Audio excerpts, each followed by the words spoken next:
welcome to the opening day. Oh, that is a wonderful shot.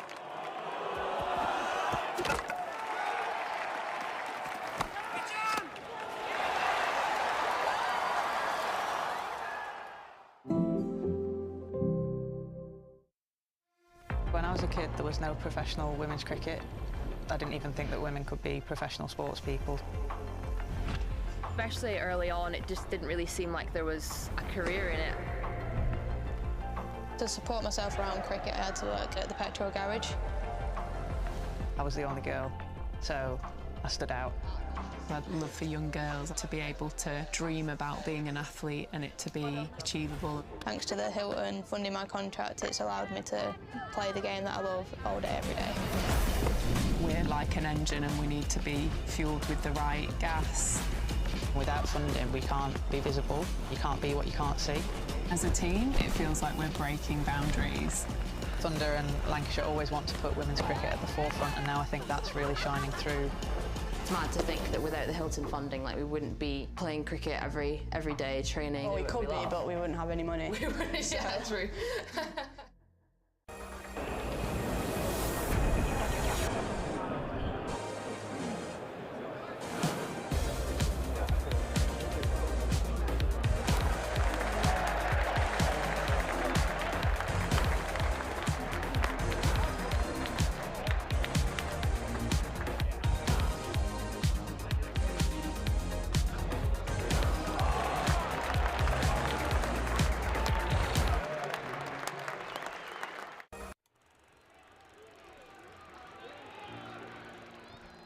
1864. We were first class then, and we're first class now. With a dream to spread cricket through Lancashire's towns, where girls and boys, with willow and leather, become more than a badge, but the red rose together. A club where more than legends are made, but friendships, obsessions, moments replayed on our screens, in our minds, in our hearts forever. 'Cause it's who we are, our DNA, the red rose together.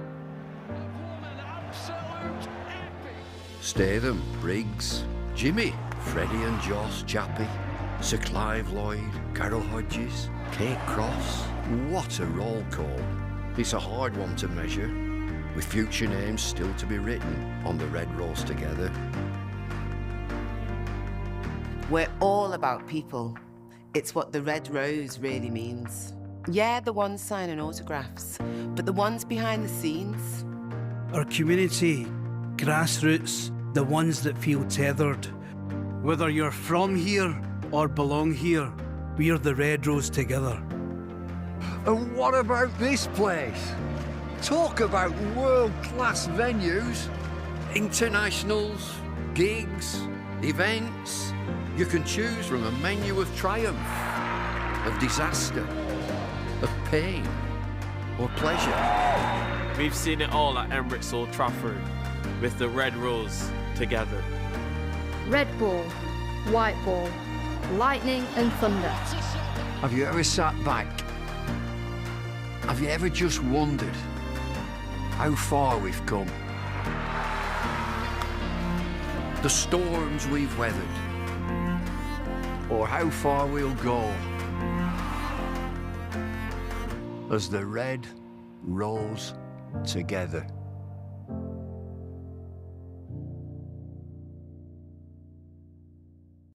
Boulder's first workout of pre-season, how have you found it? Yeah, tough day's work, but something that I think we needed to get over, that first 50 overs in the dirt. It's always hard work, but it's really good practice for everyone. Looking ahead to the start of the year, you get into championship cricket, you're only doing 30 overs at a time, so 30 overs and then a break, so we're almost overloading ourselves at the moment. 50 overs in the dirt, great for everyone. Obviously we wanted a few more people to have some time in the middle with the bat, but hopefully we can get that in the next game. Almost a week into the trip now, we've had a few long training days and then a match day today. How have you found the trip overall so far?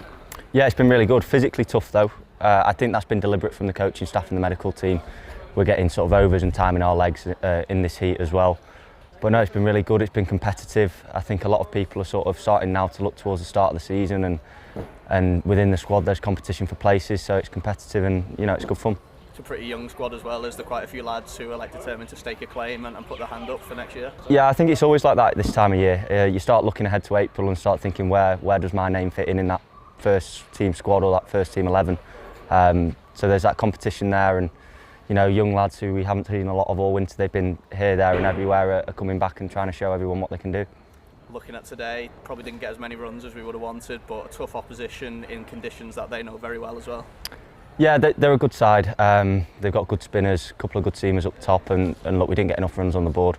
We chose to bat first thinking the pitch would get worse, and it probably did a little bit, but we just didn't have enough runs on the board. So, looking ahead to Monday, I think it is the next game, we've got to look into where we can score more runs, where we can put their spinners under a bit more pressure, and how we can just extend some partnerships to get a bigger score on the board. Pretty good effort with the ball though. We had them 5 down by the time they went past our target. It looked like everyone really stuck at it, especially the quick lads kept running in, and then Charlie got some really nice turn as well. Yeah, Charlie bowled very well. I thought he was a standout bowler for us today. It's tough for the seamers. You've got to run in and give it everything you've got, and we all did that. It wasn't enough to defend 168 or whatever we got, but no, looking forward to Monday now as well. I was just going to say, back to it on Monday, and we'll be live on Lancs TV as well, so hopefully some people tuning in at home to watch. Yeah, absolutely. It's always nice when there's a bit of coverage and you can sort of go back and watch yourself as well after the game. So looking forward to that, and hopefully we can get on the right side of the result on Monday.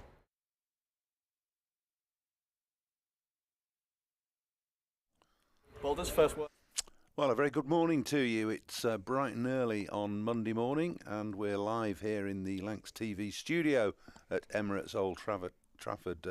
Callum Flynn's alongside me, and we're looking forward to the first televised match of the 2025 season when Lancashire take on Karnataka State out in Bengaluru at the Allure Cricket Stadium at the Three Ovals ground. Some of you may be familiar with that.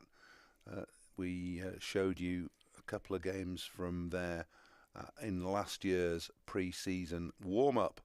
So the Lancashire players have been out in India now for almost a week. They've played one game against Karnataka. It was just really about getting rid of the cobwebs, Callum, wasn't it? Not the greatest performance, but I don't think that we need to read too much into that too early on in proceedings, do we? No, I think pre-season's just about getting overs in the bowlers' legs, getting the batters out there in the middle, trying to get as many balls under your belt as possible, and just trying to get sort of a bit more into the grooves of match intensity. I don't think they'll be too worried about sort of losses and wins too much. They won't be reading too much into that, but they'll just try and work together as a team in terms of how they want to play for the rest of this season, I think.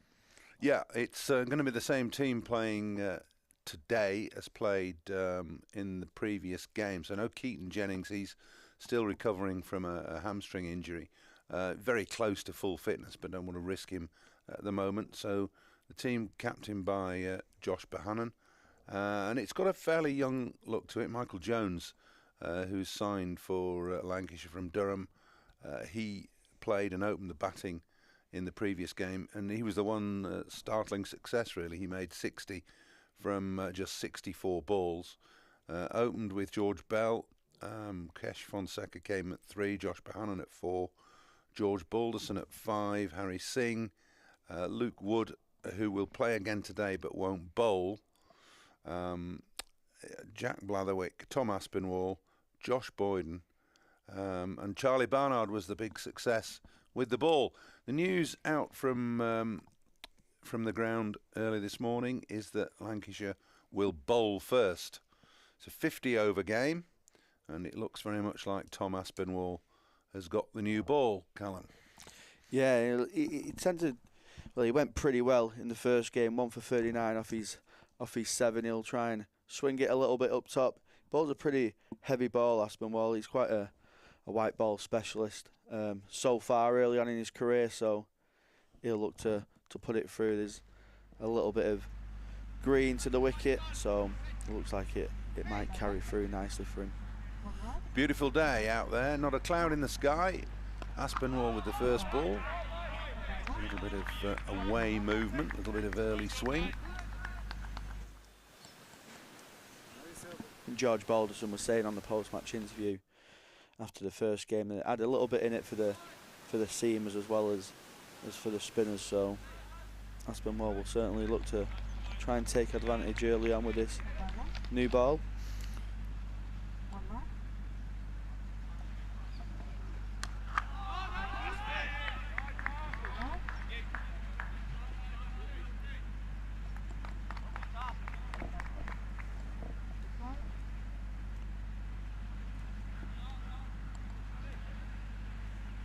Aspinwall pretty early on in his Lancashire career. He played a bit of 100 cricket last year as well for the Originals. So he's certainly got the skills in the white ball game. There's a few variations in the middle and at the death. He's impressed so far for Lancashire.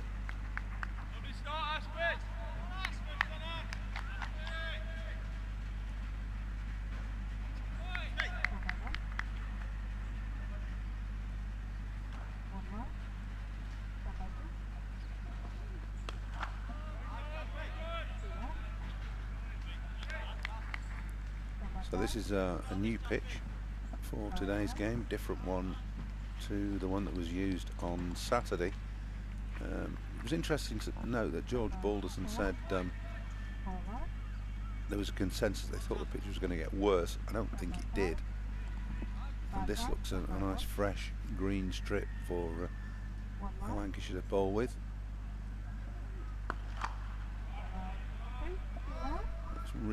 Really good shot off the back foot through the covers for the first runs of the morning. First boundary. Yeah, he's not missed his length much there. Aspinwall just a little bit of a whiff, and the kind of attacker opener takes advantage, punched it through the offside nicely. Just a one slip, which probably indicates the lack of pace in this wicket, the lack of zip that they might get with this new ball, even though it does look green and looks like a bit more like an English wicket. But just a one slip, which is the new signing Jones. And even though he's a new signing, he's a local Lancashire lad. A lot of Lancashire cricket fans will have heard of Michael Jones. Played his cricket at Armskirk in the Liverpool comp. Scottish international. He'll look to carry on that form that he showed in the first game. I'm excited to see him as a Lancashire fan. I think he'll be a good addition for Lancashire this year. He certainly started well, Carl, didn't he? Yeah, certainly. He's got a lot of experience as a young cricketer with the international tours that he's done for Scotland in the World Cup. So for a young lad, he's been around and played in plenty of countries, lots of experience in Asia, with them Scottish sort of qualifying tours that they do for the World Cup. I'm happy to be back on what he considers home turf, isn't he? Yeah, he certainly will be. I think, you know, he's a local lad. He's played in the Liverpool comp for most of his career. At Armskirk, I think, he's his club, so he'll be happy to be at his own county. So Josh Boyden with the new ball. A little bit of in-swing for him first ball. That's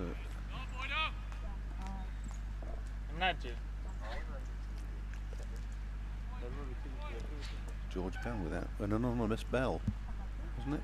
Yeah, I think that was George Bell, wasn't it? I think it was. He's obviously forgotten his shirt this morning. So Boyden left arm over the wicket. Another young crop of Lancashire bowlers. No, Bell has got the gloves, so I wonder if it was Charlie Bernard maybe. Oh, could have been. Now George is keeping wicket. Yeah. Kesh Fonseca with the ball. Jack Blatherwick there.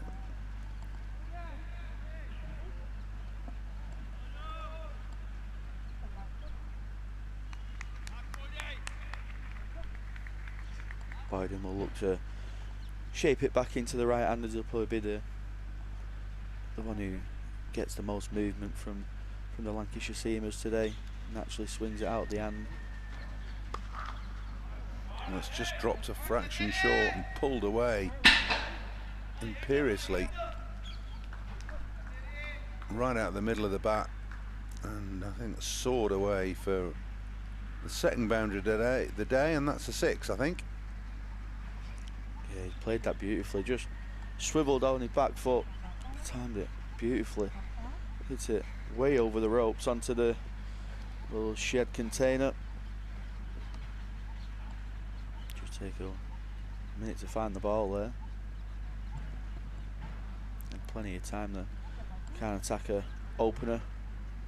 Just Boyden there, just speaking to one of the Lancashire fielders about the length and what sort of length they're trying to hit. Look to that hard length, not too short like that one. That was probably just a foot too short, if anything. Some of the Lancashire lads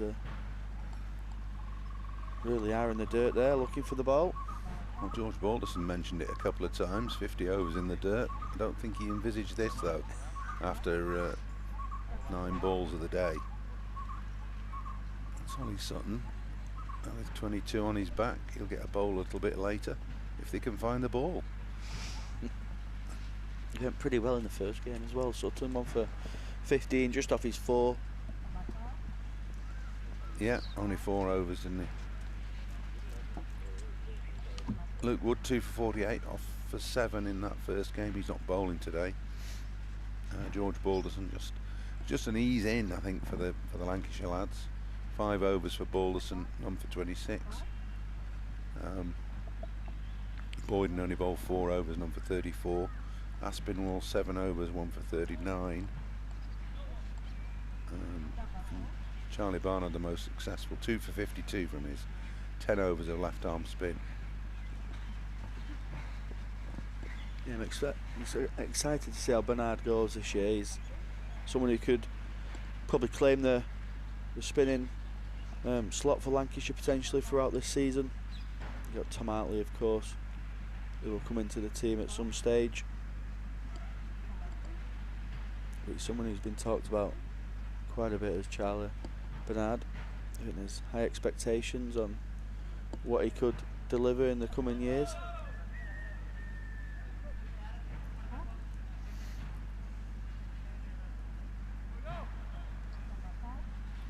Well, it's a pretty emphatic start from counter-attacker opening batters. Punched 4 through point for 1 boundary and an emphatically pulled 6. Here's Boyden again with a new ball. And that's picked up and flicked over backward square. That's another 6. Just eased over backward square leg. A couple of glorious shots there. And a tough baptism for Josh Boyden this morning. Yeah, that first one he missed his length ever so slightly, but that second one way down the leg side, bit of a free hit for the opening batter, helps it on its way, times it beautifully again, clears the man at the fine leg boundary. Better from Boyden, better line, just giving the ball an opportunity to swing a touch.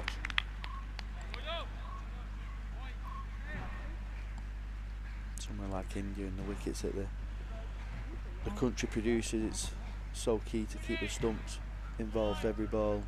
Anything off the stumps, you off a whiff as a batsman, you feel pretty safe to throw your hands at and quite comfortable on most pitches in India, so keeping them stumps in play will be a massive focus for the Lancashire bowlers today.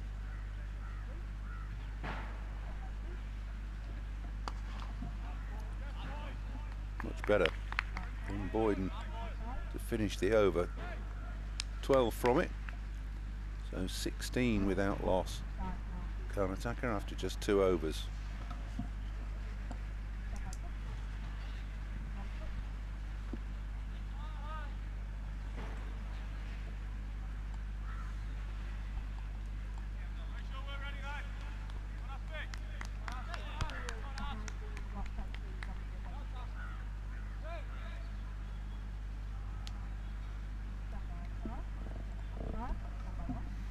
Aspinwall again then, bustling in.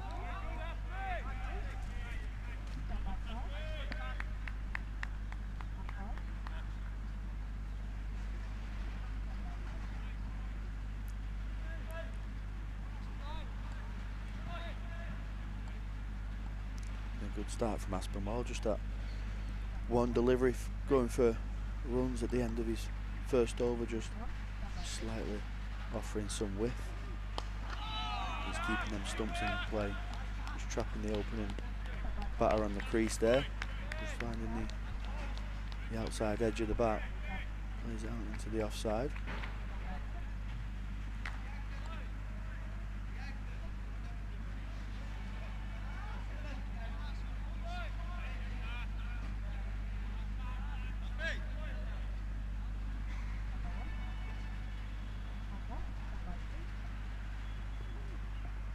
Well bowled. First impressions are that the pitch has got not an awful lot of pace in it, barely getting through to George Bell behind the stumps. Leaping through at ankle height. And anything that's short just sits up and has to be hit.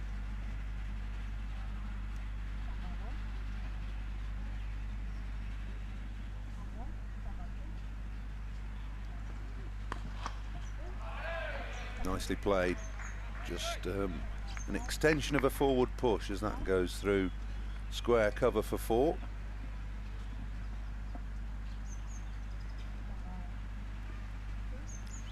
Yeah, just over pitch from Aspinwall there. Just a little bit of swing, but just needs to be dragged back a couple of feet just to get into that solid length. Anything over pitch. You just said, Paul, on this wicket, I think we'll be tucked into from the opening pair.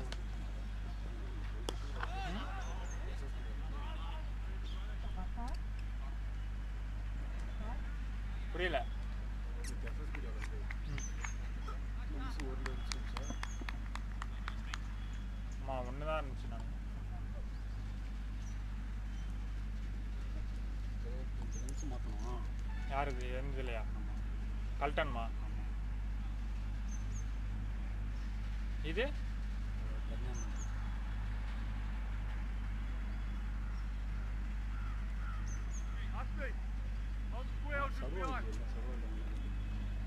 யாருக்கு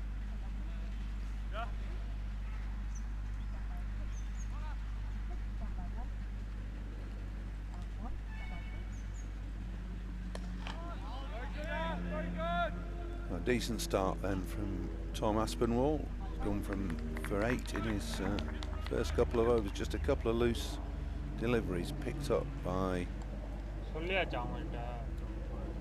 opening batter. One off the back foot through the covers, one off the front foot through the covers. Not much margin for error at all in this pitch. No real help for the seam bowlers as yet. Boyden, who's bowled just one over, will start again. Picked up very nicely by Sateri for 2 sixes in his first over. In he comes again, Josh Boyden.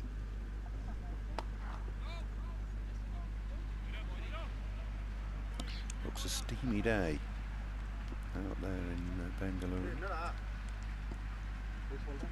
Yeah, it's relentless in India with the heat. And the wickets don't often give you much assistance as a seam bowler, so you really do have to be honed into your plans and executing them perfectly to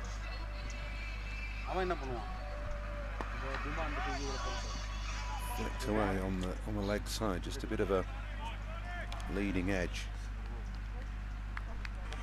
Barnard with the fielding.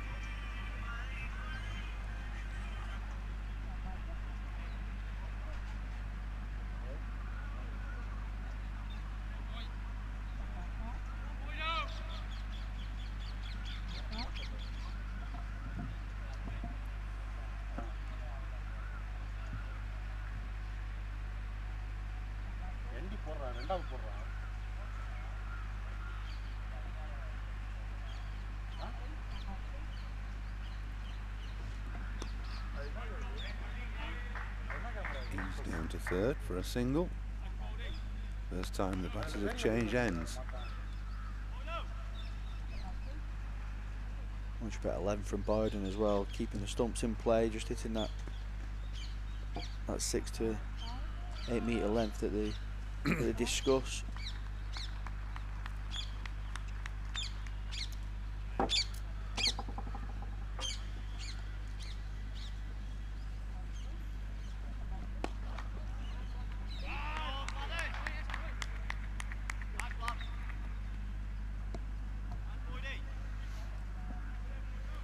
Blatherwick will get a go with the ball fairly soon.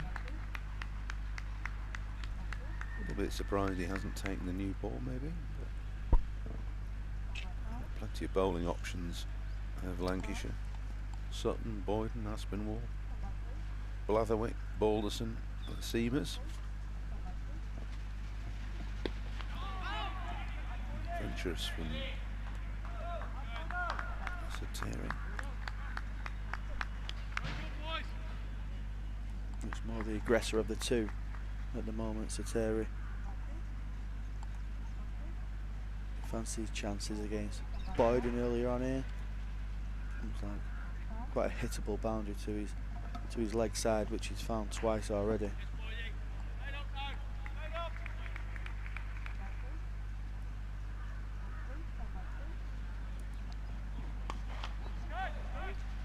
It's another one flicked over to the leg side, nicely taken. Barnard the catcher at deep square. So having gone for 2 sixes, Boyden has picked up the first wicket.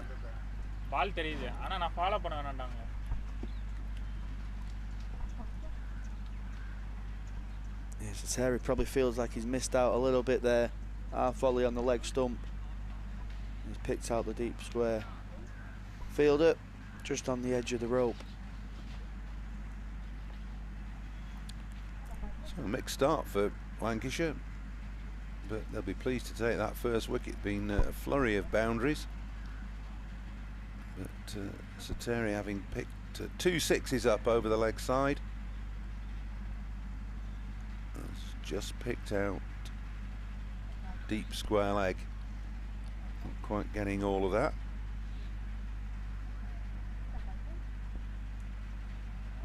It just looks like he missed times at the bat. Twist a little bit in his hands, just trying to get them wrists through the ball. Looks at his bat straight away. Well, he couldn't have picked Barnard out any easier. He'll be a little bit disappointed with that, but Lancashire highly delighted to have taken a wicket at the end of the 4th over. 22 for 1 from 4.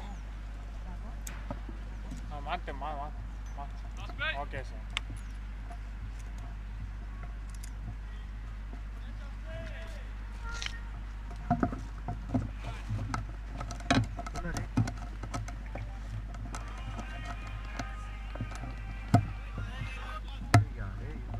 So, Khan attacker 22 for 1. We've got a couple of players mic'd up, or we will have through the course of play. Initially, we've got Harry Singh on the microphone as that's clipped through straight mid-wicket for 4. Harry, can you hear us? How is it out there? It looks a bit steamy, a bit warm, but that was a good start, good wicket to get at the end of the 4th over. Yes.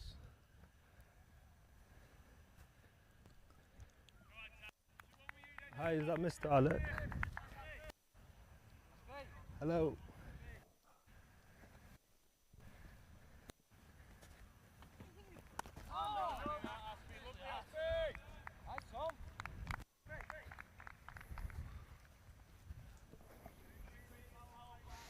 Not sure whether Harry can pick me up, but we'll just try once again. Harry, what's it like out there?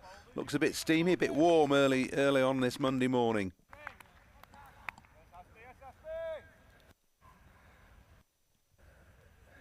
Hi, yes. Yeah, it's a bit warm. The guys have got pretty got acclimatised pretty quick, but now they got used to it. So, but no, it's been quite warm out here the past few days. And what are your first thoughts about the state of this pitch? It looks quite evenly paced.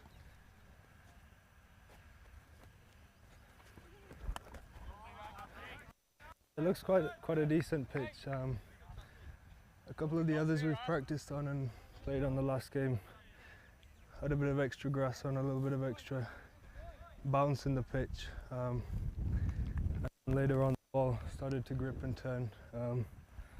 I think if we can just keep bowling a good line and length and restrict the batsman here, that's what the plan is. It's early days, Harry. Everybody just easing themselves into playing in these slightly different conditions, but it's a really good place to go and have your pre-season and start your warm-ups.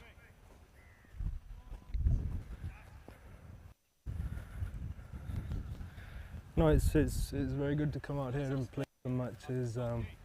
I've been in India all winter, last 4 months, so I've been able to play quite a number of matches here. Well, you'll be used to conditions then. Where have you been?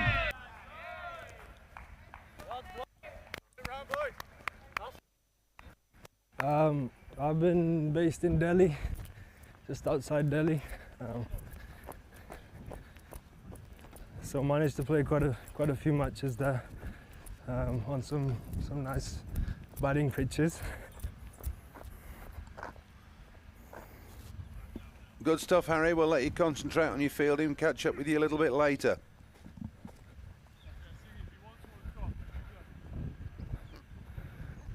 Cheers, Walt. Thank you.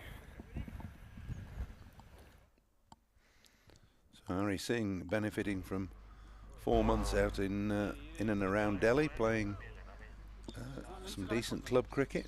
That'll stand him in really good stead. As he said, been playing on some good batting tracks. So 5 overs gone, 30 for 1. Aspinwall getting picked off for a couple of boundaries in that over. Here's Boyden again. And that's carved away backward a point for 4. Again, reinforcing the fact that there's no margin. If you're offline or just slightly short of a length, you're going to get picked off. Yeah, not many boundaries have been hit off the stumps so far. Everything's been balls that have been offered with whiffed or shorter of a length, so it'll certainly be a message that I'm sure we'll get back to the Lancashire seamers throughout this innings, something that the skipper Josh Bohannon will be reinforcing to concentrate on bowling that kind of length there, solid length at the stumps, keeping the batters something to think about.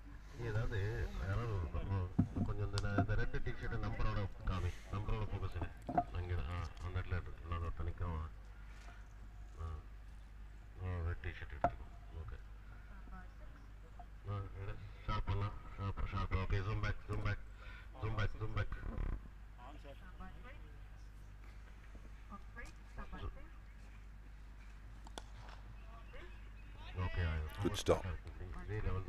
Harry Singh, who we've just been speaking to, losing his sound pack by the looks of it, but won't care too much about that. Smaran looks in good touch.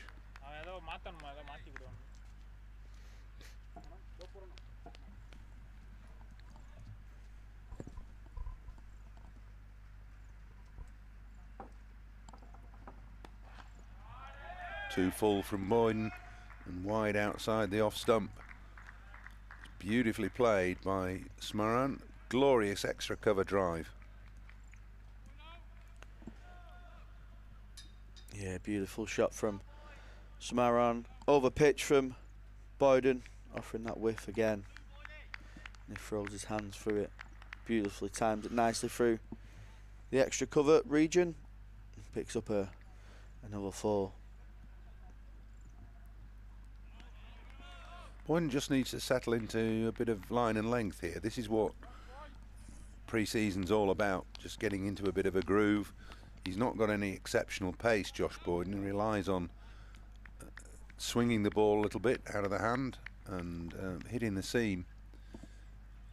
And because he's not blessed with exceptional pace, accuracy is paramount.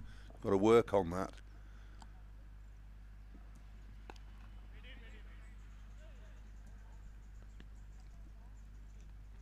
Yeah, it's certainly key, like you say, with the lack of pace.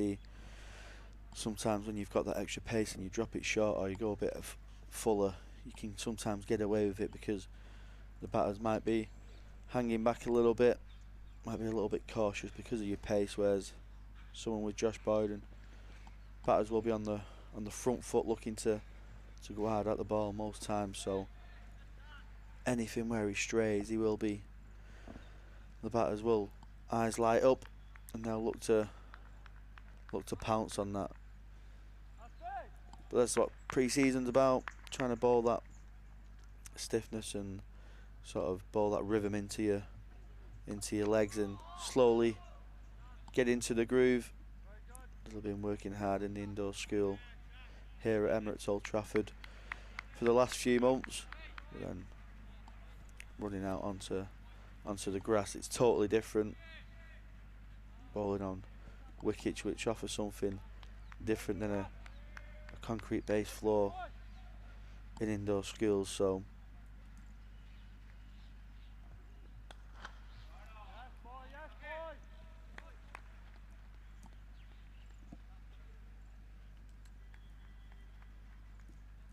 good start to this over from Aspinwall.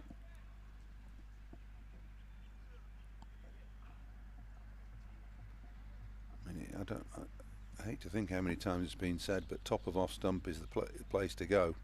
Keaton Jennings running around the ground there in the background, getting himself back to full fitness. Oh, that's flown. No, we're not seeing anything like that so far this morning. Aspinwall hammering that in halfway down. It's flown over wicketkeeper George Bell's head and gone away for 4 byes. Wides they'll be. Yeah, just a little bit too short there from Aspinwall, not giving George Bell any chance to reach that one. Just a little bit of extra bounce out of the surface, first we've seen this morning really.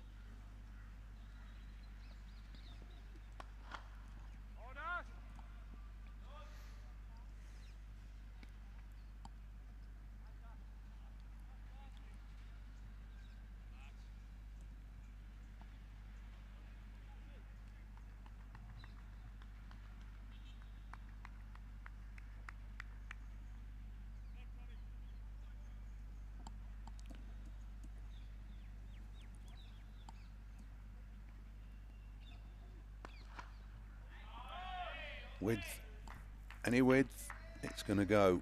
They don't hold back, these Karnataka batters.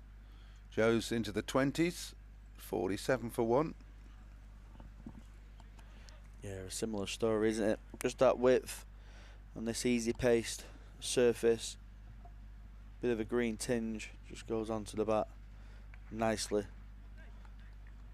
Batter's not having to worry about any lateral movement, any dangers in the surface. They can just play with some nice freedom on this surface. That's the length again. No real runs have been scored on that 3rd and 4th stump line. Everything's been very much wide outside off stump or down the leg side.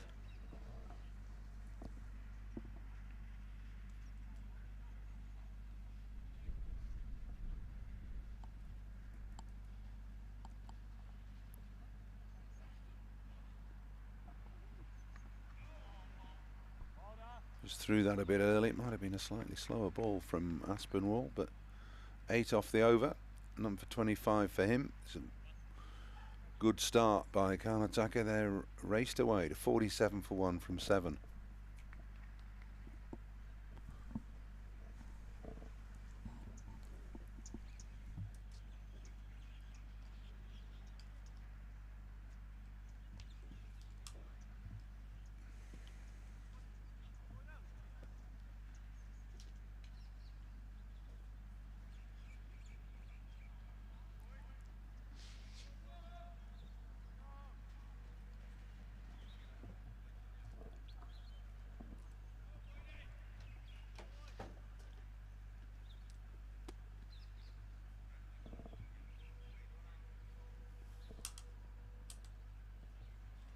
So Boyden beginning his 4th over.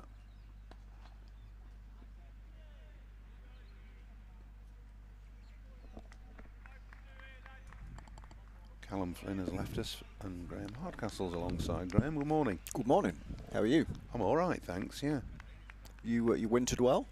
Wintered okay. Yeah. Apart from the sort of ubiquitous cough and snuffles, which you can possibly hear occasionally, but there we are. Wishing I was out there in the warmth, to be honest. Looks lovely, doesn't it? It does. Yeah. I mean, we've not been too badly treated over the last couple of days ourselves in the northwest, have we? But not quite to Bengaluru standards. No, not quite as warm. It's a bit steamy, it looks out there, but that's good. It's a tough opening session for the 2 young bowlers as well.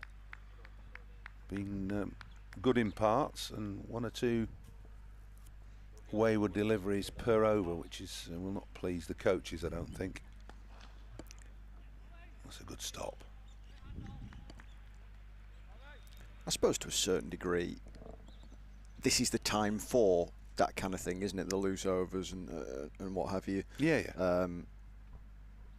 You know, yes, the intensity will increase as each game passes, but at the end of the day, this tour is all about just getting miles in the legs, isn't it? Really? I think so. Yeah, it is. You've got to have obviously something to aim for, though, and accuracy is paramount for these 2 bowlers. Using the new ball, make the batsman play.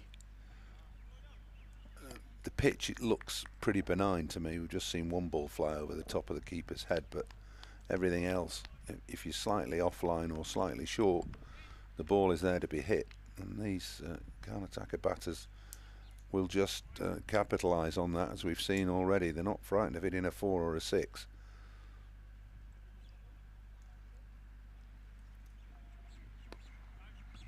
It's a better over this from Boyden. A little bit more consistency, and to be fair, it takes 2, 3, 4 overs just to get your rhythm right. Callum was talking about bowling in the indoor nets all winter. Well, it's completely different when you get out there. Yeah. Completely different. And that is part of easing into it, isn't it? Yeah. That, you know, you do have to a certain degree, ease into it because of that transition from pounding the much harder floors of the indoor nets to kind of getting some kind of softness under your feet to a certain degree. Well, it's his best over to date for Josh Boyden. Just 2 singles from the over. Figures of 1 for 24. Kanataka 1 away from the half century from the first 8 overs. Pretty strong with the bat over the last game and a bit, haven't they? The hosts. Yes, we didn't see the kind of full shooting match on early kind of last week, but or late last week as it was, but yeah, we've seen the scorecards and highlights and things like that, and they've looked fairly dominant so far. So first change, Jack Blatherwick coming on to bowl.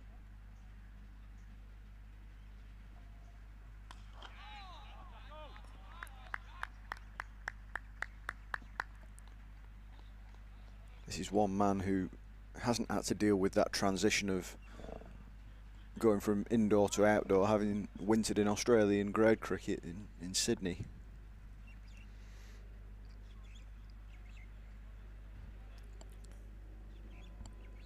Looking for, I think, you know, we talked a little bit about consistency already. I think that's what Lancashire are looking for from Blatherwick now. A little bit more consistency in his bowling. Got all the attributes. Big, tall, strong lad. I first saw him opening the bowling for England under 19s. Been getting on for 8, 9, 10 years ago now. He was on the Nottinghamshire staff, and we signed him here as a prospect more than anything else. he's shown flashes, hasn't he, so Yeah, far? yeah. I think across all the formats. He had a fourfer against was it Somerset in the Championship? Oh, that's right. Yeah. He contributed last season when Durham were rolled here in the Blast on the opening night. He's done okay in the 50 over stuff, but it's about building, as you said, building that consistency, and we want to see more of that.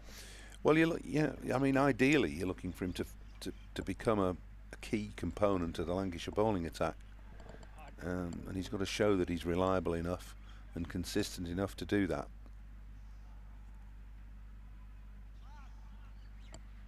Never short of a theory either, Jack. Round the wicket now to the left-hander.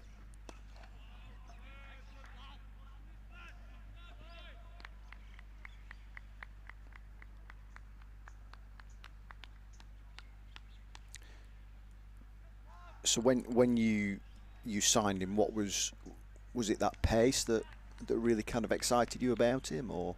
Well, yeah, when he was a youngster, he bowled lively pace and swung it away, which is basically the two attributes you're looking for. Oh, that's unlucky. No slips in place, and the first one that's really found a false stroke from one of the Karnataka batters. That's flown past the keeper, George Bell, and gone for 4. So yeah, it was the simple fact that he bowled at decent pace and swung it. That one's just angled in, hasn't it? Mm.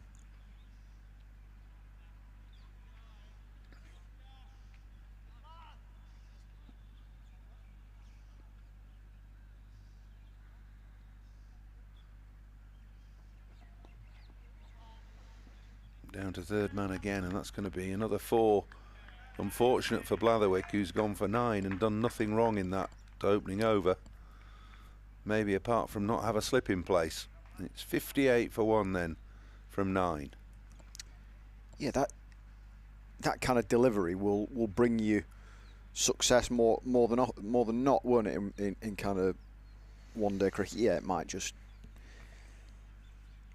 You'll probably just get usually a single down to short third, or even the third man will cut it off, kind of thing. But it looks it's a relatively small ground, short boundaries. You've got to be careful how you place your field as well.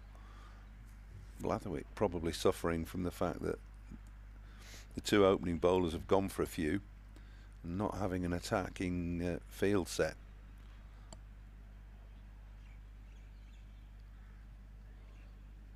So it's a double bowling change. George Balderson coming on now to replace Josh Boyden.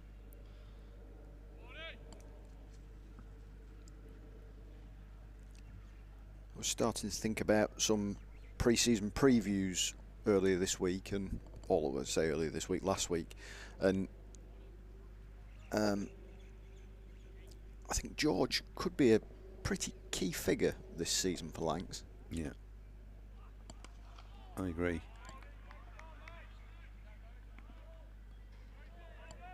Well, he's got to fill that all-rounder. I mean, there's been this sort of almost a dilemma with George as to whether he's going to be a frontline top 5 batter, or whether he fits in as a batting stroke bowling all-rounder. I mean, and where he plays. He has opened the batting as well, hasn't he? Yeah, I mean, he's more than capable of batting in the top 4.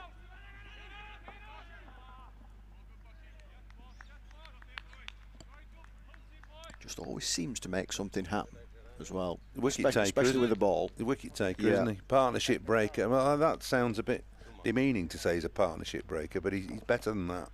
But you're right, he does make things happen.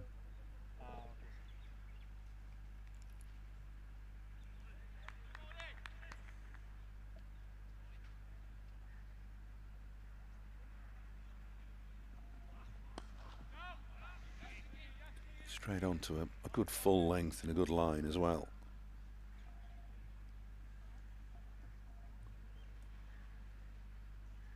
Judging from the conditions we've seen, the pitch condition is about all he can do at the moment. At this, you know, latch onto that and make the batters make a mistake.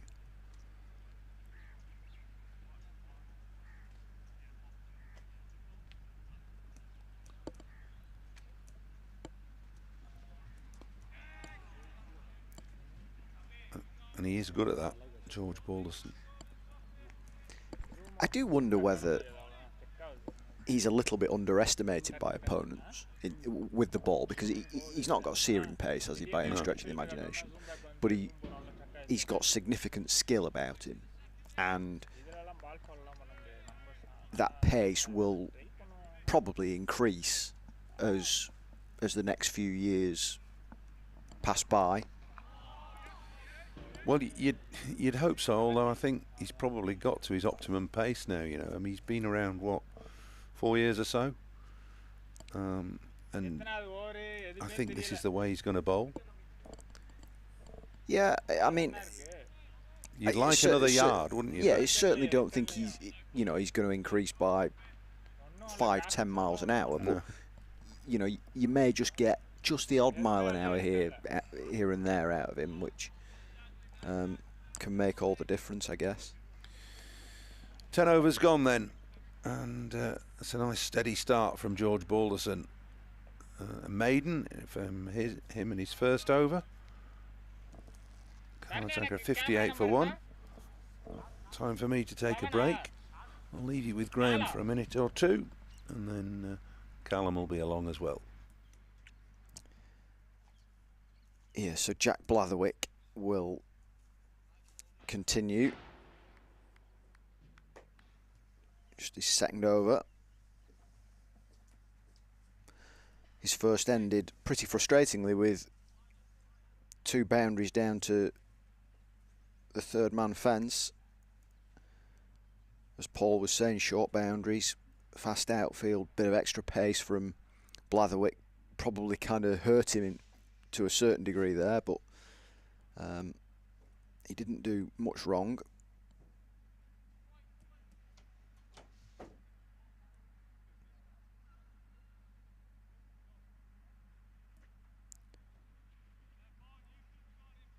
Just getting Kesh Fonseca to perhaps come a little bit straighter at mid-on.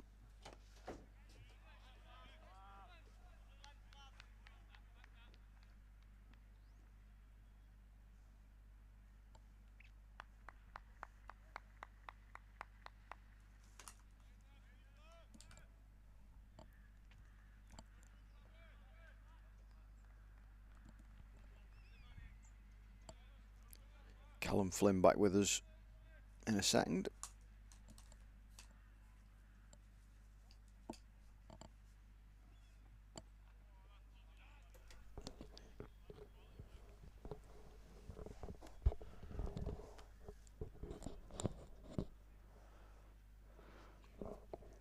What have you made of the first 10 overs?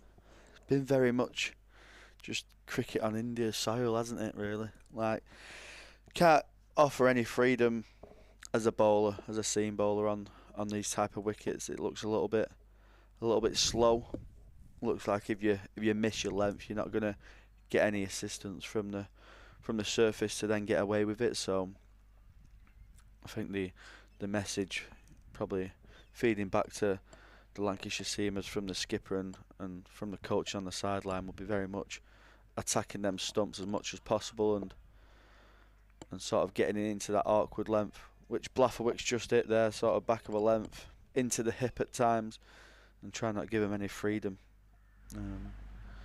If you do a boundary clip footage, it'll be balls that are over pitched and a lot of width. So yeah, the batters have tucked into that certainly.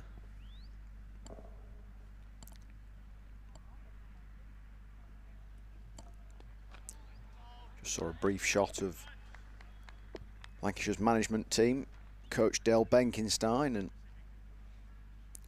Director of Cricket Mark Chilton, just doing a lap.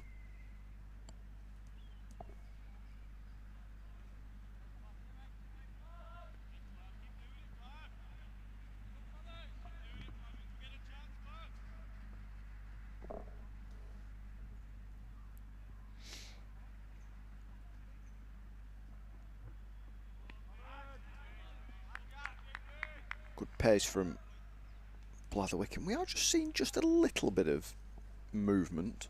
Nothing major, just shape back into the left-hander. He'll be the quickest of the Lancashire bowlers on show as well, will Blatherwick. Someone who can send it down a little bit quicker than your likes of Boyden and Balderson. Nice angle and nice shape back into the left-hander there around the wicket. Yeah, that was a testing over, wasn't it? Yeah, just a 2 coming from it. None for 11 off his 2 overs so far. Satara, the only wicket so far for Lancashire, and he'll be a little bit disappointed. Half volley on the legs. Not quite timing it. Picked out Charlie Bernard on the deep square leg boundary.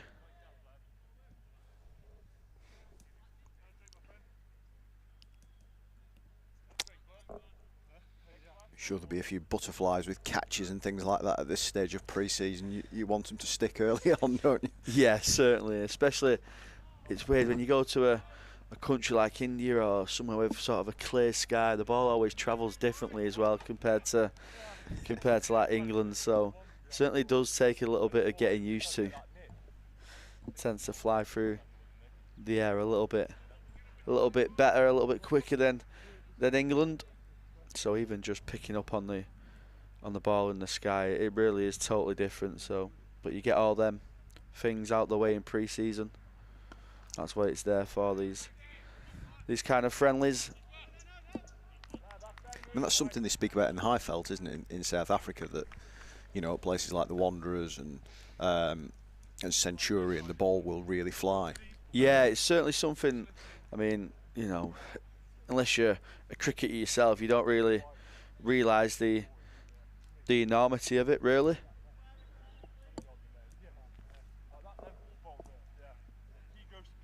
Have you experienced that in South Africa?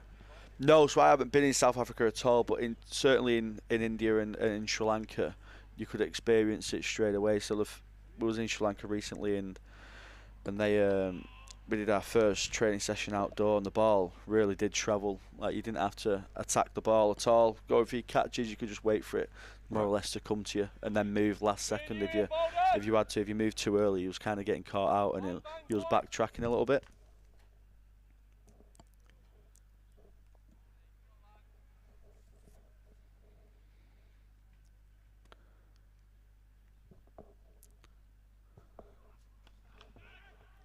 It's a fine shot. Might not even go. No, it won't. I thought that was sailing for 6, but in the end, reeled in. It's a shot where, as a batter, you can look a bit silly, can't you? Because you can hold your pose and then realise you've got to run. And I think that's what the Karnataka batsman did. Held his pose a little bit, and then I think he realised he fluffed it a little bit. Didn't quite get the timing, but it was a nice shot, full face of the bat over the top of mid-on's head. A little bit of extra bounce there, and I feel for George Balderson a bit, because that's a pretty decent delivery, and it's cost him 4. Is it costing 4? No, just maybe the 1. Yeah, just that extra bounce. I always like watching George Balderson bowl. I feel like he's a bowler that makes things happen. Good piece of fielding. He's often the man for Lancashire call on for a wicket.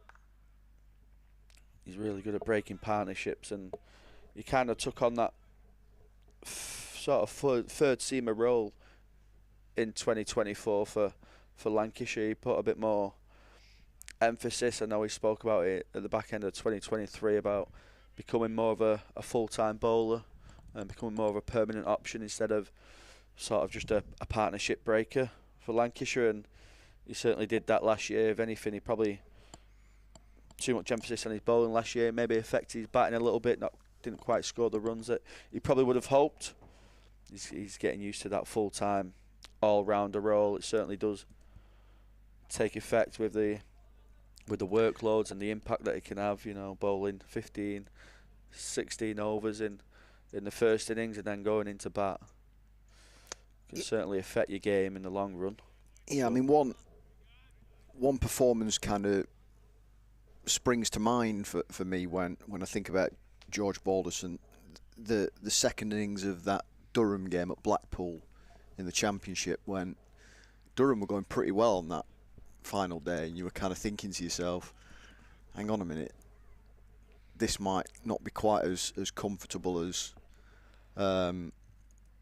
you know, as it looked, with the likes of Beddingham going quite well, Ollie Robinson too, and he came in and he broke that kind of partnership, didn't he, and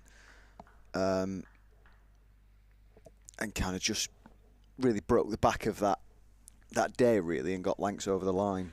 Yeah, the runs were pretty much flying as well, wasn't it? It wasn't just ticking over, they were scoring at a pretty handy rate at Blackpool as well, with the attack of Beddingham, and that was Stokes' first game back as well.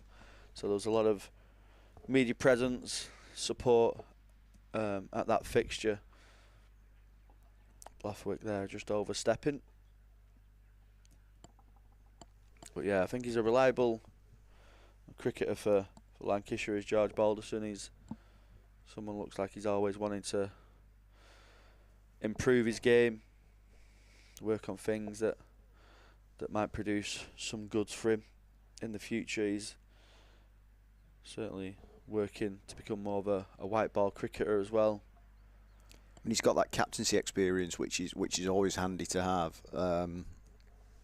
Having done it at the England under-19s level at a World Cup as well.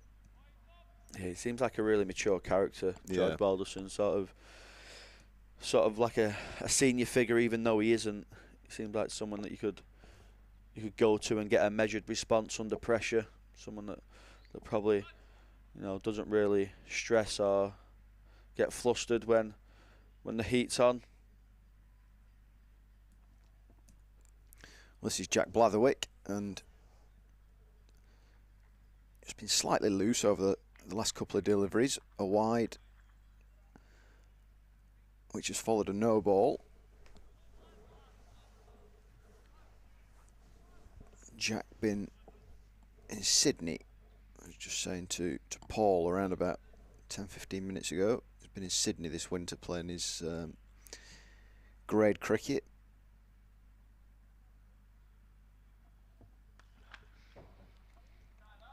That is high and handsome, and 6. That's a super shot from left-hander Smaran. Moves on to 28. Yeah, you could see Blatherwick trying to, with the ball before, trying to hit that wide Yorker. Obviously, it was a 3-hit with the no ball previously. He's had to bowl it again. He's tried to hit that wide line, but he's not quite gone full enough. It's just length delivery that Smaran's dispatched over the side screen. He looks a pretty handy player. It's an imposing presence, isn't it, at the crease as well, actually. He's a big, tall lad. Yeah, tall unit, left-hander. He's got that classiness about him, but he's also looks like he's got that brutality about him, hitting them big sixes. But he's got that touch as well that he's shown earlier on in his innings. A couple of nice falls through the offside.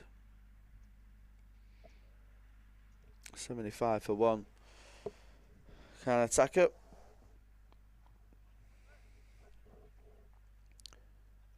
Guides that one down to a third man. There's Nicky and Jose. Just looks very easy paced, doesn't it? The wicket, it just looks. Yeah, I mean, as you were saying, Jack Blatherwick, the quickest bowler on show for Lancashire, and that was played with quite a bit of time, wasn't it? Yeah, the batter looked like he's in very much control, no real rush, just allowing it to guide off the bat, run it down to third man, and that's when you know sort of a batter's in decent nick, when he's just allowing it to run off the face of the bat. That's when you know they've got a bit of time and they're reading the surface well.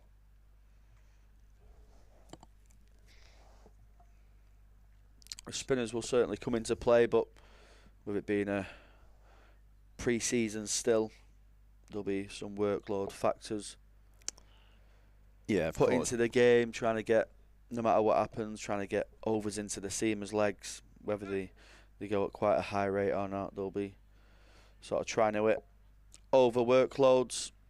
Luke Wood not bowling in this game, so the likes of Ollie Sutton and George Balderson, Jack Blatherwick might bowl more overs than they did in the previous. And when you look at the kind of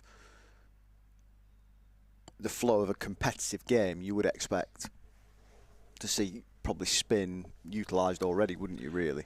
Yeah, I reckon so. I reckon you might have seen it in the first 10 overs as well, potentially, with how the seamers went.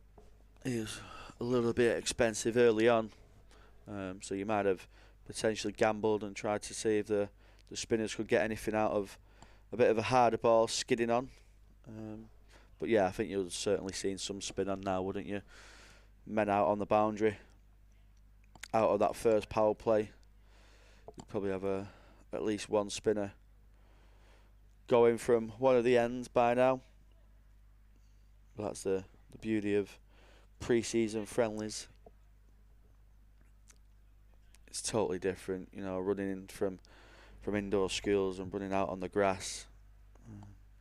Feels totally different. You've got to get into your rhythm, get into your stride, and then just bowling at batters who, these kind of attacker batters will be, you know, mid-season, so yeah, they'll certainly be a bit more of a sort of match intensity for them. They'll be naturally at that, where Lancashire are trying to get to that level, so it's a good matchup. Skipper Keaton Jennings wandering the boundary rope. He's got a little bit of a niggle at the moment as Keaton, keeping him sidelined. Yeah, I don't think it's too much to worry about for any Lancashire fans tuned in. I think it's more just a cautionary thing. No need to risk it. Don't think Lancashire will see him much in terms of the one-day format. I think he's been retained for the 100 as well. So yeah, it's interesting, isn't it? I mean, you know, that there will be a few of these lads, the likes of Luke Wood, Keaton Jennings, who won't play 50 over cricket this year. Yeah, exactly, and that's why it's good for these young lads in terms of Ollie Sutton, Boyden, to get some time out there and get some overs under the belt, because we know the one day cup, as Josh Bohannon does some excellent fielding, pretty handy across the ground. Yeah, with the one day cup playing at the same time as the 100, we know it sometimes clashes. No, I think we're going to tune in with Harry Singh out in India. Hi Harry, it's Callum in the Lancs TV studio here. Just, how's the game going? How do you feel like the pitch is playing out there? It looks a little bit slow here on the TV. Hi. At Emirates Old Trafford. Hi, can you hear me?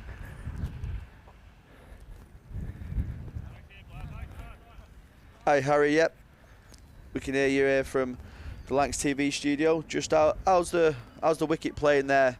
It looks a little bit slow here from the studio. Looks like you kind of got to hone in at the stumps quite a lot. Try and not let them have any width.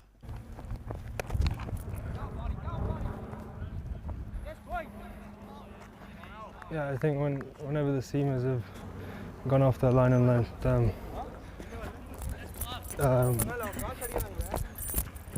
the batsmen have dispatched it. So it's just key if we can keep it in the area and try and contain them and up as much as possible. Will it be a big part to play for for you and Charlie at some stage in this game with your spin, changing up the pace at some time soon, do you reckon?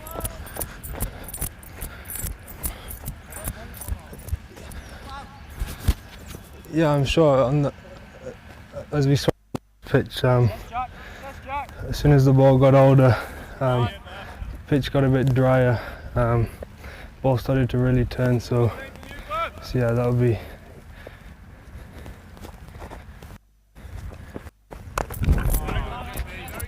Yeah, that would be key if me and Barney can get the ball to turn and then make it tricky for the batsman.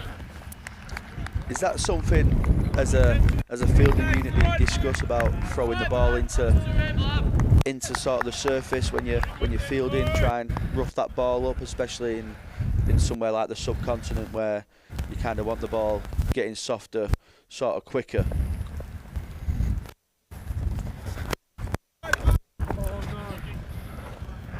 No, I think in general, once it's past the new ball stage, yeah, it's just you want to get the ball as old as possible and softer, so it's harder to hit.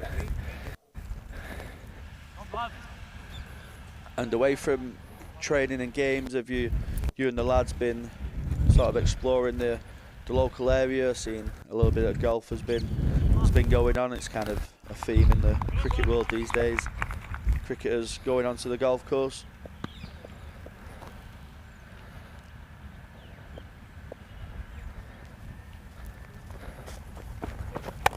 Catch!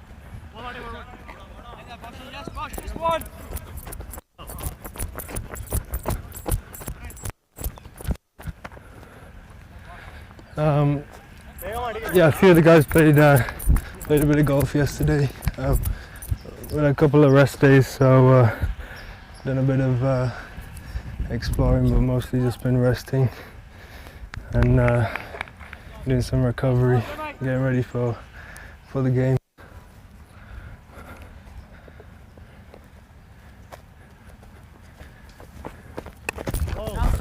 And what does the next few days look like? There's obviously the Dubai leg of the tour to come as well. When do you fly across to Dubai? Is that in the next couple of days?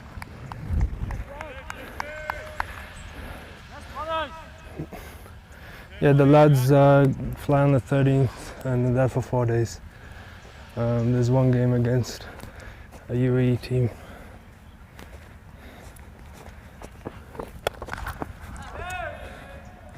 Blathwick there, just missing his length, played handsomely over the deep mid-wicket boundary for 6. Thank you very much, Harry, for giving us some words out there in India, and good luck for the rest of the innings.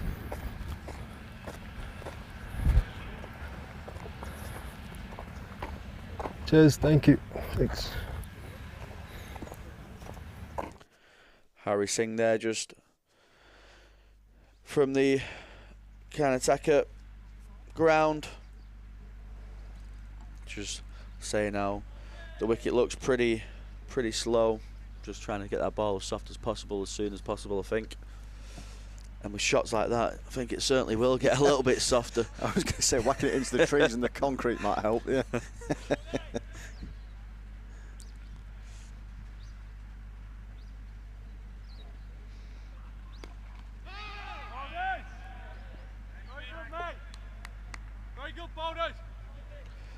Balderson will probably be the one of the Lancashire bowlers that will offer Bohannon that consistency and that control, reliable control. Yeah. Someone that he can look to go to when it's a bit more under the pump. Still a young cricketer, but so much experience already, George Balderson. Yeah, you've got somebody like a Jack Blatherwick, who's a bit more of an impact kind of X-factor bowler, isn't he? Not that George Balderson's not an impact bowler, because we were speaking about before his ability to really make things happen, but there is that extra pace. With that comes that little bit of X-factor. Sometimes little bit of fear in the batters and things like that. Just offers something completely different. Yeah, with someone like Blathwaite, you kind of got to accept that he's going to go for a few boundaries here and there with his role. It'll certainly be just to probably bowl as quick as he can, sort of try and unsettle the batters and just try and create something from nowhere, especially on flat pitches like this, when if you're sort of all military mediums or just a little bit sort of medium to fast, it can get one pace very quickly, especially on subcontinent wickets. So to have that little bit of X factor, to have someone who can push it closer to the 85 miles per hour region, certainly just offers something a little bit different, and you can get wickets just by bowling that sort of pace. You can get wickets from bad balls, but because of that extra pace, you sometimes get away from it. Whereas someone like Boyden and Balderson, the pace that they bowl, don't often get away with over-pitched or short wickets. Just chipped, that wasn't it? Just chipped over Bohannon and scooted away for 4. Wasn't necessarily kind of timed to perfection, it didn't seem, but enough on it. Yeah, for a second I think Balderson thought he might have been picking up a wicket. He turned very quickly, hoping that it was going to land in the skipper's hands, Josh Bohannon, at mid-off.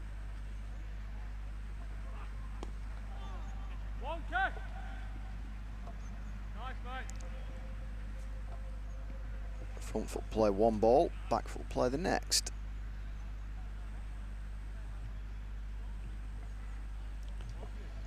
Just throwing you into your role as England physical disability captain, and say in places like Sri Lanka and India and places like that where the pitches are flat, do you enjoy the challenge of that perhaps more than you would at a, I don't know, pick somewhere that seems quite a bit, somewhere like a riverside or a new road or somewhere like that? Yeah, it's it's a constant challenge. You're constantly sort of under the pump in a way, because you've got all the factors like the heat and stuff and the pressure of that. What are you going on about? It's warm at New Road. The different conditions. So you're trying to adapt, and you're trying to. We speak about on the PD side. We spoke about just trying to stick to one plan, but also having a plan B, C. You want to stick to your plan A as much as possible. Right. But when you go across to these different countries, they know how to play on these certain wickets. So you have to be very much adaptable, and you have to adapt very quickly. Otherwise, you're going to get caught out, and you're going to then start trying to chase the game. So it's certainly a challenge, and it's certainly a challenge that you have to get onto quickly, and you have to try and figure out what works well for certain types of bowlers, what bowlers you can rely on these types of wickets. Well, Josh Bohannon has turned to Ollie Sutton to bowl the 17th over.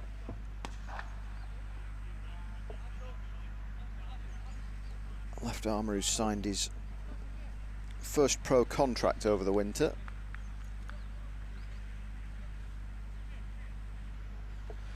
Yeah, he plays his cricket, I think I'm right in saying, at Formby in the Liverpool comp. He's been picked up after some very consistent performances across the Liverpool comp and in second 11 cricket. Oh, he's bowled a decent delivery there as well. He's quite unfortunate. He's quite a tall lad, is Sutton. It looks like he's just rushed the opening batter there a little bit. He just found the top edge, which flies over George Bell. Brings up the 100 as well. 102 for 1 in the 17th over.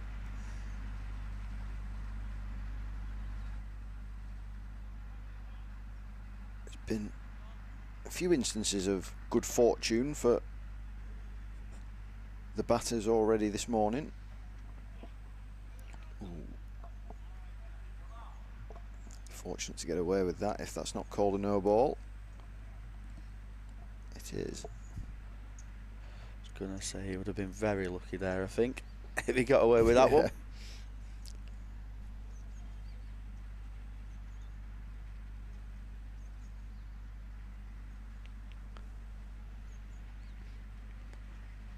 As you can see there on screen, a discrepancy between scoreboard and scorecard at the ground and on our monitors, but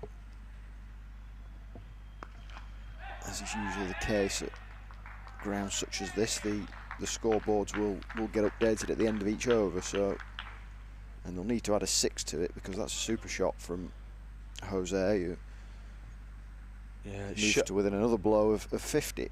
Shot of the morning, I think, that one. Free hit, so he gives himself that little bit of freedom, steps away to the leg side. Ollie Sutton just banging it in, and he just cuts that beautifully over backward point for 6. Worked with the pace, didn't he?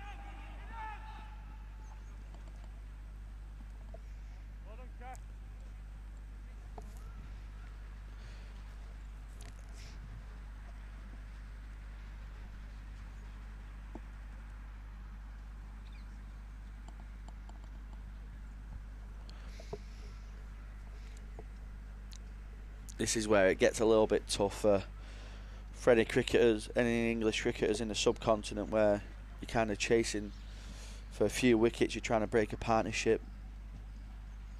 The heat's blasting down, you're starting to feel the sun. Yeah. Tiredness in the legs, plenty of fluids will be on board. And you just go searching a little bit, but when you go searching, that's where you offer scoring opportunities to the batting side. So I think the electrolytes will be in full use there as Colin tries to sort out the technical equipment, the microphones that has been handed to Harry Singh for the early stages of this game.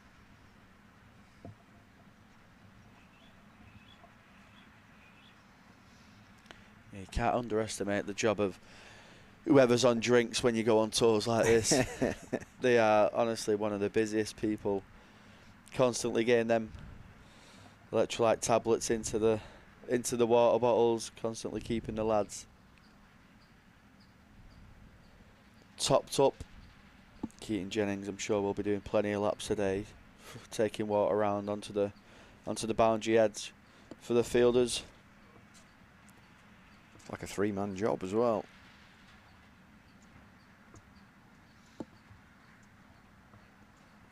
Josh Bohannon just speaking to the lads there.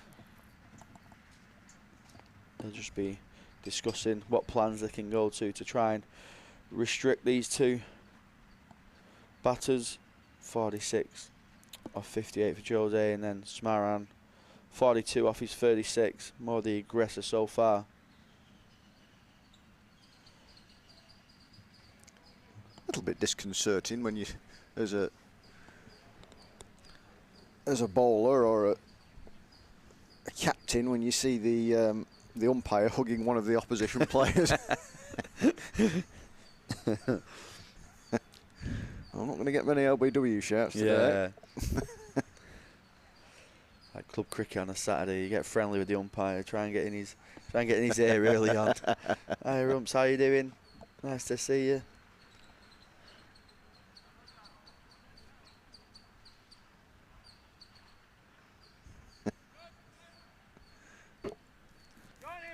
Balderson's going to continue. 2 wickets here. And there'll be others who've sawn you off the week before, have you? Yeah, you avoid.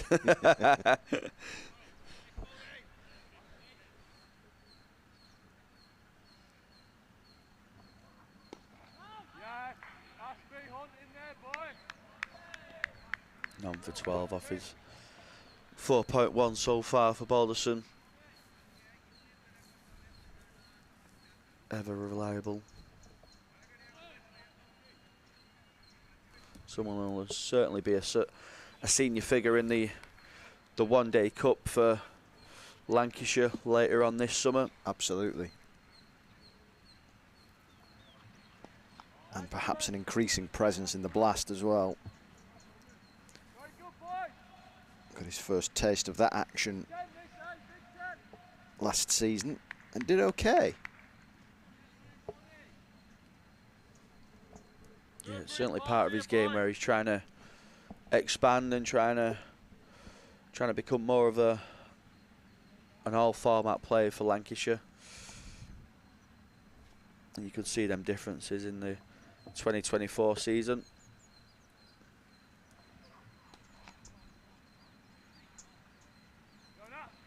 Just seemed to be played with a little bit of uncertainty from Smaran.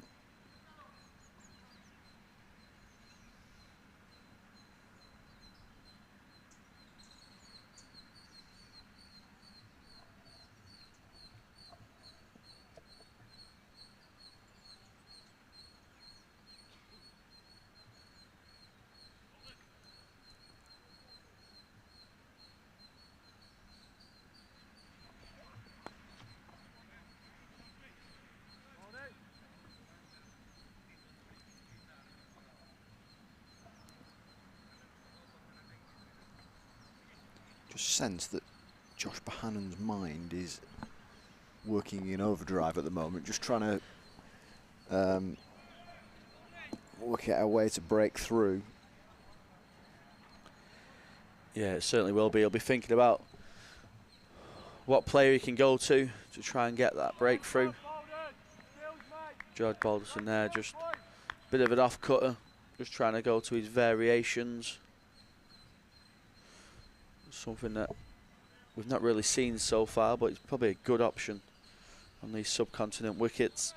You might get a little bit of grip, but just to change the pace, just to try and get the batters thinking a little bit. But yeah, Josh Bohannon, it's a difficult job, isn't it, I suppose, captaining in a pre-season friendly when he's going to have sort of restriction and workloads on some of the bowlers potentially. He's going to have overs that the management team will want certain bowlers to bowl a certain amount of overs, so certainly difficult for Josh Bohannon, but he'll look to try and get a breakthrough and to try and insert a little bit of pressure.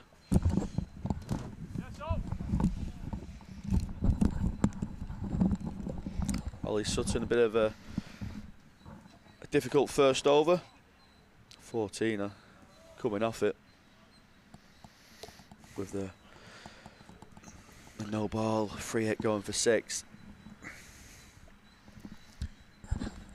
Yeah, well, it's getting rid of those no balls, and the wides not so much. They're quite tricky at times, aren't they? But the no balls are a real no-no in one-day cricket.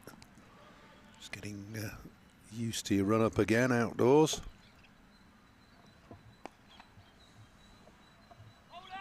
Got away with one there. I think it was an attempted either cutter or slower ball. Just went a bit awry. He's already bowled one above the waist height as well.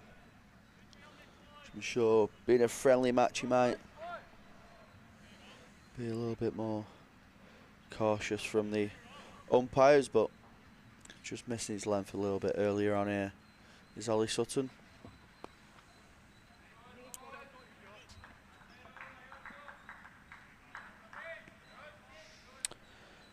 And that's 50 for the kind of attacker opening batsman. He's played pretty nicely so far. 50 coming off 63 deliveries, 7 fours, 1 6, which was shot of the day for me against Ollie Sutton in the previous over, cutting it over backward point for 6. He's played nicely so far.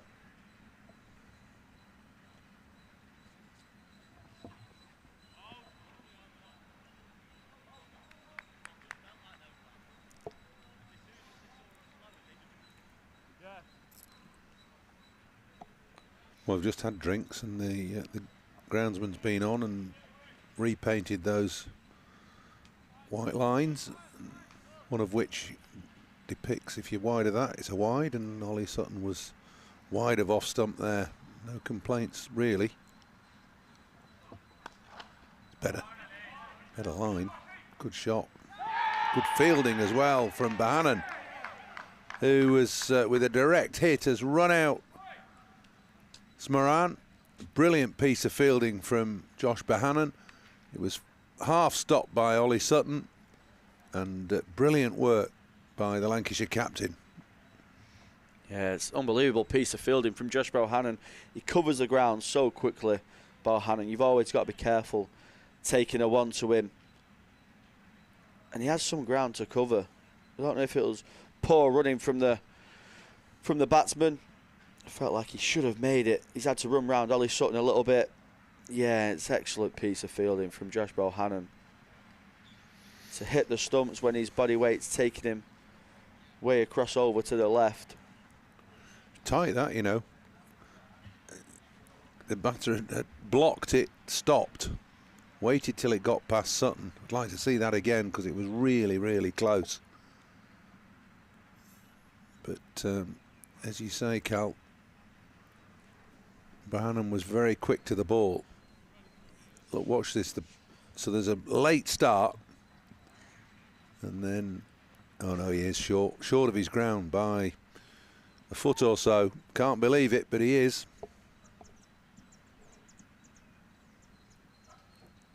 Yeah, it's a good breakthrough for Lancashire. That's with Josh Bohannon as captain. He would have, mind would have started to play a bit of overtime, trying to think where he could get a wicket from, but he's created that himself. Something that will lift the spirits of the fielders in this heat.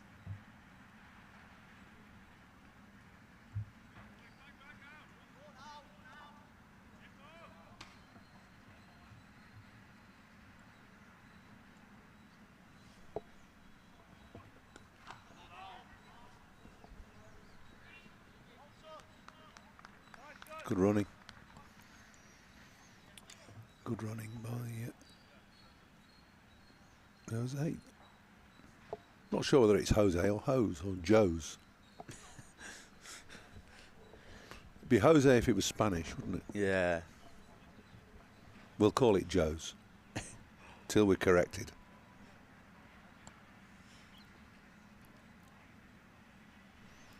Anishwar on strike now, first time.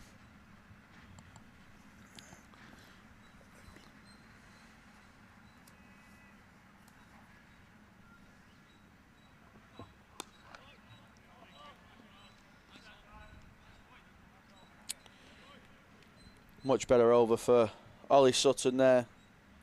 There's a 5 coming from it, just like no ball. Again, the extra. But much better control from Ollie Sutton.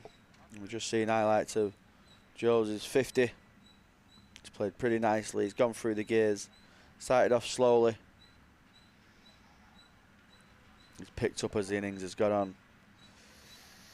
Traded almost exclusively in boundaries early on, just picking off the odd loose ball from Aspinwall and Boyden in the opening overs. But this is pretty solid knock now, 51 from 64. 7 fours and a 6, and we've got a change in bowling now.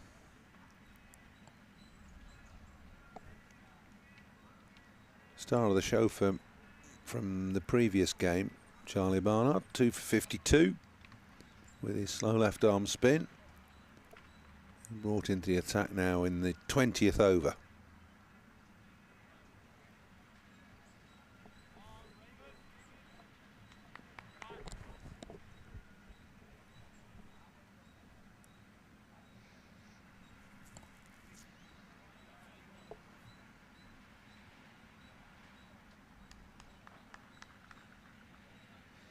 Making sure the field's set as he wants it. Just pushing cover behind square, I think. There's a slip in place. Attacking stroke, first ball. Balderson at long off, prevents the boundary. Good signs, boys, good signs. Yeah, we had Harry Singer on a few overs ago discussing getting that ball soft and bringing the spinners into play. Charlie Bernard and him, I'm sure himself, Harry will bowl some overs during the innings. This is where Lancashire will hopefully be able to squeeze a little bit with a little bit of pressure, a little bit of spin maybe from this surface.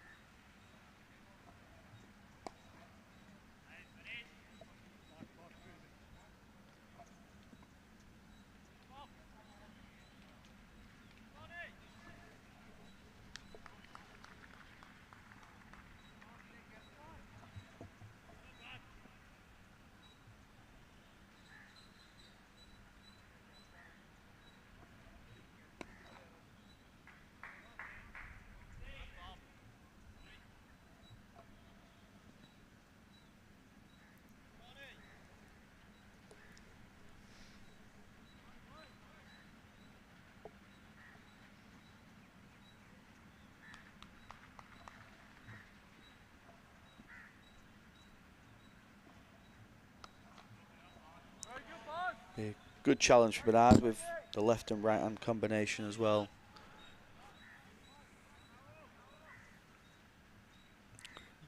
Trying to work on different angles.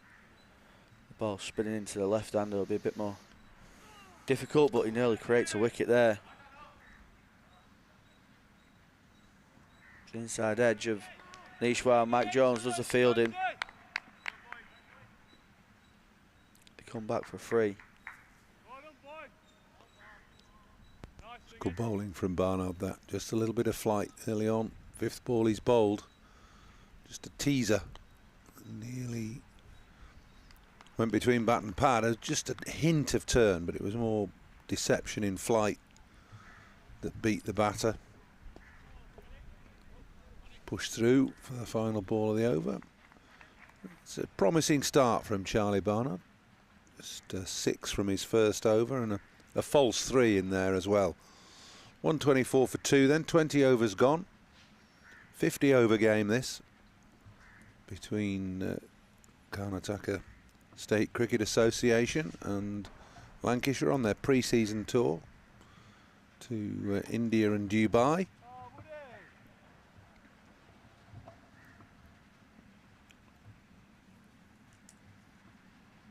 Players have been out in Bengaluru for best part of 6 days now. Had a game a couple of days ago. Well, they were just feeling their way into conditions and getting out onto the park. This they're hoping to be a little more rust-free. Graham Hardcastle comes back. Do you enjoy your break, Graham? He had at least 2 overs off there.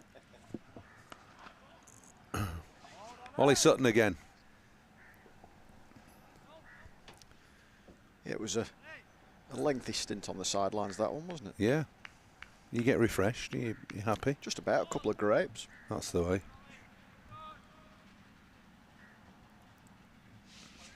Can't say I've had too many grapes at 4:30 or whatever. 5 to 5 in the morning. 5 to 5, yeah. There we go.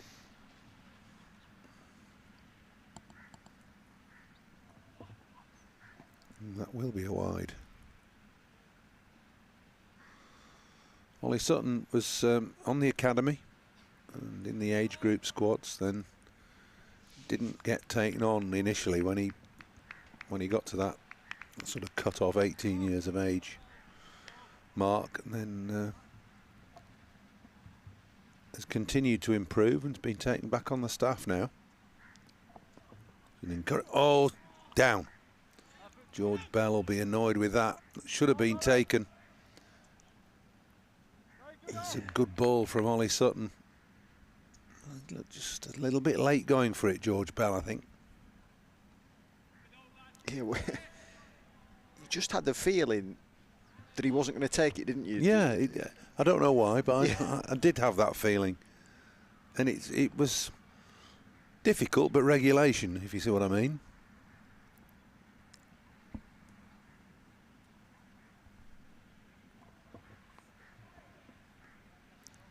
Just fended off down to, or steered down to third man that time.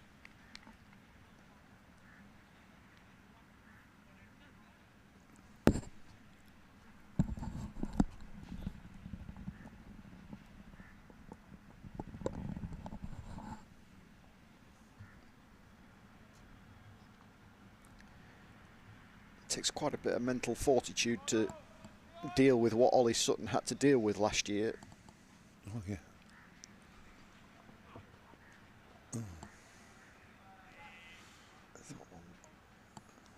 He's glanced down to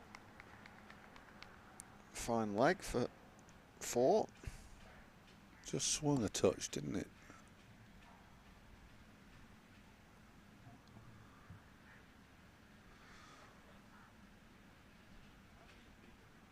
Might have seen a replay of that drop behind the stumps, actually, just to see what happened to George Bell on that.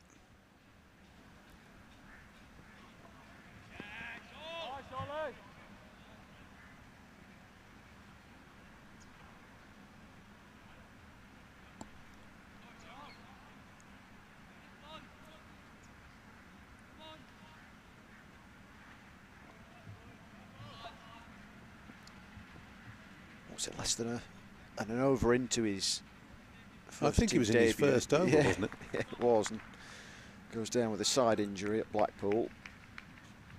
Yeah.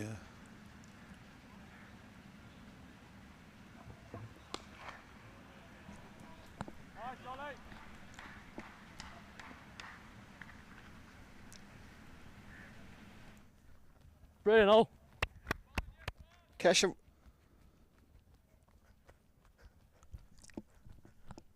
Hello? Yeah. Oh, shit. Hang on. Yeah, I can hear you. Kesh, it's Graham Hardcastle in the studio back at Old Trafford. How you doing? Yeah, I can hear you, yeah. Yeah.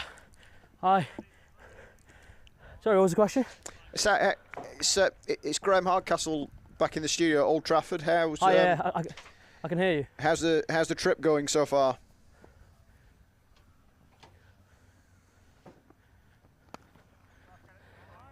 Yeah, it's going brilliant actually. It's great to spend a bit of time on the grass in the sun.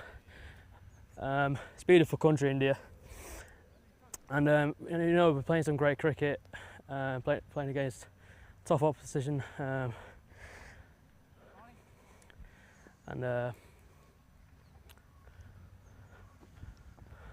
it seems to have been quite a test so lovely far. Thingy. Yeah, it's great to be out here, really.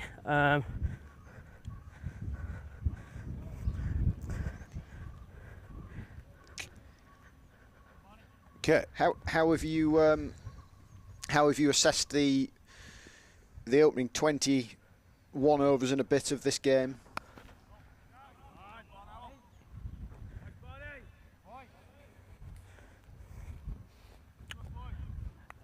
Yeah, it's sorry, 1 second. Lovely Barn. Yeah, it seems to be a better turn from Barney. Early on from the seamers, though, you know, there wasn't a lot of swing, as you'd expect really in subcontinent conditions. Hamizan!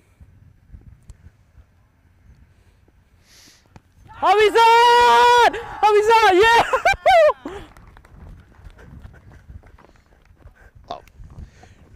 Not too bad to Barney. To have a wicket on comms, but yeah, it was a much needed breakthrough, that, wasn't it, Kesh? Really.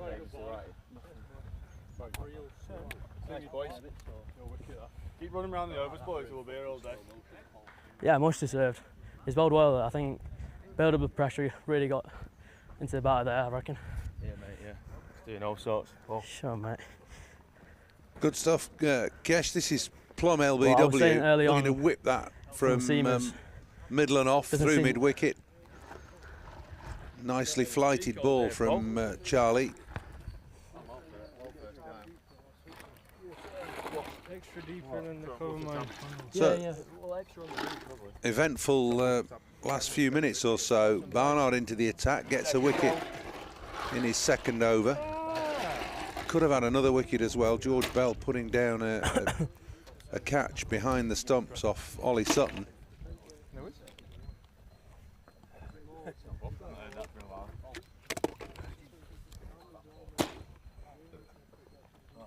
Yeah, you see, Yeah, I'm on the mic. both you and I, Graham, think that's a fair Yeah, a little bit, regulation actually. chance for a Mate, I keeper, was don't we? speaking But while he Barnard went got late wicket. and went one-handed. Yeah, it was. Perhaps should have been taken, but the wicket's come. Kesh, can I just ask you about your just going back a few months to your first taste of first-team cricket last summer? How did you enjoy that, and how quickly did you feel you settled into that?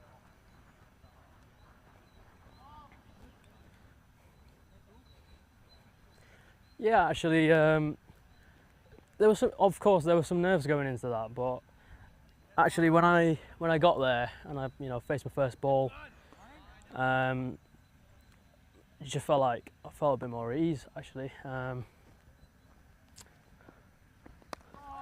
Yeah, really felt part of the team straight away. The team, it's a great bunch of lads, and I think it's the team. The changing room's brilliant. Coaches are brilliant. So I think.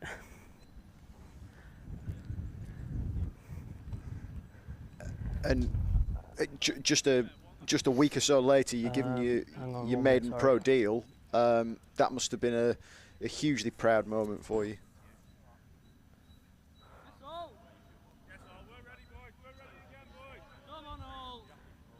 Sorry, I couldn't hear you. Say that again. Say just a week or so after that debut comes a maiden professional contract.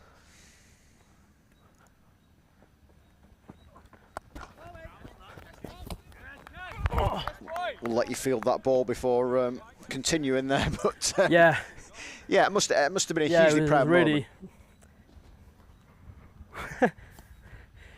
Yeah, it was a really proud moment. Like I said, just as soon as I played that match, I was pretty happy with the shots I played as well. Gave me a bit of confidence, but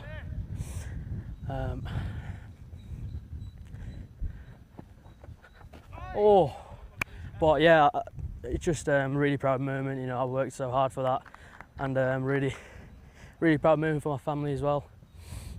They've given up a lot, and I think it's a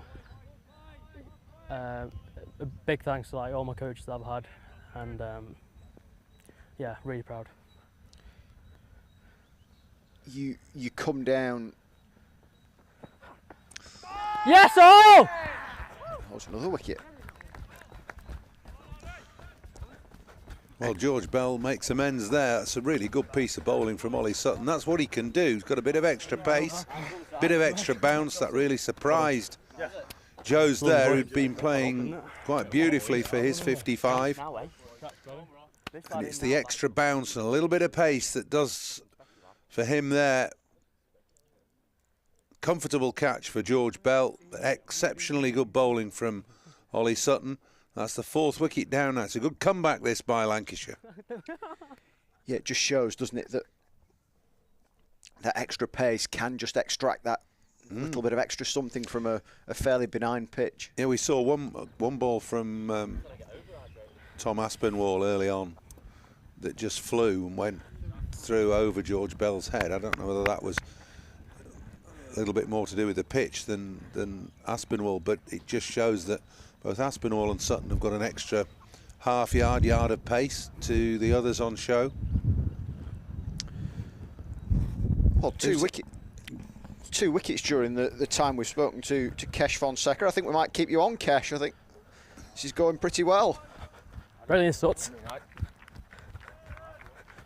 Changed the look, haven't I? Just one more topic for you. You've come through the Bolton School system, which has produced many a good Lancashire cricketer. Who have been your biggest influences there? Have you worked with the likes of Liam Watkinson, people like that?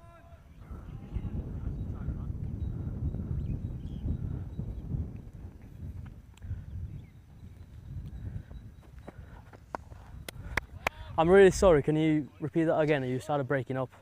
Yeah, we're just talking about the kind of Bolton School production line, which you've obviously come through. Who were your big influences there? Saying, I'm presuming one would be Liam Watkinson, Mike's son.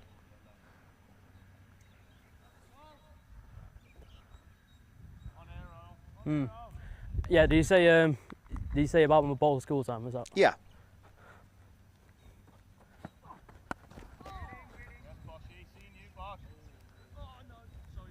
Is that what you said? Yeah, about the Bolton School production line, which you've obviously come through. Yes, all. Yeah, I was really fortunate to get a scholarship and go to Bolton School. They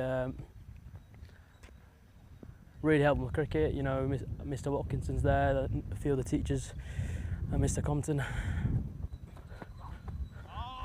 And yeah, they really actually helped me balance my studies and my cricket as well, which I needed. And actually, most of the teachers I had at Bolton School really helped me.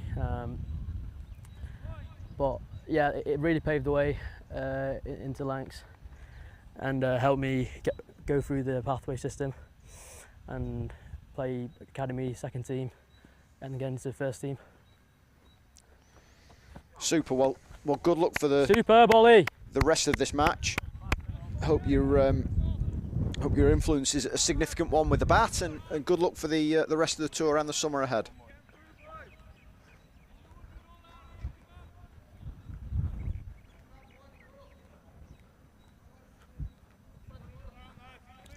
I think he's gone now, Graham. It's good lad, Kesh. I've known him since he was on that Bolton scholarship. We helped get him in there. Gary Yates and myself got a bit of assistance from Bolton School and from the club, and one or two people behind the scenes at Old Trafford who've been very helpful to players in the past, providing some cash incentives for them. Josh Bohannon was one earlier on who was helped. Didn't go to Bolton School though, but Kesh has. And I've followed Kesh's progress very carefully through the academy. He went to the academy, we took the academy and the under-14, well, the age group sides to Mumbai about 5 years ago, 6 years ago. Kesh was outstanding on that, playing in the Gymkhanas in Mumbai as a real youngster. But he thoroughly enjoyed that and shone when he was there. So this is another trip for him to the Indian subcontinent, and he comes across well. He's obviously looking forward to getting some work under his belt here. Yeah, I mean it's certainly a hotbed, isn't it, of cricket, Bolton. And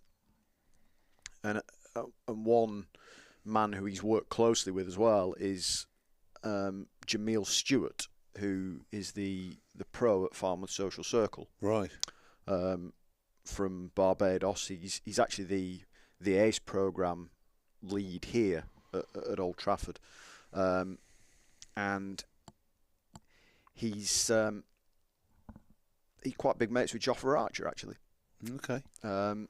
And he runs a cricket centre in Bolton, and I think has helped Kesh progress his game over the last few years as well. So yeah, quite strong links with him, Bolton School, Bolton Cricket, Emirates Old Trafford, Yeah, so it's it seems to be going well at the moment. Very good. And I've just heard in the last week or two that he's going to play some club cricket down at Bowden in the Cheshire County League, which is my old stamping ground. So always used to be good pitches down there. Pete Marron laid them. Pete, who was groundsman here at Old Trafford for many, many years, sadly passed away now, but he laid the deck at Bowden, and in a similar vein to this out here, yeah. So good batting pitches there, and hopefully Cash gets a few knocks. Mind you, he might be playing for the first team, so he won't play much. Fingers crossed. Well, exactly. But if he's not, he'll get the odd Saturday game at Bowden, I think. Do you still go down and watch? Yeah, a bit. Yeah? Yeah. Sort of split between Alderley Edge and Bowden.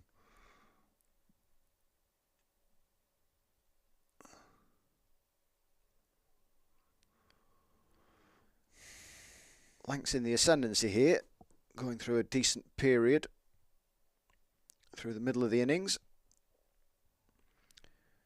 Wickets for spin and seam in the last 15-20 minutes or so. Yeah, I've been impressed by both these left-arm bowlers. Sutton brings something a little bit different. He's got a bit of extra pace, gets some bounce. He's settling into nice rhythm now. He was unlucky not to have a wicket before he got that last one. And Barnard, always tricky being a young spinner going to India, because the young Indian batters seem to play spin very, very well. They're brought up on slowish turning pitches, so the mysteries of spin are laid bare to them very early. That's good from Sutton. That really is good. There's, I think there are increasing signs that this, whilst it's a batting pitch, there's no doubt about that. There is something in there. We've seen some extra bounce, even from George Balderson when he was on. Now he's not got the pace that the likes of Blatherwick and Sutton have got, but still was able to just get the odd one to bounce a little bit more than the batters were expecting.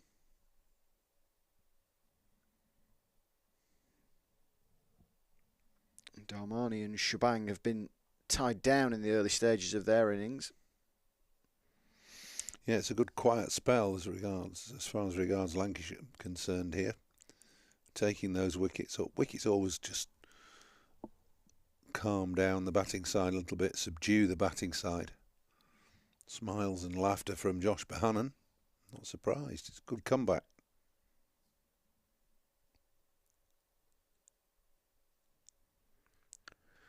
That wasn't played particularly with any great certainty either.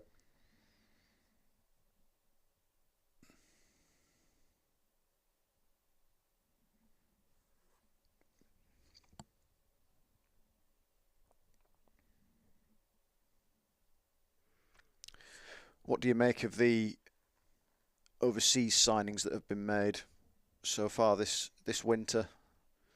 The likes of Marcus Harris and Ashton Turner. Well, overseas players are they're almost a moot point these days, aren't they? Because you look at historically, you want to try and get an overseas player who will be available for you for a long period through the summer, and those days have gone now. So it's a little bit more about signing impact players, I think. But I think Marcus Harris is going to be available a bit more than that. So it's a throwback. Yeah, I was going to say it's a bit old school. A bit more of it, yeah. And I quite like that, to be fair. I like it when an overseas player comes and has time to bed in and get used to playing in the side. The Lancashire players get used to him being around. Now, he's a talented player. Obviously, he's played international cricket and played county cricket.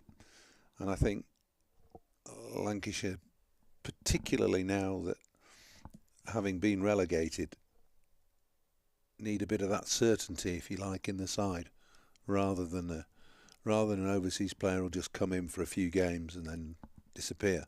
So I think that's good. They're quality players, but it's difficult. It's difficult as a coach, as a director of cricket, to pinpoint the players that you want and get the ones that are really going to make an impact. You really have to work hard. I mean, going back, to when I was director of cricket, we got it was probably, I can't say it was a golden era, because that was the era of Clive Lloyd and Farouk Engineer and Wasim Akram and whatever. But there were players around at that time, in Faulkner, for instance, who was a World Cup winner at the time. I mean, it's an interesting one, isn't it? Because you look back to last season, and I think everybody's reaction, not just at Emirates Old Trafford, but around the county circuit, when Lancashire signed Nathan Lyon for pretty much a full season initially, was, wow, what a signing. And it just shows how difficult it is that he's undoubtedly the best spinner in the world at present, but it didn't work out in the end. Well, it shows how difficult the overseas scenario is. And then you get somebody like a Tom Bruce who comes in, who's decent pedigree, good recent record, could hardly score a run, and then you look last week and he scored 345 in New Zealand for Central District. Central CD, yeah. So. Well, there are so many variables, aren't there? That form, for one. You trust yourself to do your research and look at the players and know that they are solid individuals who've got quality performances behind them. Otherwise, you wouldn't be looking in the first place. Which is exactly the two categories that Harris and Turner fall into. Correct. So that's good. But then you've got the vagaries of any professional sport. So you've got injury, but now in cricket you've got the especially if you're signing key international cricketers, current international cricketers, you've got the cricket boards who'll come in and say, we thought it might be a good idea, but now we don't think it is, so therefore we're going to withdraw him. So you're never really going to be anywhere near 100% certain that you're going to get A, the guy that you want for as long as you want, and B, that he's going to perform. So it is a worry, and it's led. I'm sure it's led a number of directors of cricket to think whether it's right or the right things to do to sign overseas players. Put your trust in your core players that you produce at home, and just gild them occasionally with an overseas player in T20 cricket or whatever. Last season, Mark Chilton would have had probably significant frustration over the Nathan Lyon situation. We've signed a good and it didn't quite work out, etc., etc. When you were director of cricket, did you have almost a situation where there was one that got away kind of thing that you kind of thought to yourself, well, Shreyas Iyer was the classic. We pioneered as a county trying to get an Indian player into 50 over cricket. Now I know people will say, well, that's hardly the pinnacle of these days of county cricket, but it would have done so much for us at the time to get Shreyas playing. I mean, look where he is now. He's played a significant innings yesterday. He's been captain of IPL franchises. He's possibly a future India captain. I mean, he would have been a fantastic addition to Lancashire cricket, even though it would have been in the 50 over system, 50 over competition, because of what would have happened. It's the effect these guys have on the rest of your staff, as well as actual performances that count. So he got away. We signed him, and we jumped through all sorts of hoops because to get the BCCI to agree for an Indian player to come to this country then, about 5 years, aren't we? 5-6 years, was quite tricky. And they'd agreed it all. I'd gone through Ravi Shastri, who was coaching in India at the time, and he thought it was a great idea to try and get the next line of the next rank of Indian players into a bit of domestic cricket in this country to learn about different conditions, etc. So he was all for it. Shreyas was brilliant and mortified when he couldn't come. It's a shoulder injury, wasn't it? Yeah, he dislocated his shoulder the day after he signed the contract. I mean, you couldn't credit it, could you? I mean, how many? Well, you shouldn't know. How many cricketers dislocate a shoulder anyway? It's not, it's not a common injury. Anyway, that's what happened. But Glenn Maxwell was another one we signed. Maxie, I thought was star performer, and he is. He has been for years, hasn't he?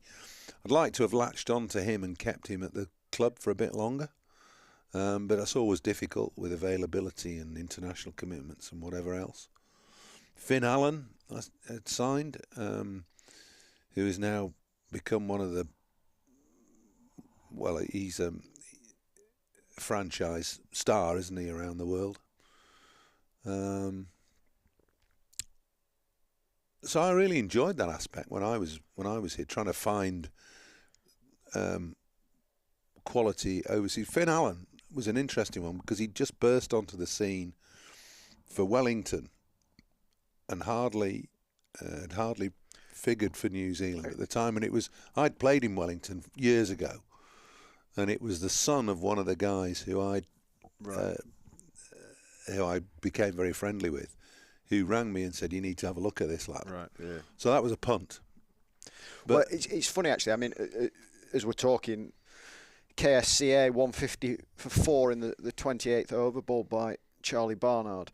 I remember on a Saturday night with not much else on the TV. I think it was a choice between Michael McIntyre's Big Show and or whatever it's called, and a Super Smash game from New Zealand, and I decided to watch the Super Smash game from New Zealand, and Finn Allen just blazed everything. Yeah. And I thought to myself, he'd be a great signing for somebody. Yeah.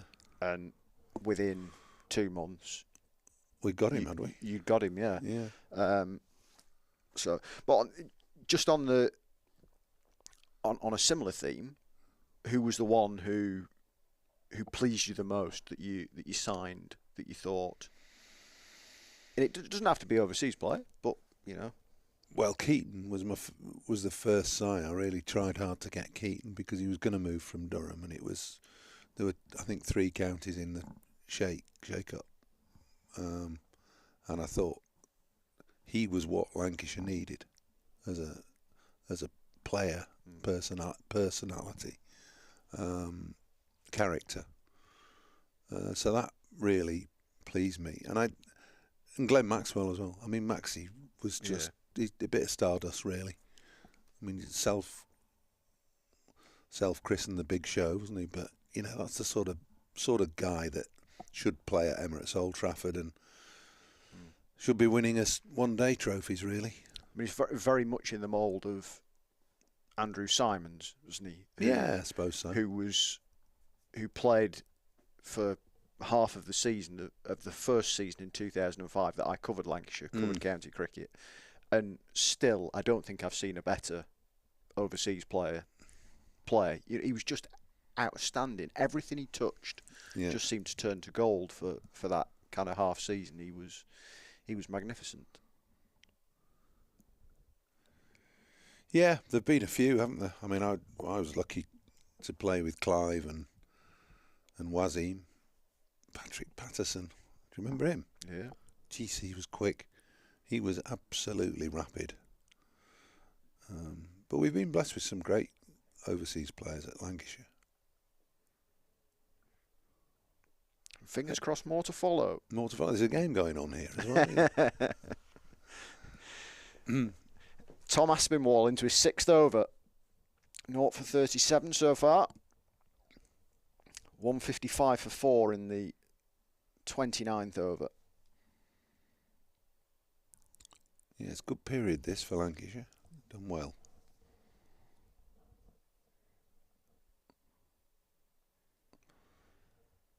Second spells, I'm always keen to see how bowlers come back for second spells, especially early season. You know, we're only talking short spells, 4 overs I think he bowled in his first spell, Tom. And it might not seem much as we're sitting here and on our sofas at 5 o'clock in the morning and it's chilly outside, but this is where it starts to get hard work for the bowlers, when it's an awful lot warmer than you're used to. It'd certainly be harder if he was bowling out there at this present moment in time, behind us at 5 o'clock in the morning, pitch black. But, right, well, I'm gonna leave you for a minute or two now and see where we get to, and I'll be back in a minute, or well, half an hour or so. Real fascinating period in the innings at the moment, because anything's possible here. Karnataka could still get to 300, or they could be bowled out for 230. Really is the crux of the innings. Wickets for Sutton, Boyden, Barnard. Is that one? Drifts away for 4. Damani moves on to 20. Callum Flynn back with us. England physical disability captain. Bit of a false stroke there.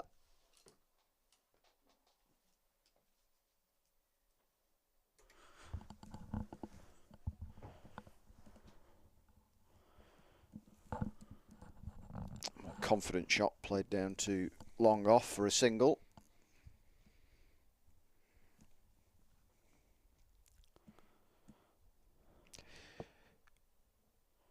Just coming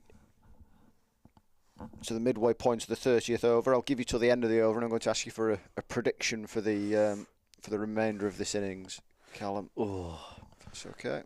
They tend to do the double the score, don't they, at 30? Not quite brave enough, I don't think, to go with that one. Go on, I'll give you another 3 balls. 2 balls. Quite as much time as I thought you'd got, but with it being a pre-season as well, they might change the order up. Ooh. We'll go 287 4. Oh, do I have to say wickets as well? I'll say for 9. For 9 down. Well, Wasp says 276.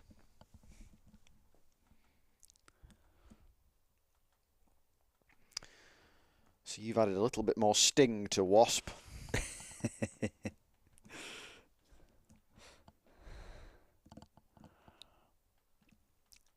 having a good trip so far, Charlie Bernard.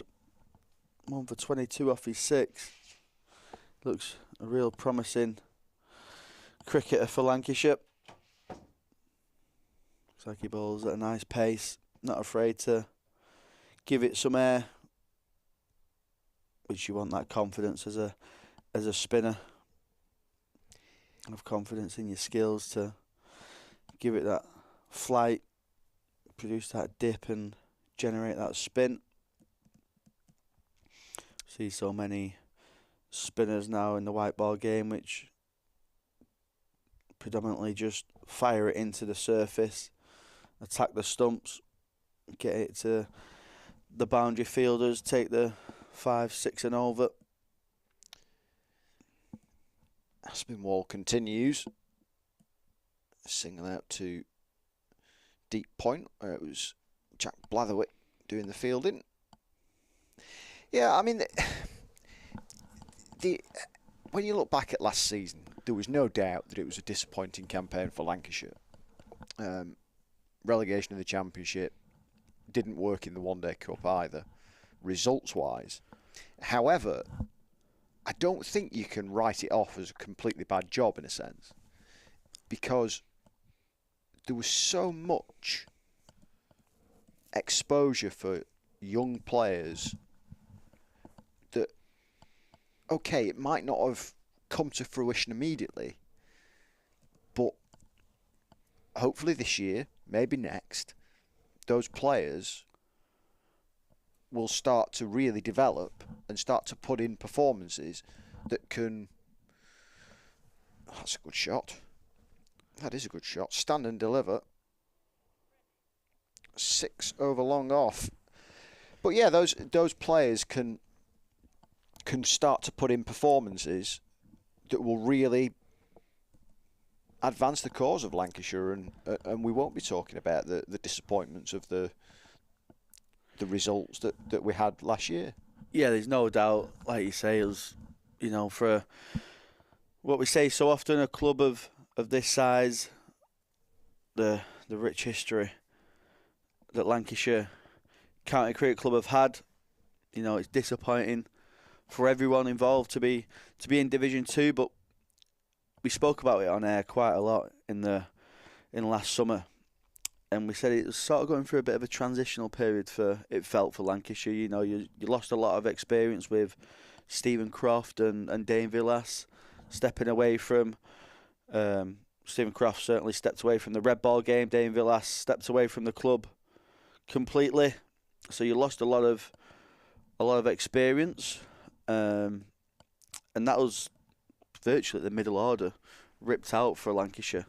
And then, like you say, you had youngsters coming in who were probably, Lancashire obviously had to pick them, but maybe it was a year or two early, you felt, for some of them. For someone like Matty Hurst, he kind of thrived. He had a solid campaign. He's gone on to big bash contracts and sort of franchise tournaments from that success. He had a gig in the 100 as well, but you feel like there's not many positives going down to Div 2, obviously. But the one positive would be the exposure that the youngsters are going to get again. Yeah. And it's probably more of a solid platform for them to show the skills and to gain more experience, you would feel. So if they have a good year in Division 2 this year, obviously promotion's got to be the first. It's got to be the main aim for Lancashire. It's got to be the main focus to get back into Division 1, of course. But you feel if the youngsters can have a solid year in that Div 2 this season, and then next year they've got that much more experience under the belt, to then go and perform in Division 1, hopefully in 2026. I'm going to throw you across the other side of the Pennines to illustrate that point. George Hill at Yorkshire signed a new contract a couple of weeks ago and said pretty much exactly what you've just said there, that actually their relegation in 2022, was it? I think it was 2022. Out. Balderson with the low catch. And fifth wicket goes down, and it's Barnard again. All the twos, 2 for 22 for the left arm spinner. And Lancashire are really starting to impose themselves on this game. It's a good low catch.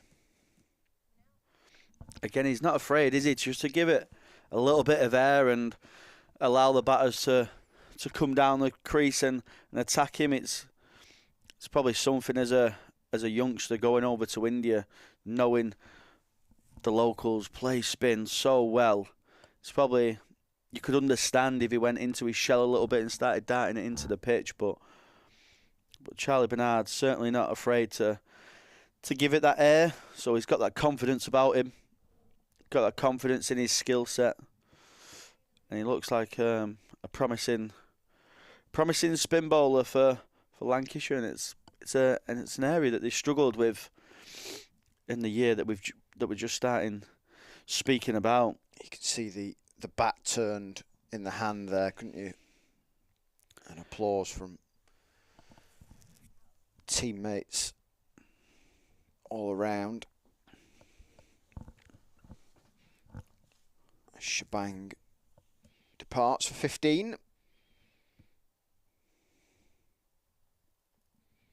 171 for 5 in the 32nd over.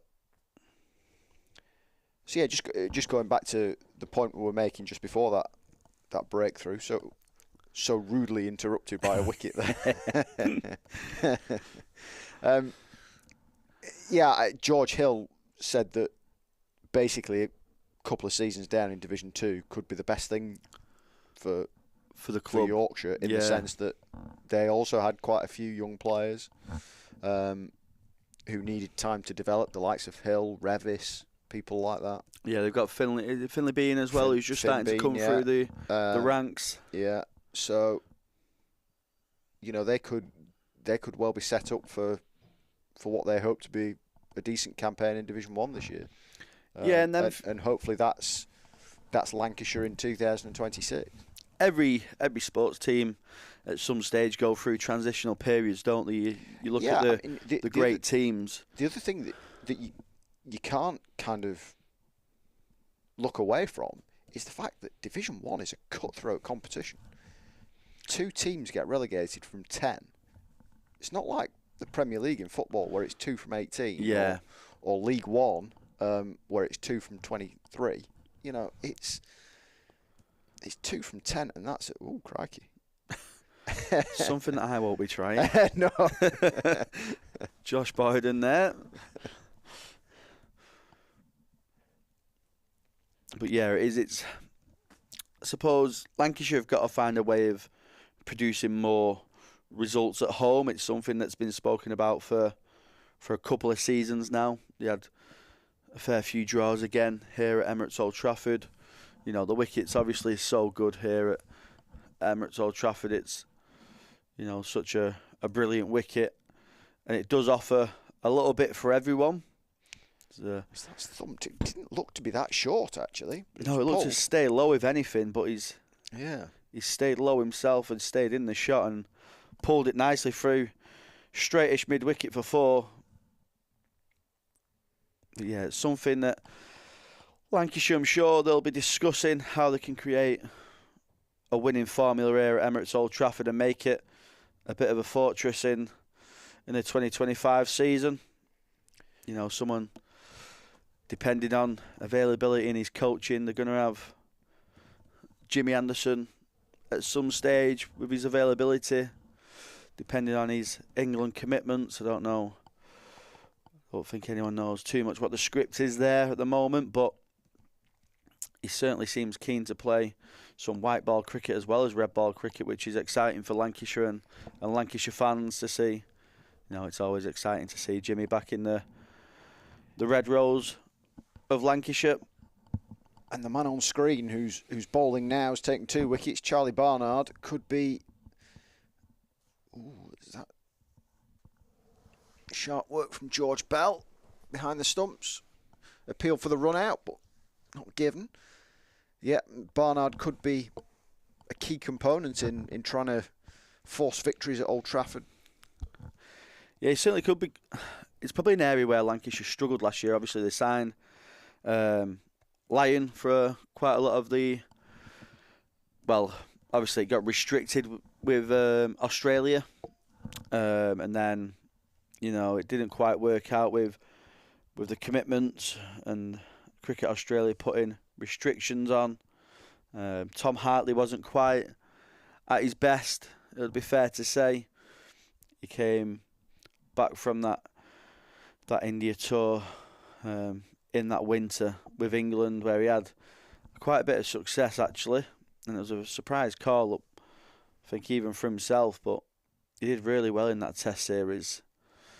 So he probably came back thinking, bowling in tandem with Nathan Lyon quite a bit, can learn a lot from him in the nets, but it just didn't quite work out for Tom Hartley as a frontline spinner.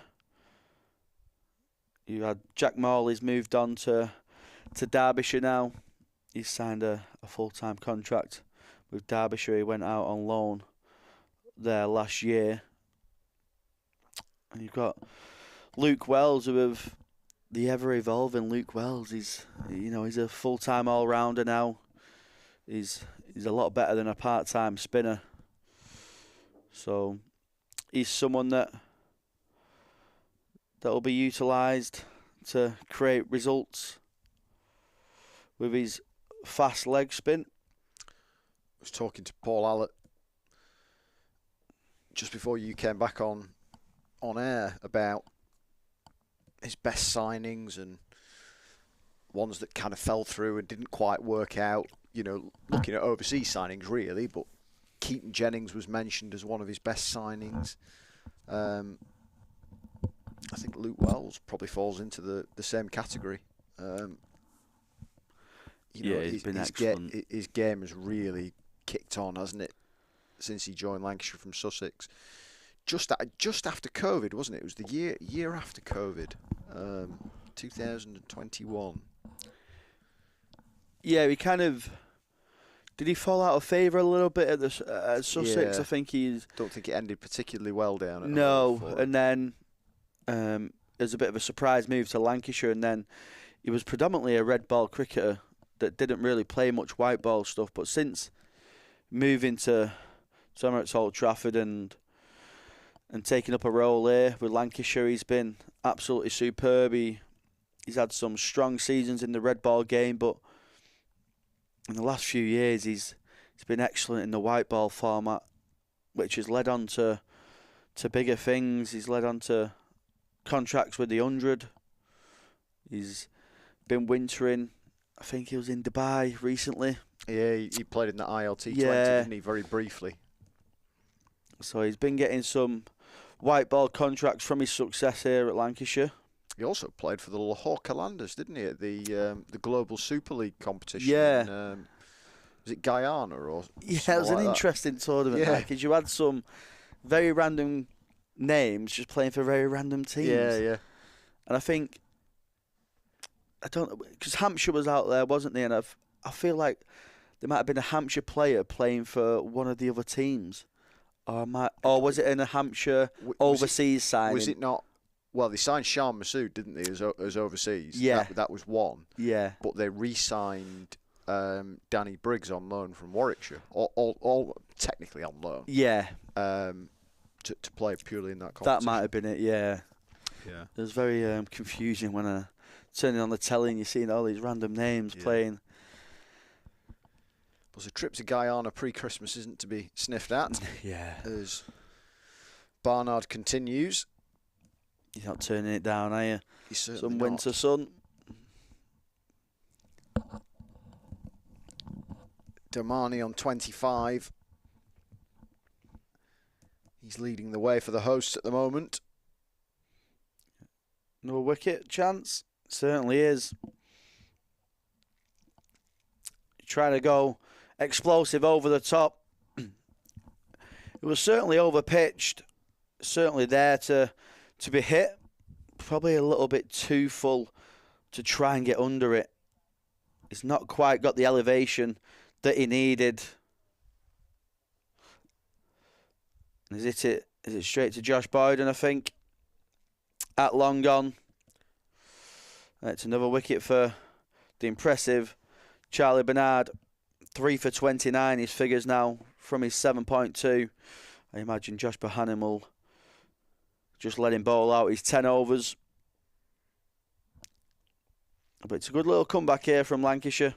182 for 6. And I might have to revise my total. Yeah, well, I think I said 251, and I think that might be a bit over optimistic at the moment. It's another drinks break. It's been taken. Tough work out in Bangalore for the Lancashire lads, but so far up to the task. It's been a fabulous middle phase of this innings. Dragged back a decent start for the Karnataka side.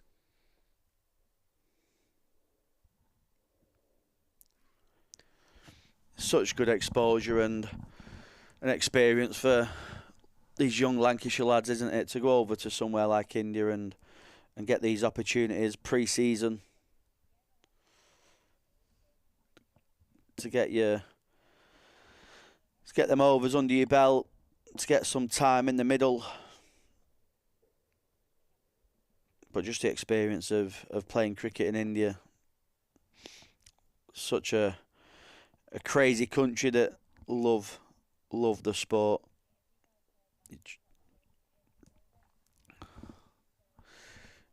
Drive through the streets of India, and it's just cricket mad. There'll be a game going on anywhere.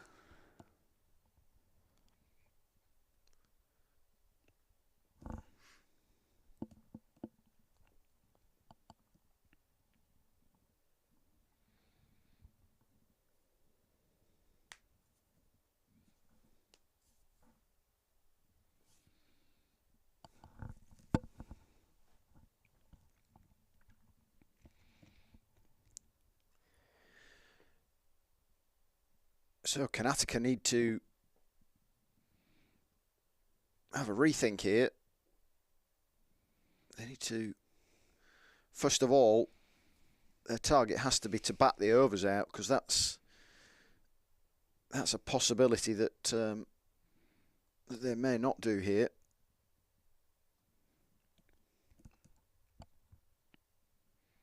In fact, I would say it's probably more likely than not at the moment.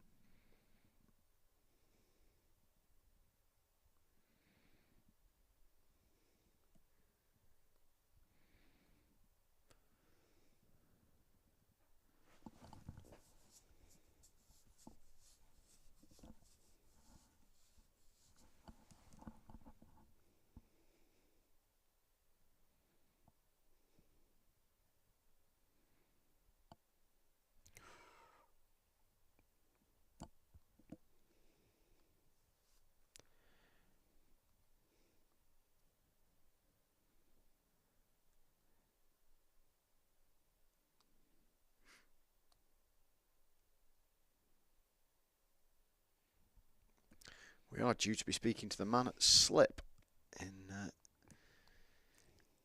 the next few moments.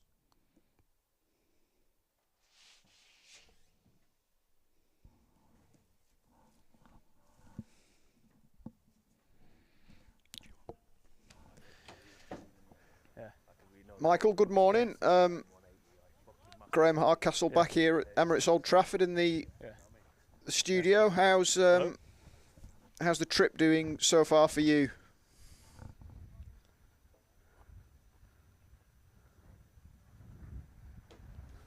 Hello, can you hear me? I certainly can. So, Graham back in the studio at Emirates Old Trafford. How's, I can hear you, I can hear you. How's the trip can going? you hear me? Spot on. Yes, trip's been class, yeah. Been really, really good. We've got loads of batting and bowling in, loads of fielding in.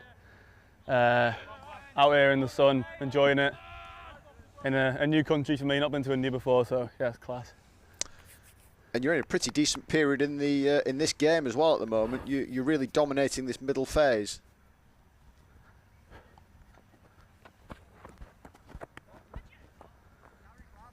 Yeah, we are. Yeah, it's we spoke about it in the last game around this time, where even though we were shy with the bat last game, we actually felt like we had a bit of a sniff when we had them about 3 or 4 down quite early. So just chatted there at drinks to say, 6 down now, we're in a really good position on what looks like a good pitch, but we go bang bang now, make sure we nail it. Otherwise, we still a chance to be chasing a big total. So no run. Well done, Singy. Yeah, still try and turn the screw now and yeah, get them 7, 8, 9 down and try and run through them. The great thing is that Barney's done quite a lot of the work, but it's not just been him. You've had wickets from elsewhere with the likes of Ollie Sutton, who I thought was really impressive earlier on.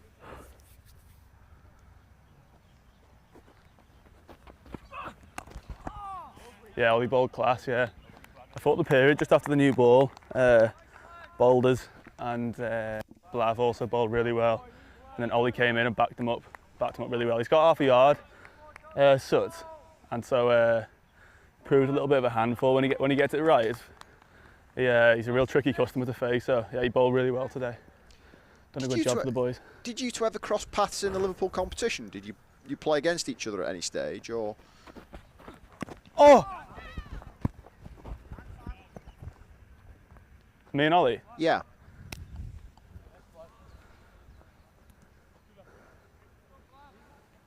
Do you know, I think I might have played against him like in the Liverpool comp when he played for Formby, but years ago now. But I know it might have only been like once or twice, but I've hardly crossed paths with him somehow. We've avoided each other, but yeah, it's nice to be on the same team now. I guess after runs the other day for yourself, you'll be looking to back that up later on today.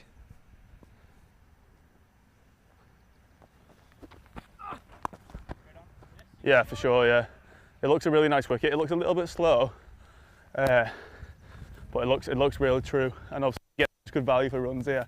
Outfield's rapid, so yeah, for sure. I look to have a look early, get myself back in, and cash in hopefully. It's so good, especially pre-season. Obviously you want to win the game first and foremost, but to be out there and spend some time in the middle is, you know, you can't put a price on it really. For yourself as a new signing, how important are these tours to kind of bed yourself into Lancashire life in a sense, or bed yourself back into Lancashire life? I know that you've spent quite a lot of time here at Emirates Old Trafford in the nets, but going on tour and being in each other's pockets with new teammates 24/7 must be quite an advantage, really.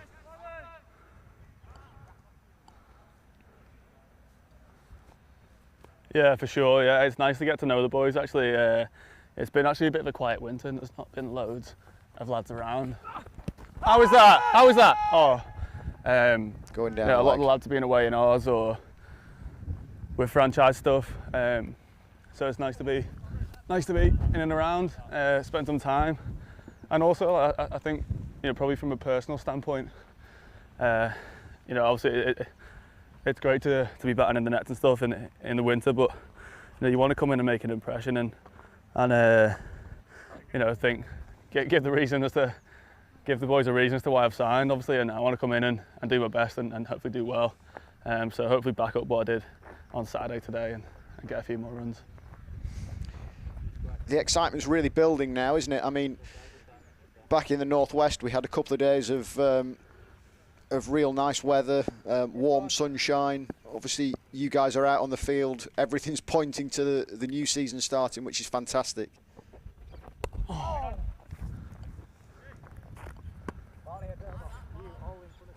Yeah, so I heard, yeah. It makes a change because when we left, it was absolutely Baltic. So shock, we go away and as the sun comes out, but can't complain here. Oh, Barney. But yeah, I can't wait for the start of the season, to be fair. You know, it's great to be here and playing these warm-up games, but once you start getting into the battle, you know, you're ready to get going, and you know, can't wait to actually get to Middlesex that first game and get into it. Well, there's little doubt you'd have certainly been playing at Ormskirk yesterday. There's no doubt about that. Oh, Barney. Fancy's a bit here. Oh, Barney.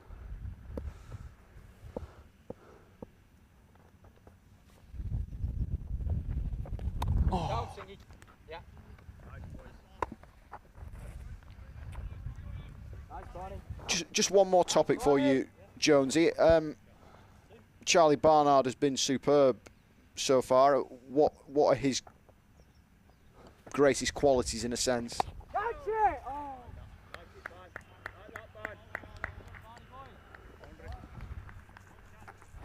I think he's ultra consistent. I feel like you know what you're going to get from Barney. He can land it on a sixpence and just mixing his pace up well. Obviously being out in India, it's renowned for obviously spinners. So it's obviously slightly spin friendly, I would say. So conditions do suit him, but he's bowled really well. I don't know if that's his 10 done. But yeah, he's bowled class. Just mixing up his pace, and yeah, he's very reliable, Barney. He's got one more to bowl. So 9 overs, 3 for 34 so far. So thank you for your time, Jonesy. Enjoy the trip. Enjoy the rest of the trip, and good luck for the next couple of hours. Thank you. Thanks very much. Hope.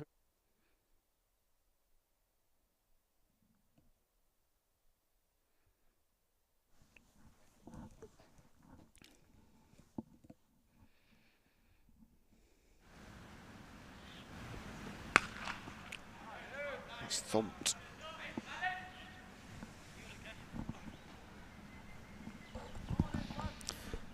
Yeah, it was a superb shot. Very dismissive. Yasavardhan, he's got a few in the first game as well. He's pulled that handsomely in front of square, way in front of square, more to the deep mid-wicket region.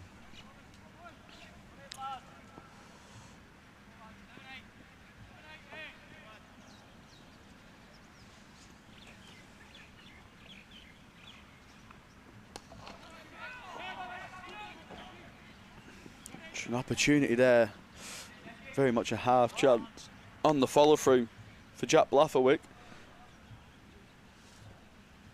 Just looked like it's stuck in the pitch a little bit, just a little bit of a leading edge. Nearly went straight back to the big fast bowler, diving to his right on his follow through, couldn't quite reach it. 195 for 6. Karntaka. Lancashire going pretty well in this middle period, coming to the back end of the 50 overs.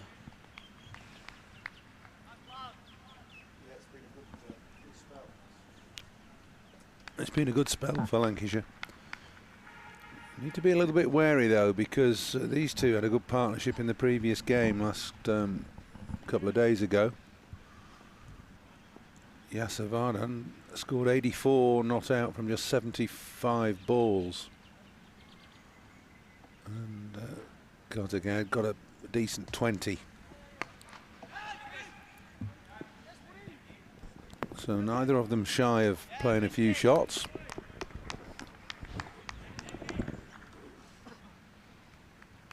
It's Luke Wood on the field, first time I've seen him.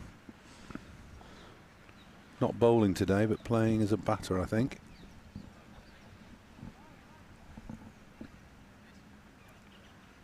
Yeah, they just kept going there. Karntaka's batting lineup, they kept trying to be on the front foot, trying to be aggressive. And it looks like the same here. Trying to get on the front foot to Blatherwick, trying to put him under pressure. 7 off the over so far, 1 ball remaining. Blatherwick will just be trying to get out the over now. Speaks so much in the white ball game about getting out your over well, not trying to concede boundaries with your first and your last ball.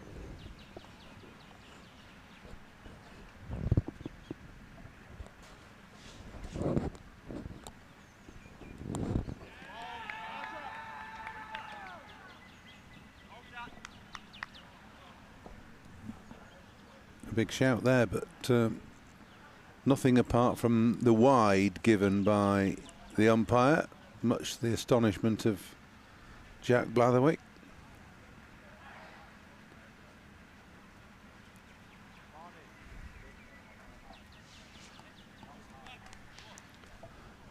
George Bell was convinced there was an edge or something there.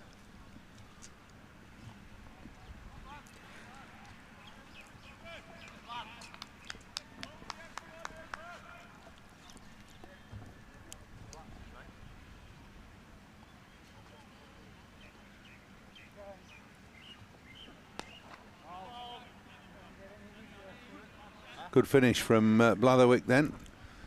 He's bowled 6 overs for 45. Let's have another look at this. Big appeal from George Bell. I don't know whether he's trying to kid the umpire or Blatherwick not really interested, but in the end it was given as a wide. I always giggle a little bit when the umpires allow the bowlers to appeal, and then at the very last second they give the wide. They could shut down that appeal straight away if they wanted to. Just going over the left shoulder of the batsman. So Barnard to finish his spell then. It's been a really fine bowling performance from him so far. Outstanding figures, 3 wickets for 34. Into his last over. Bowled off the reel. He could just do Lancashire a huge favour here by breaking this partnership. 2 dangerous players down the order in for Karnataka.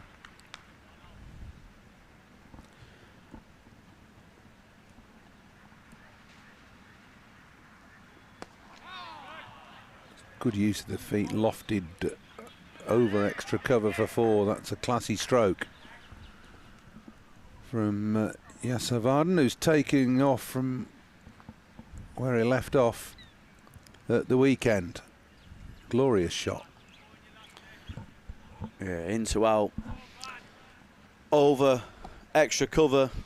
Always a beautiful shot on the eye. Stumped. So Barnard does the trick.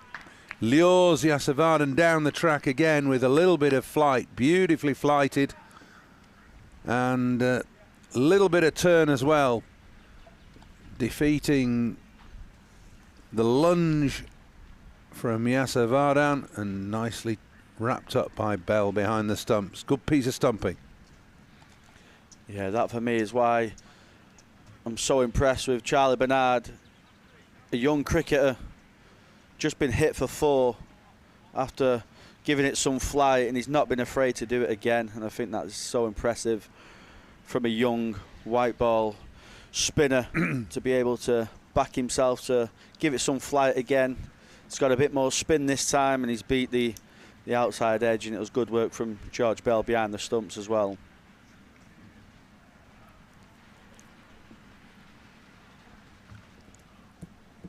So 202 for 7, good start this, and really good comeback from Lancashire. Barnard leading the way, 4 for 38. Players just taking a well-earned drink, just a dozen overs or so remaining in this innings. That is if Lancashire don't bowl Karnataka out. We'll be able to get a word with Michael Jones again in just a moment or two when the players have just had all the drinks and everything settles down again. So Michael, it's Paul Arrett here at Emirates Old Trafford. Can you hear me? And that's a real bonus for you to get that last wicket. I hope anyway. Fucking fancy it. On the mic, no, the mic's done. Oh. Probably. I'm boring. Okay, well, we'll leave him for a moment or two. Let Barnard finish his over.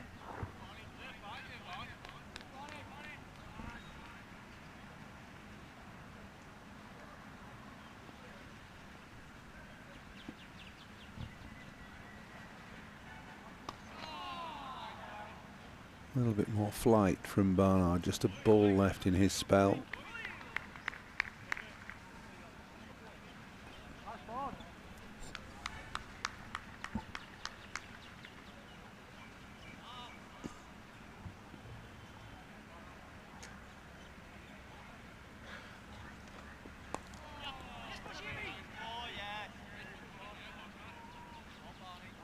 Well, top performance from Barnard.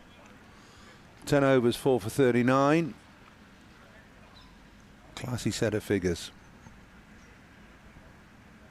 Yeah, very well backed up his first game as well too. brilliant performances on this tour so far for Bernard. It's good promising signs for any Lancashire fans. Seeing a young left arm spinner, giving it some flight, giving it a bit of spin. With someone that will certainly step up for Lancashire in some of the formats this year. He'll have a big role to play throughout the season, whether it's here at Emirates Old Trafford or whether it's away.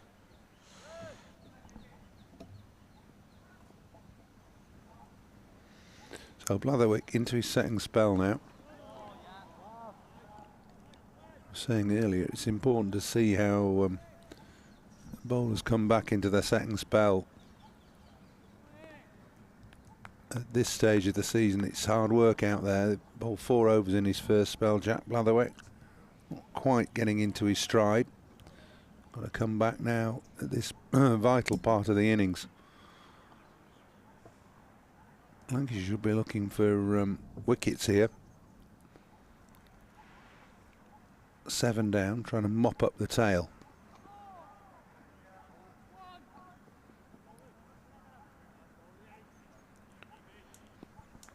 Your 280 looks a fair way off. It certainly does. I think the miracle is they're getting up to that one now. Like you say, I think Lancashire are in a good position to attack and try and get off the field as quick as possible. Really, try and get the 10 wickets. 3 wickets remaining. Blatherwick, a bit more consistent in this second spell so far, hitting a bit much better line and length. Nearly finds a reward. Bit of a lonely appeal from Blatherwick there. Not quite finding the outside edge.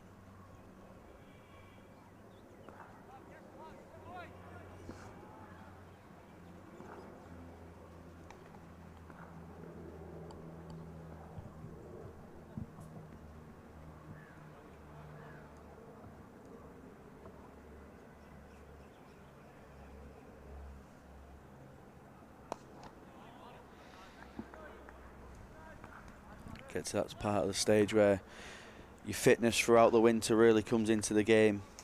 Getting up to the 40 over mark in this heat as well, that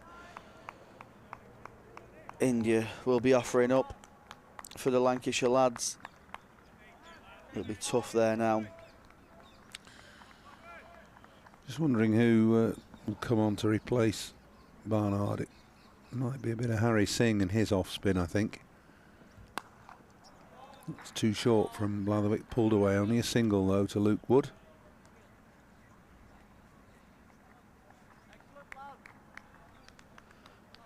Interesting pair of shades he's got on there, young Woody. More like ski goggles, these shades that these cricketers are wearing these days.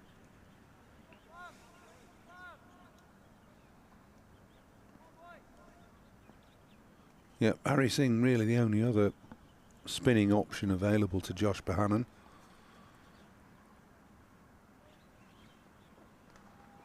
Ooh, bottom edge, scutters through to George Bell. End of the over, 39 gone, 205 for 7.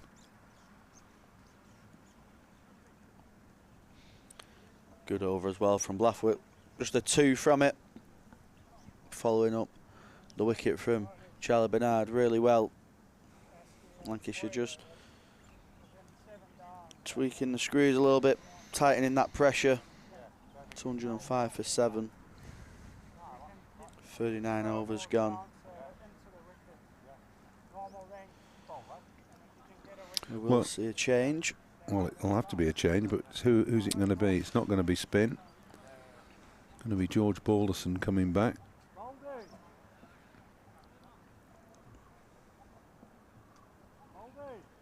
Good steady first spell from Balderson, doing what he does best, nagging away on line and length.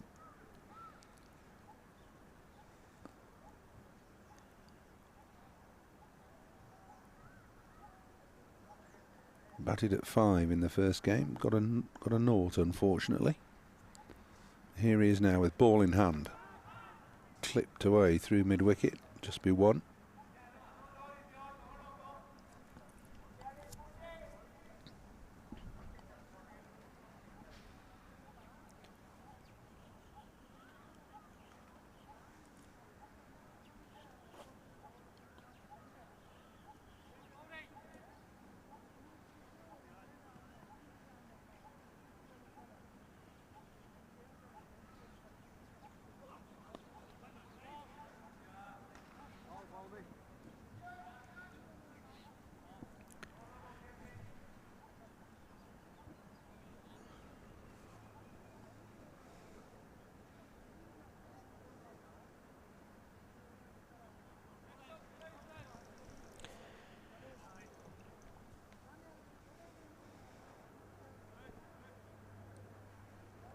Took a bit more of a role on as a full-time seamer last year. Did George Balderson in 2023? It was kind of used as a partnership breaker, bowling 5, 6, 7 overs here and there.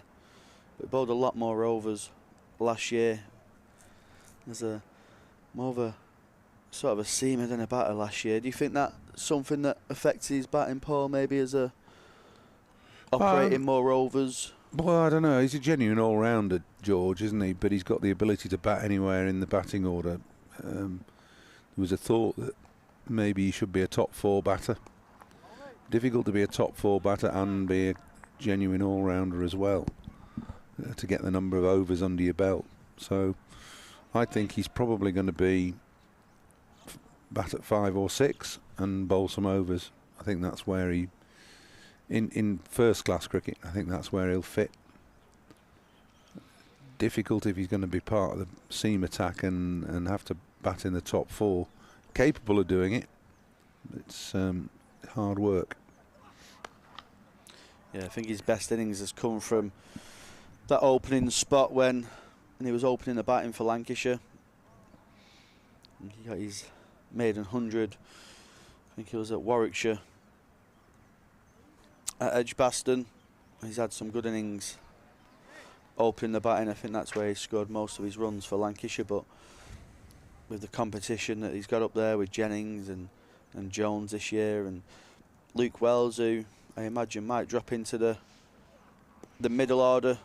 Maybe he scored that brilliant 100 at the latter end of the season last year versus Somerset here at Emirates Old Trafford, so maybe that's a role that Luke Wells will take up this year. End of another good over from George Balderson, just 4 singles from it. He's bowled 6 overs for 19. Without doubt, him and Charlie Barnard, the 2 most effective bowlers for Lancashire so far today. Barnard with the wickets, 4 for 39, and Balderson very economical. 3 and over or thereabouts. Here's Jack Blatherwick again. Never quite sure what you're going to get with Jack. Wholehearted cricketer and bowler though. Graham's back after have you had a snooze now? Yeah, you have 10 minutes. Yeah, I'm not quite 100% sure what the best plan of action is, whether it's just power on through. Power on. Keep going. It's a bit like jet lag, it doesn't exist.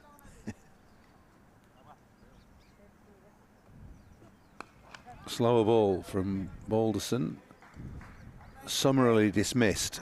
It was a poor ball, shin high, full toss, and got what it deserved. I get the feeling it might have been back of the hand as well. Whatever it was there to be hit, wasn't it?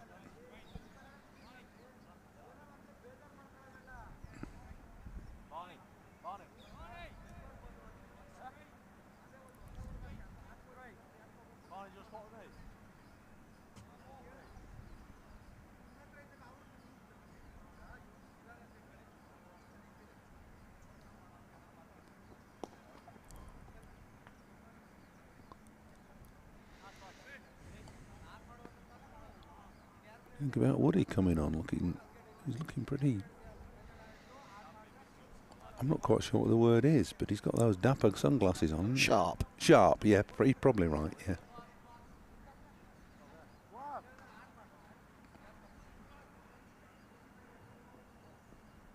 A nice sort of pre-season match for him, isn't it? Come on and field for 15 overs and just bat.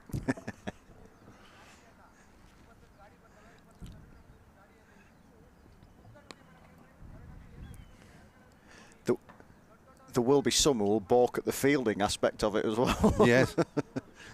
I just want to bat. I thought you said I was just batting, he'd say to the captain. No, but you've got to field as well.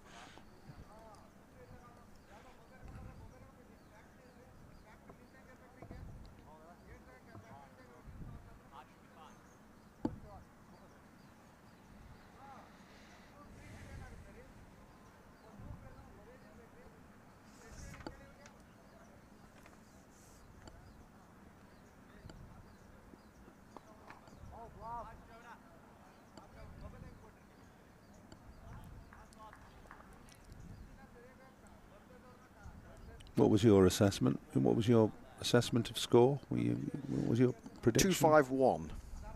Yeah, you're probably not going to be far off, are you? No. 250, I think. I think if he is that, Lancashire will be happy. Yeah, the last time we were on together, just as you left the room, I think I said something along the lines of, you know, this could be anything. I think they were about 150, something like that. And could have still been 300, or they could have been bowled out for 220. You know, it's going to probably be somewhere in between. So 217 for 7, 9 overs to go. Michael Jones hopefully will have his audio in and be able to hear us. Michael, it's Paul Allott here at Emirates Old Trafford. You'll be pretty happy with this at 217 for 7 with 41 overs bowled.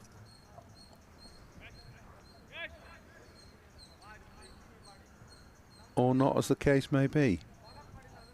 Hi Paul, I heard you say hello, but I didn't quite catch the rest of it. Oh, good. I'm just saying that it's been a good comeback, this, in the middle and latter overs by the lads. Charlie Barnard bowled beautifully. He'll be happy at 217 for 7.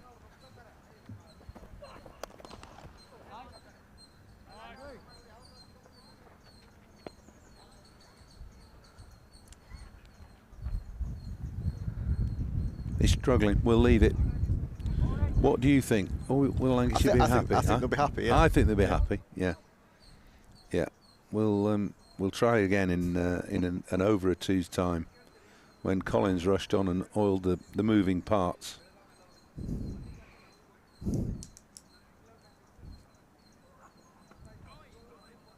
Adventurous, and I think George Balderson saw him coming, trying to bang it in short.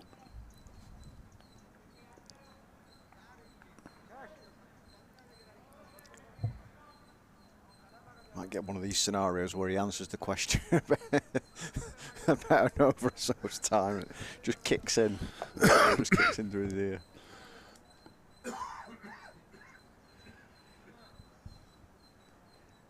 Well, we are at the stage of the innings when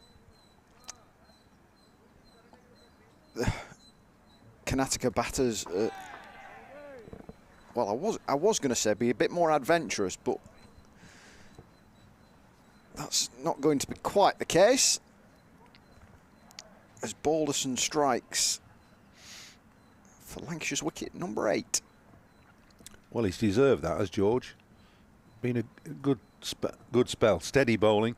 It's what you expect from George. We've talked about it before, about how steady he is and how he has a knack of taking wickets. Top of off is what he's been aiming for, and top of off is what he's hit. Initially, my initial impression of it was that he'd beaten him for pace, but actually I think he's just played down the wrong line. Yeah, it's not a pitch which is doing an awful lot for the seam. You're not going to get an awful lot of movement. There's been precious little swing and minimal seam movement. Even Charlie Barnard didn't get an awful lot of turn, but I was really impressed with the way he varied his pace, and his flight was lovely. So plenty of guile from Barnard, and plenty of accuracy from Balderson. He was quite happy to attack, wasn't he? You know, quite happy to be taken on. And well, yeah, I mean, the last wicket was a classic case in point. He'd just been lofted over extra cover for 4, flighted one up. Batter came down, hit him over the top, and he thought, go on, have another go. And absolutely. Got him stumped next ball. That kind of confidence from a young bowler who, yes, having had a bit of success last summer, will still be feeling his way in the first team, but that kind of confidence is great to see.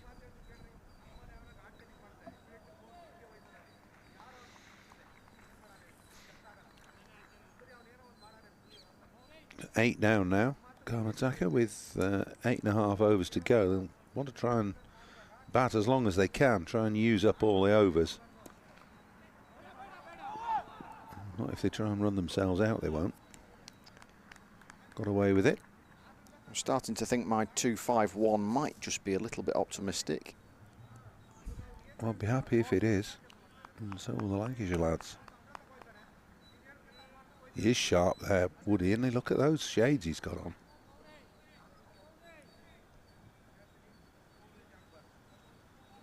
You wouldn't remember the whirlybirds, would you? Too young for that. Yeah.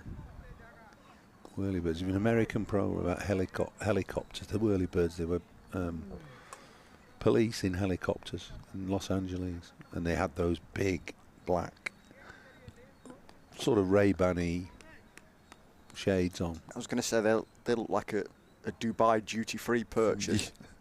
It's got that he's been down the souk. just on the layover, you know. Yeah. Oh, I love it.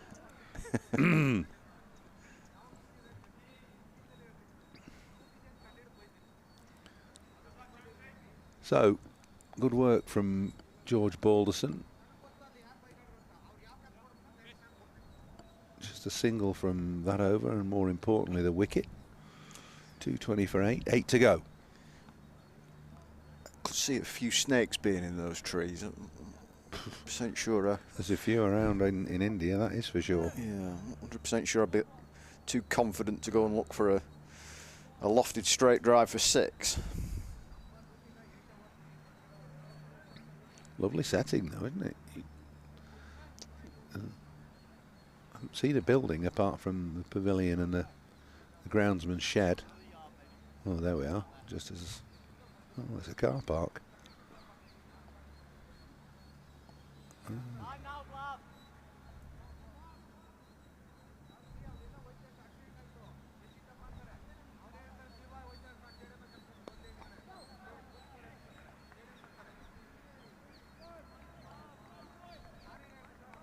Now then, our man on the ground at Karnataka has been on, our technical wizard has been on, and he's done something very, very technical. He's changed the batteries in Jonesy's kit. So, Michael, can you hear us? It's Paul Allott here at Emirates Old Trafford. I was saying to you before, you'd be happy with this situation, even happier now, because Karnataka are 8 down.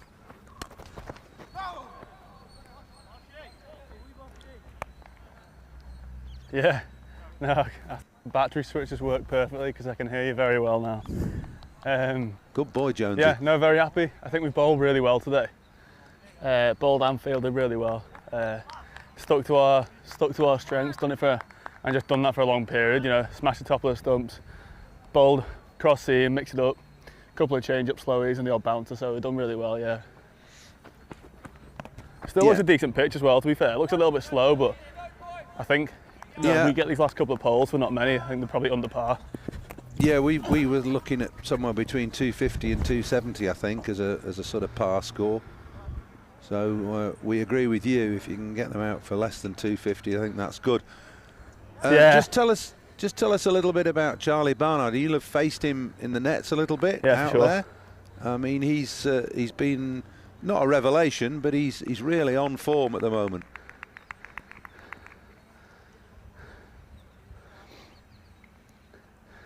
Yeah, this whole trip, to be fair, Barney's been class. Even in the training days, you know, he's bowled really well. We did some open nets, and he's taken wickets constantly. Been really consistent, and also smart as well. I think one of Barney's strengths is just like being able to watch the batter. You know, watch for a batter who's running down. You saw it in that last over that he bowled when he got the guy stumped. He's really good at watching guys. So skillful, very skillful. Yeah, he's not a big spinner of the and ball, just very but consistent for a spinner. You know, he's very accurate. So yeah, he's been quality this whole trip. Standards have been high. Not a big spinner of the ball, but he's got some really good qualities. He's got great command over his line and length, and he bowls with plenty of guile.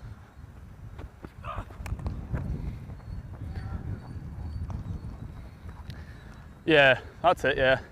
And out here, you know, I think conditions are obviously suited to spin out here, so, you know, the bit of spin that he does get is emphasised. You know, he's gone past the outside edge a few times, and so, you know, both edges in play, because also the speed he bowls quite flat, so, you know, when he does get the odd one to grip, you know, he's beating the bat on both sides, so, yeah, he's been quality, Barney. Been a great tool for us, actually. He's very reliable. So you're looking forward to opening the batting in, well, could be anything between about an hour's time.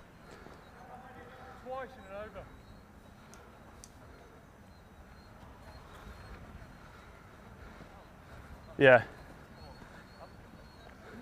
What was that? Sorry, we're batting in and out. Did you say?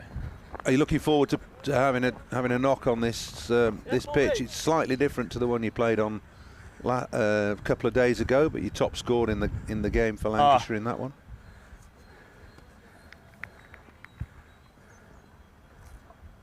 Yeah, no, I am. Yeah, I can't wait.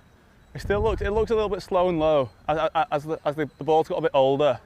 It has kept a bit low and got a little bit slower. But I think for me up the top against the new ball, it should be a pretty nice wicket. And then once I'm in, it's just about batting for a long period of time. You know, 50 overs. But, you know, you take the learnings from the other day that actually in a 50 over game you've got more time than you think. And so particularly if we're hopefully chasing 250 or less, you know, there's not a massive amount of scoreboard pressure, and so it's just going to be a case of getting in and batting for as long as I can, really. Try not to do anything daft and get carried away. Stick to my strengths, smash the basics for 50 overs and we should win the game. Simple as that. Michael, thanks very much.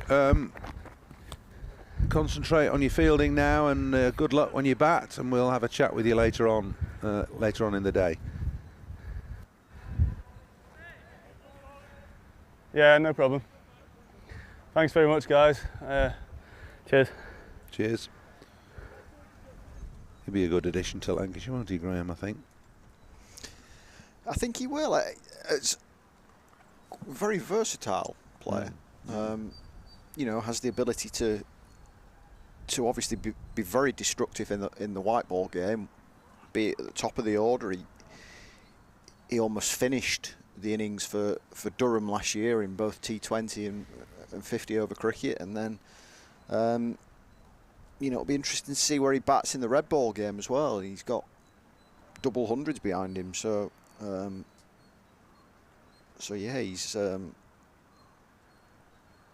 he looks a very good signing on paper, and out in the middle he's made a decent start, albeit in friendly action.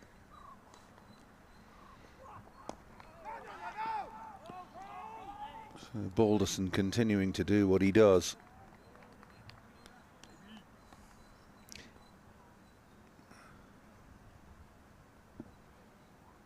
The one thing I think is a significant piece in the jigsaw, in a sense, is he's a Lancashire lad. He knows the area. He knows Emirates Old Trafford. The kind of bedding in process should be relatively straightforward for him.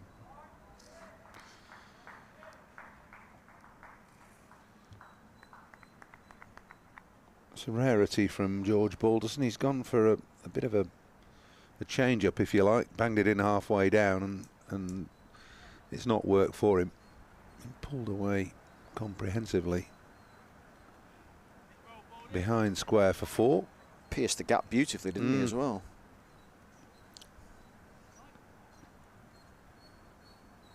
Looks like it can all bat, this Karnataka side.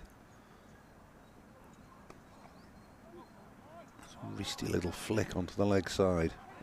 Balderson scampering does well to keep them down to 1. It's 231 for 8 from 44.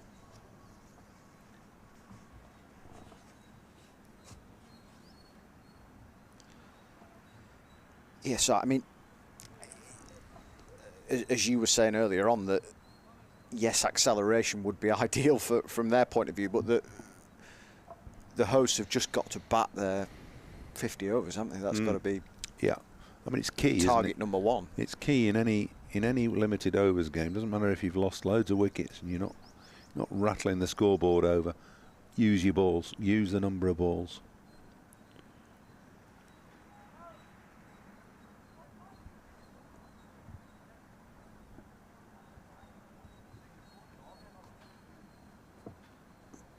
Blatherwick again, a little bit of leg side. That wouldn't have hit another set, Jack.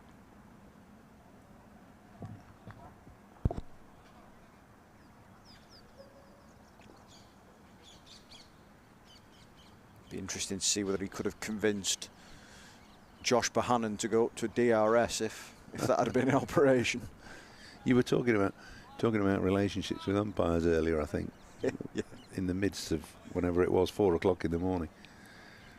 I think always, when you talk about that, I always think about umpires that I bowled at their end and bowled specifically at their end. And there's one that springs to mind. That's a guy called Ray Julian, who used to play for Leicestershire and was a first-class umpire for years and years and years. And he was always known as the bowler's friend.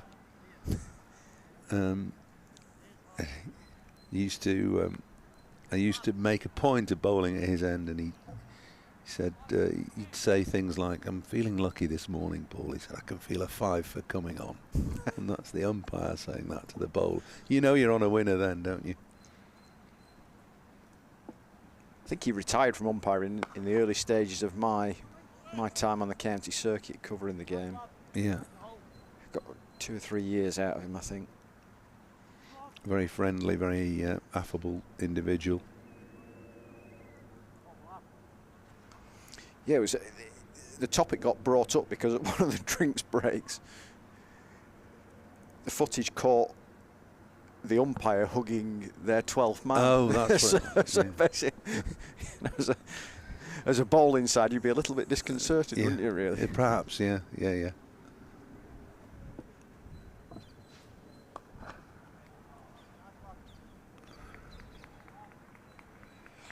So Blatherwick just has a couple of balls left in his spell. He's been a little bit expensive.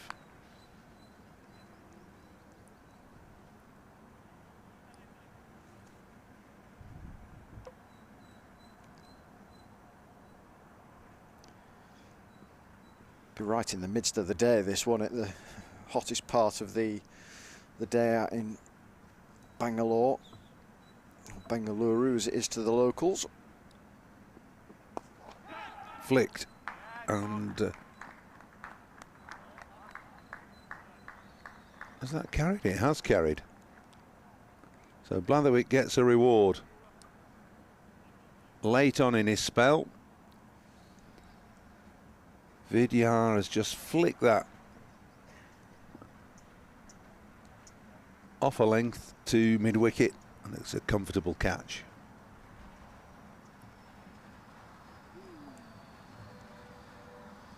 It's a very understated reaction, wasn't it? Yeah.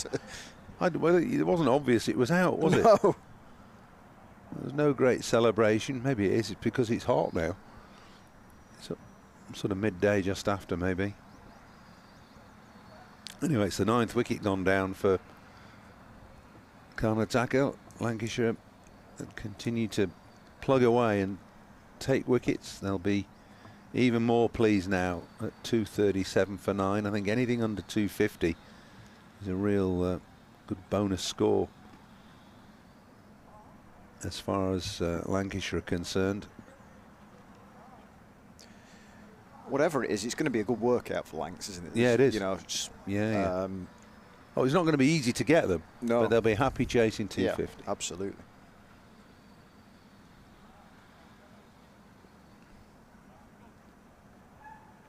Have you noticed Woody's done his fielding stint now? He's off taken off his sunglasses as well. Yeah, yeah.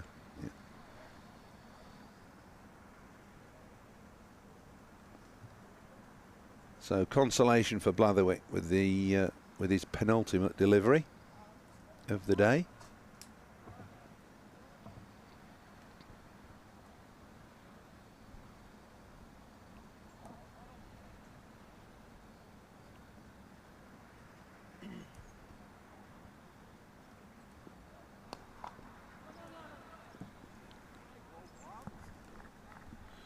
So Blatherwick finishes 1 for 64 from his 10 overs. 5 overs remaining.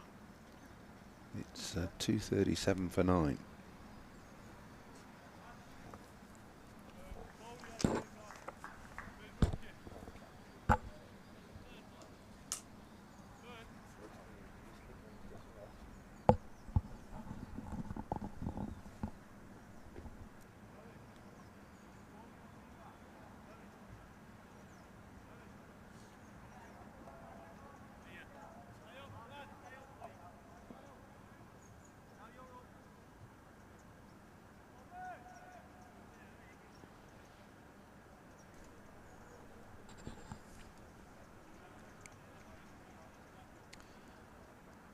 So into the final 5 overs we go.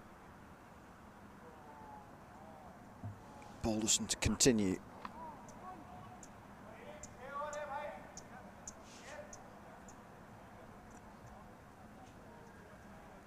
Karnataka aiming to just eke out the runs.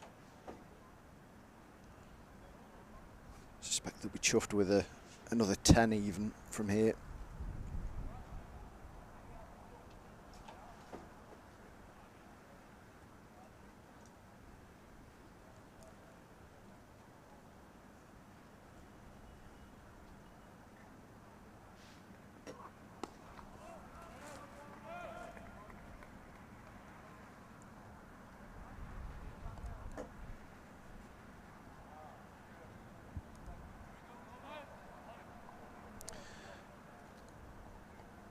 Callum back with us.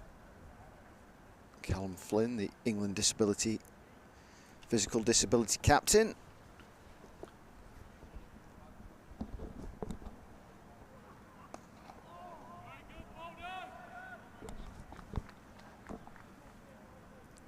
A bit like John Terry in the Champions League, just putting the kit on just to get the end of the innings. I know. Last wicket.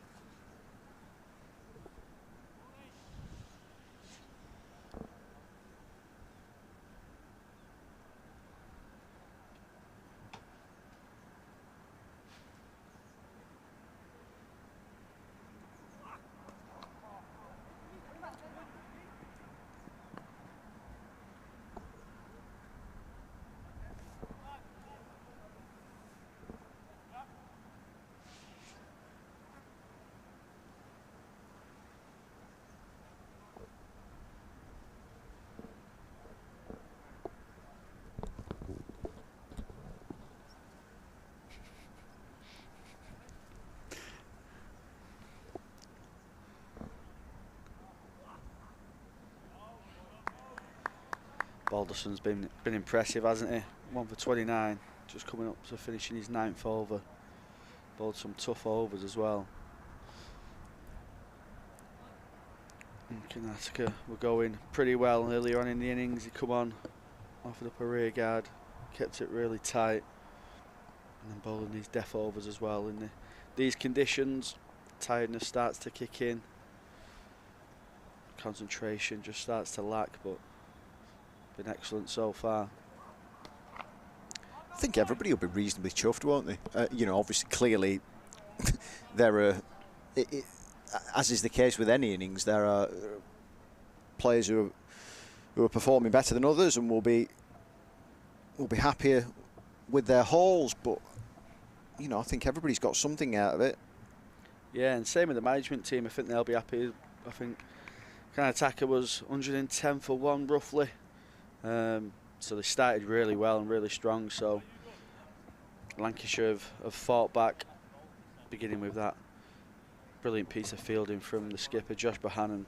That got things going again for Lancashire after a little bit of a tough start. But yeah, they've been excellent. I think they've adapted pretty well. Earlier on, they offered quite a bit of whiff. Over pitching, bit too short, and that's where the boundaries came from. But since then, they've gone a lot more at the stumps, at that 4th stump line, keeping the stumps in play, and it's a lot more difficult to score, no matter what level of cricket you play, when you're attacking them stumps, and you're putting that a little bit of doubt into the batter's minds. Ollie Sutton back into the attack.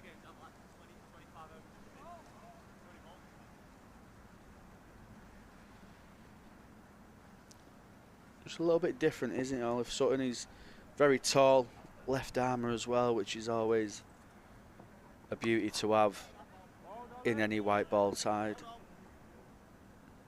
Always that little bit of difference in the angles, and certainly with the height he's releasing it from as well. A couple have shot through, haven't they? You've got a couple to really go. Yeah, go through. I think one nearly flew over George Bell's head earlier on in the innings. Yeah, his bumper and his short ball has probably been the most threatening of the Lancashire bowlers. Jack Blafferwick's bowled a couple, but not quite gone through like Ollie Sutton's have. Even though he's a tall bowler and he hits the deck, he kind of like kisses it as well, kind of like skids it on instead of more proper hitting the pitch and taking the pace off, which Blafferwick probably a little bit more of a hit the deck bowler. Just as we're talking about bumpers and bounces, one doesn't quite go underground, but not a million miles away. Yeah, the beauty of playing in There India. we go. And there we go. Might just be a little bit too high. Yeah, I've been called a wide. That's the beauty of Indian wickets at this stage of the game. The ball starts to get a bit softer. You start to get that uneven bounce, so it'll be a difficult chase for Lancashire, but the wicket's not misbehaved that much, so they should fancy the chances still.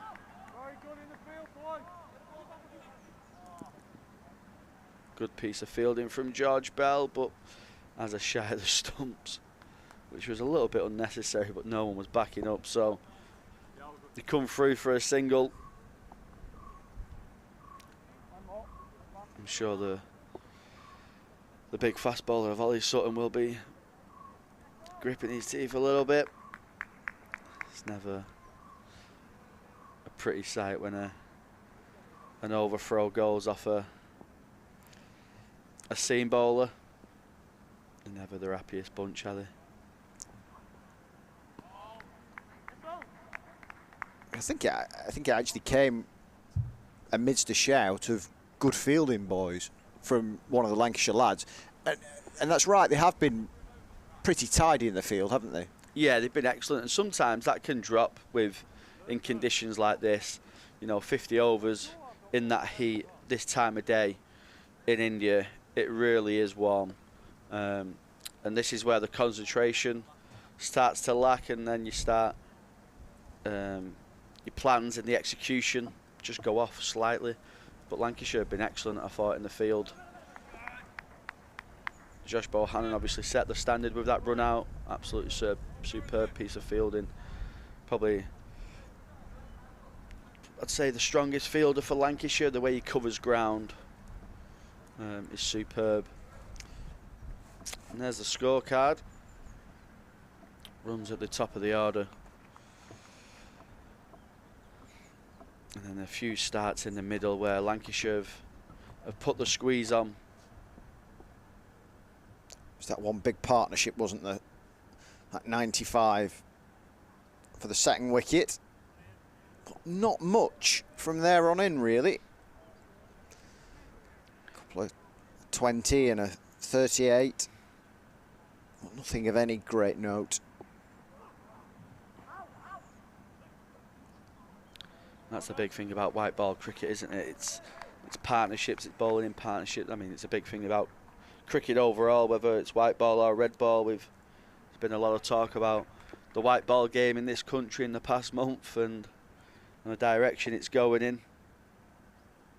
But if you're not producing them partnerships and you keep giving the opposition a helping hand, you can't really get any momentum into your innings. And it has threatened a big score at times in this innings, but then partnerships have just been broken at good times for Lancashire. The talk of the kind of baseball style of cricket seeping its way through to county cricket hasn't really kind of caught fire, has it? Yes, we've seen flashes of examples and things like that, but nothing consistent.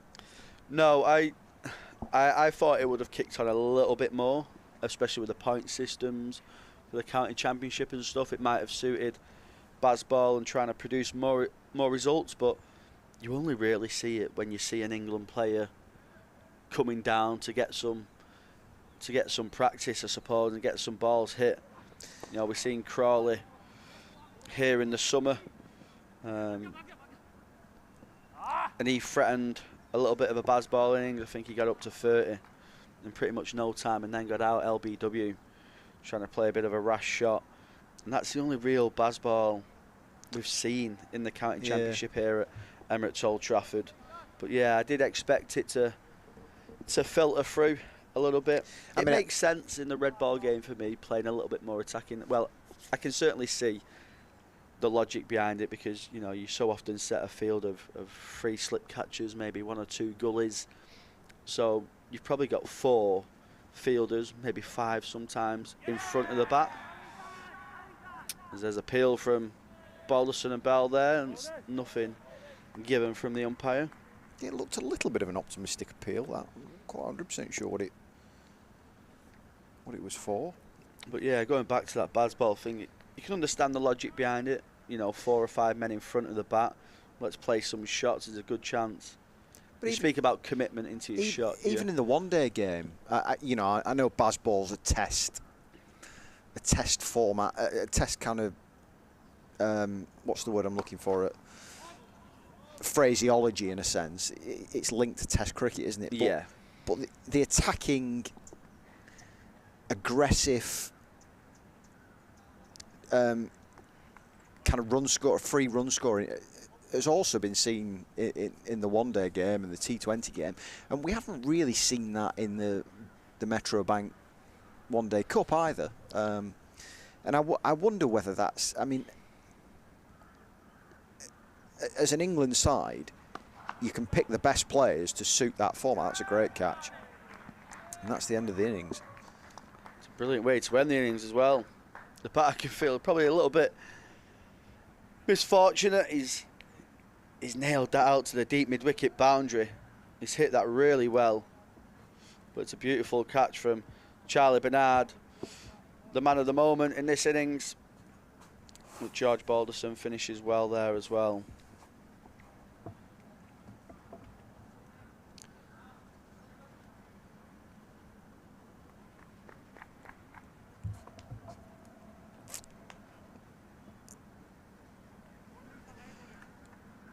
Jonesy, Graham Hardcastle in the studio back at Emirates Old Trafford. That last wicket, I think, has been a great example of your fielding as a side. I think you've been exceptional this last few hours.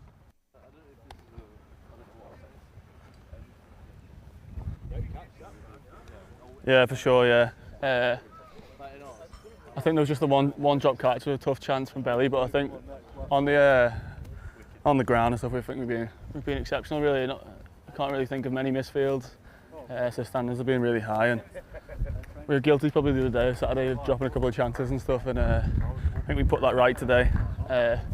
In what's been tough heat, I suppose, as well, and in what's a long and quite intense format. So yeah, it's quite pleasing.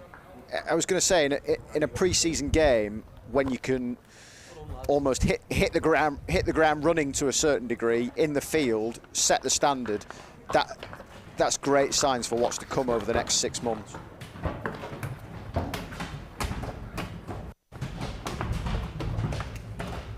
Yeah, for sure. Yeah, I think obviously in the baking sun out here in the middle of the day, boys could easily have sort of switched off, and it wasn't easy. So I think boys did really well to keep on it and do it for the full 50, and we got our rewards there by bowling them out and keeping to a score that I think we'd say we're pretty happy with. So yeah, for sure, stand us in good stead for the summer. It's still going to be a tough chase, isn't it? You know, it's still going to be one that you're going to have to work hard to get. You lad, you're on. Who's on? Scott. Yeah, no, it will be. Yeah, the pitch looked like it got a little bit slow and low there as the ball got a bit older, and there was a little bit of turn for the spinners as well. So it'll be a challenge to get there, but I think if you offered us 250 at the start of the day, we'd have taken it. So got to back ourselves to get there. And like I said before, we owe these boys a win. So let's hope we do it today. Absolutely. Well, go well. Speak to you later on. Thank you, mate. All right, cheers. Thanks. So it's fairly obvious that Lancashire are happy, and so they should be. I think they've been pretty good there. Yeah, they fought back really well. They had an excellent start. Counter-attacker, they was pretty aggressive, weren't they, earlier on? They had a little bit of assistance from a couple of loose deliveries from the Lancashire bowlers, but I thought the way that George Balderson and Charlie Bernard bowled really got Lancashire back into the game and kept them under a par score, to be honest. I think 248, I think Lancashire would be the side the happiest going into the break.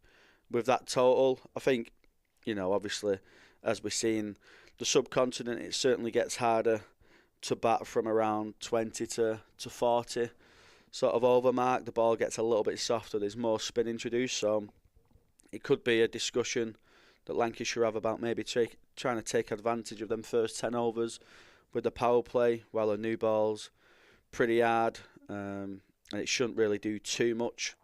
I think they'll try and take advantage of that and try and get ahead of the game, expecting things to slow up later on in the game. But yeah, I think Lancashire will be certainly happy with that total. Charlie Bernard has led the way with the ball. He's also led the way in the field as well. 2 or 3 catches, and it was a super one at the end. I think I was so impressed when he got the wicket, the stumping, his final wicket, and the ball before he got hit over extra cover for 4. Beautiful shot. Didn't do much wrong with the delivery. But then he's gone the same. He's bowled the same delivery. He's tossed it up, if anything, a little bit more flight on it.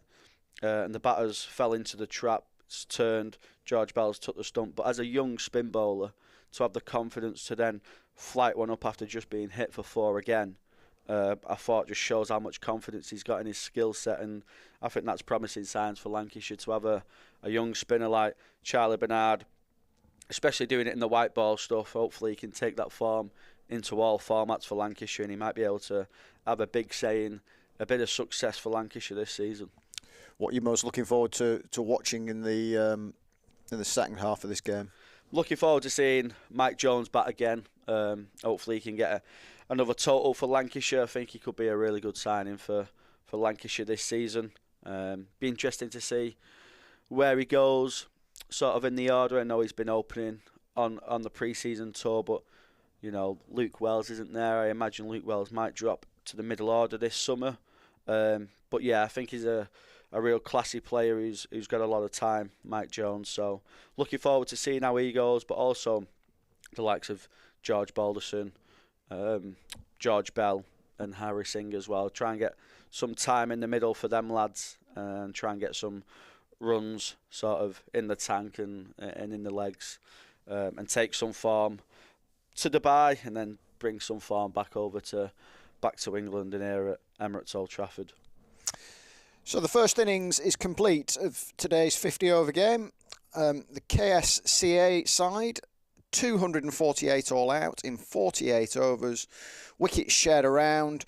As you can see on the screen there, George Balderson with 2, Charlie Barnard with 3. The young left-arm spinner, very impressive, and was also in the action in the field as well with a few catches. I think it was 3 in the end. So yeah, we'll be with you again in around about half an hour for the second half of this game, the Lancashire Run Chase.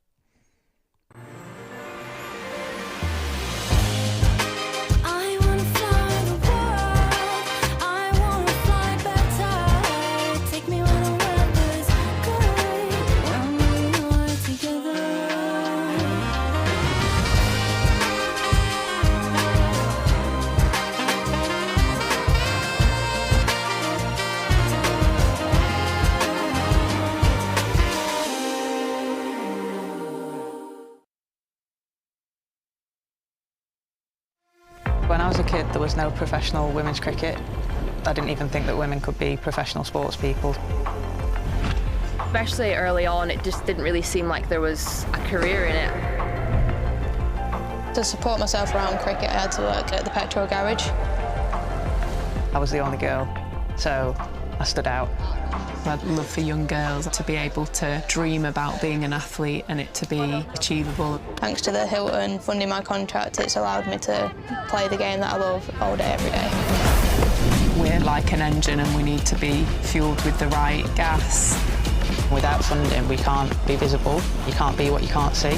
As a team, it feels like we're breaking boundaries. Thunder and Lancashire always want to put women's cricket at the forefront, and now I think that's really shining through. It's mad to think that without the Hilton funding, like, we wouldn't be playing cricket every day, training. Well, we could be, but we wouldn't have any money. We wouldn't, yeah, true. At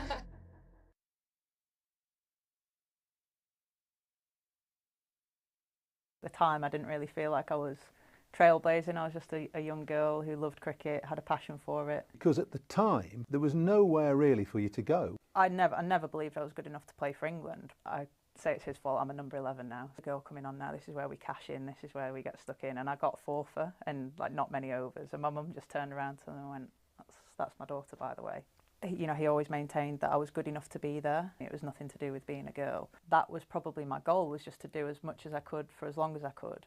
I remember that summer it just lit cricket up, didn't it? I must have had 6 hours sleep throughout the entire test match. You know, they've got a girl playing for them, is she any good? I remember being more nervous making my first team debut for Hayward than I was for my England debut. You're like a young Kate Cross, to not have to do what I did, not have to be the first girl to do things.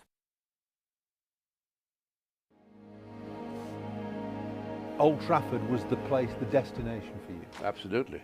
And here I am. I had a very good upbringing. I was very fortunate in having excellent parents. My mum, my dad, my brother Darius, who was... He got you into cricket, really, didn't he? Well, your father played tennis and was quite sporty. Dad was the captain of Grand Medical College. Was he? He was a doctor. Never had any coaching as such. We used to get field league practice, and just being in that club, savouring the atmosphere where all the great men played, using its facilities as a, you know, out on the pitch. A lot of people tell you, oh, gosh, you could have easily got 100 the way you were going and all that.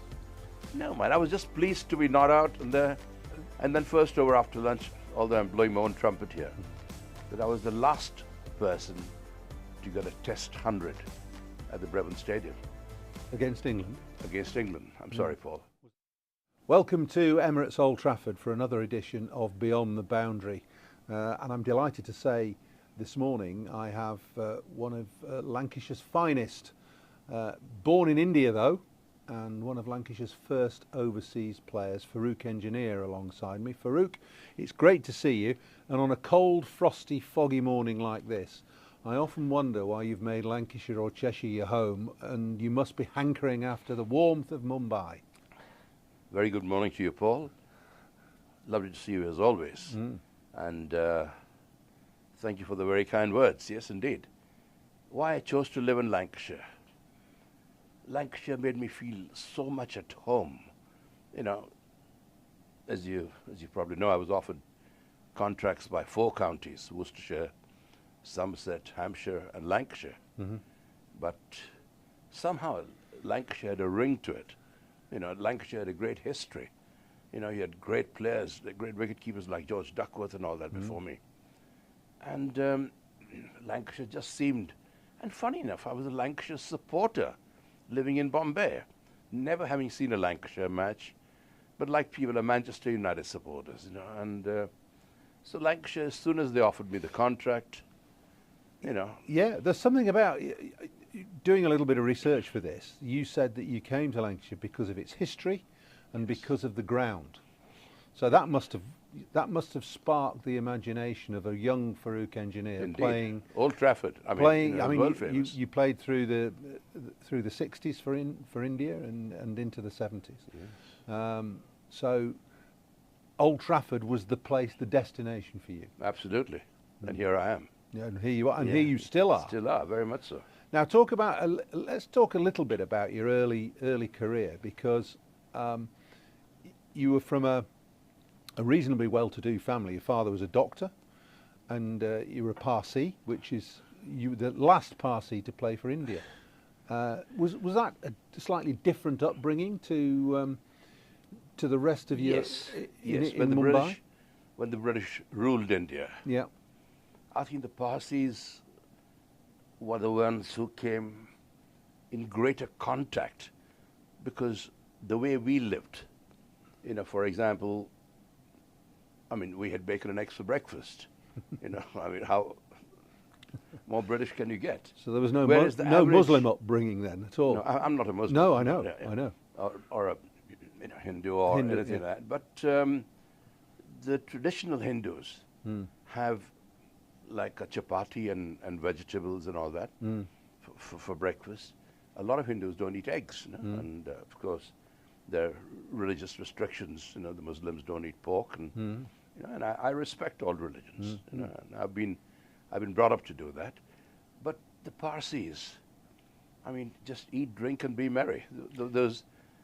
Our religion says three things: good thoughts, good words, good deeds. And you've carried on being like that through your career. I'm not sure about all the deeds, but yes, indeed. I had a very good upbringing. I was very fortunate in having excellent parents. My mum, my dad, my brother Darius, who was... He got you into cricket, really, didn't he? Well, your father played tennis and was quite sporty. Dad was the captain of Grand Medical College. Was he? He was a doctor. Yeah, yeah.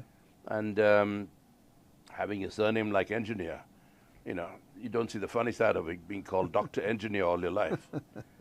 But Dad was the great character. Yeah. He came here in his later years and watched me play. He was a hot favorite at Old Trafford. I mean, Dad never used to really drink, and people used to get him pints and pints of bitter.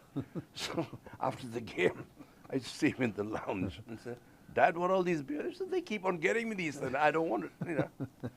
But he was a wonderful human being. Yeah. You know, and I'm truly blessed for that. And in your, you played, or you were associated with the Brabourne Stadium and the CCCI, weren't you? Indeed, as a kid. Which is one of my favourite. It's one of the best grounds in the world. I couldn't agree with you more. I couldn't agree with you more. Fantastic setup. Even now, it's now. a shame that due to political reasons, you know, Mr. Vijay Merchant and Mr. Wankade couldn't agree to terms, and not even a quarter mile from each other. That's right. You the main stadium is the Wankade Stadium, which is down Marine Drive. Indeed. Yeah. You know, and the Brabourne Stadium is, I mean, they still play cricket there, but Brabourne Stadium has got a lot of class. You know, it has. The Cricket Club of India, the traditional, you know, the Brabourne Stadium. These are really. It's like the Lords of India. Absolutely.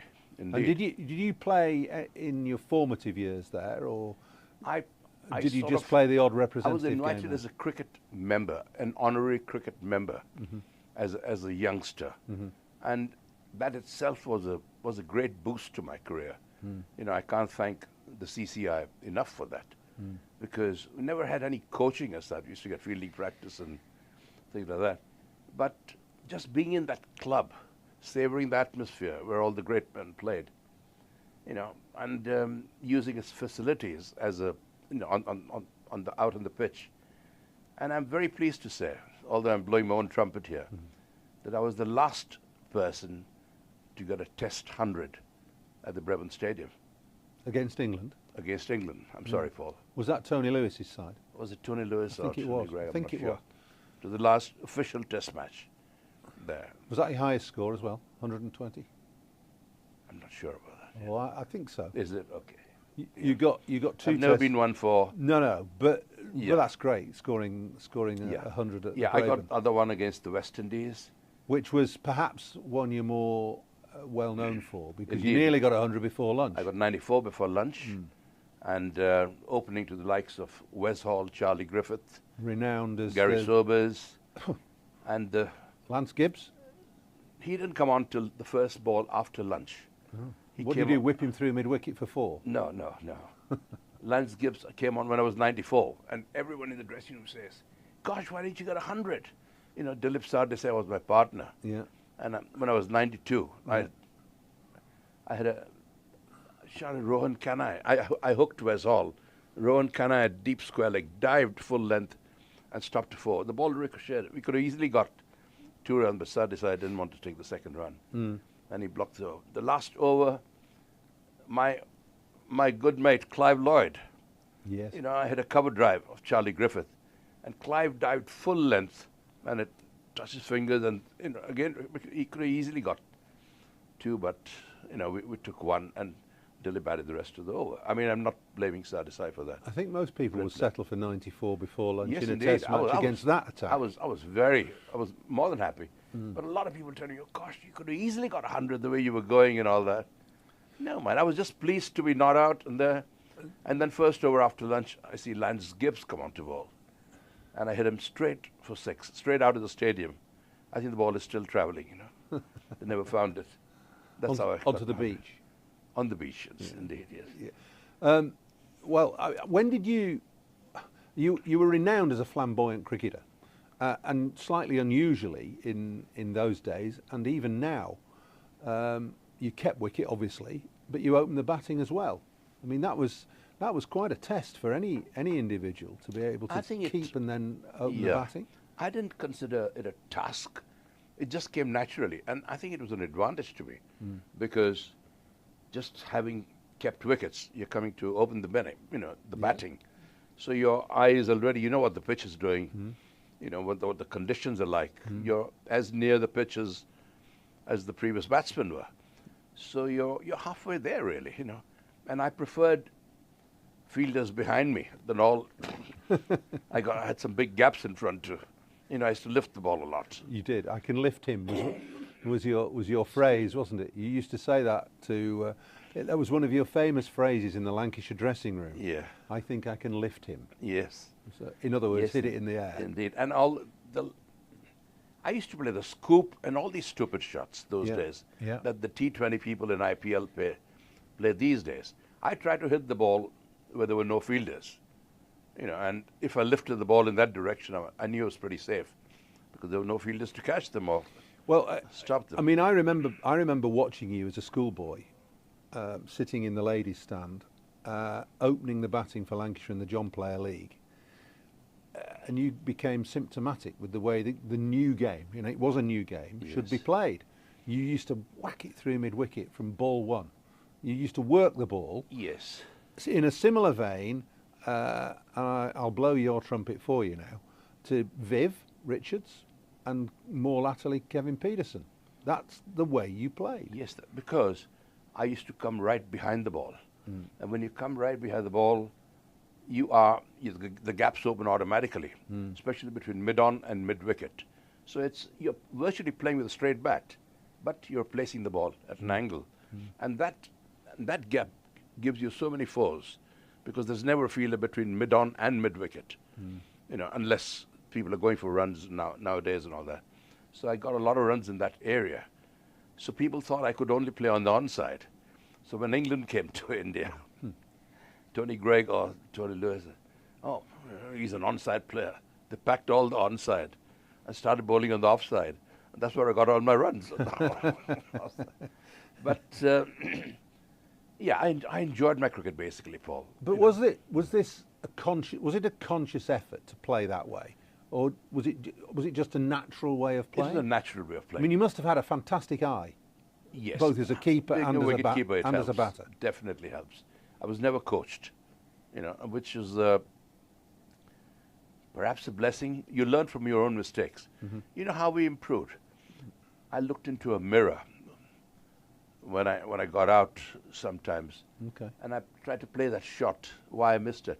Yeah. And the mirror told you everything.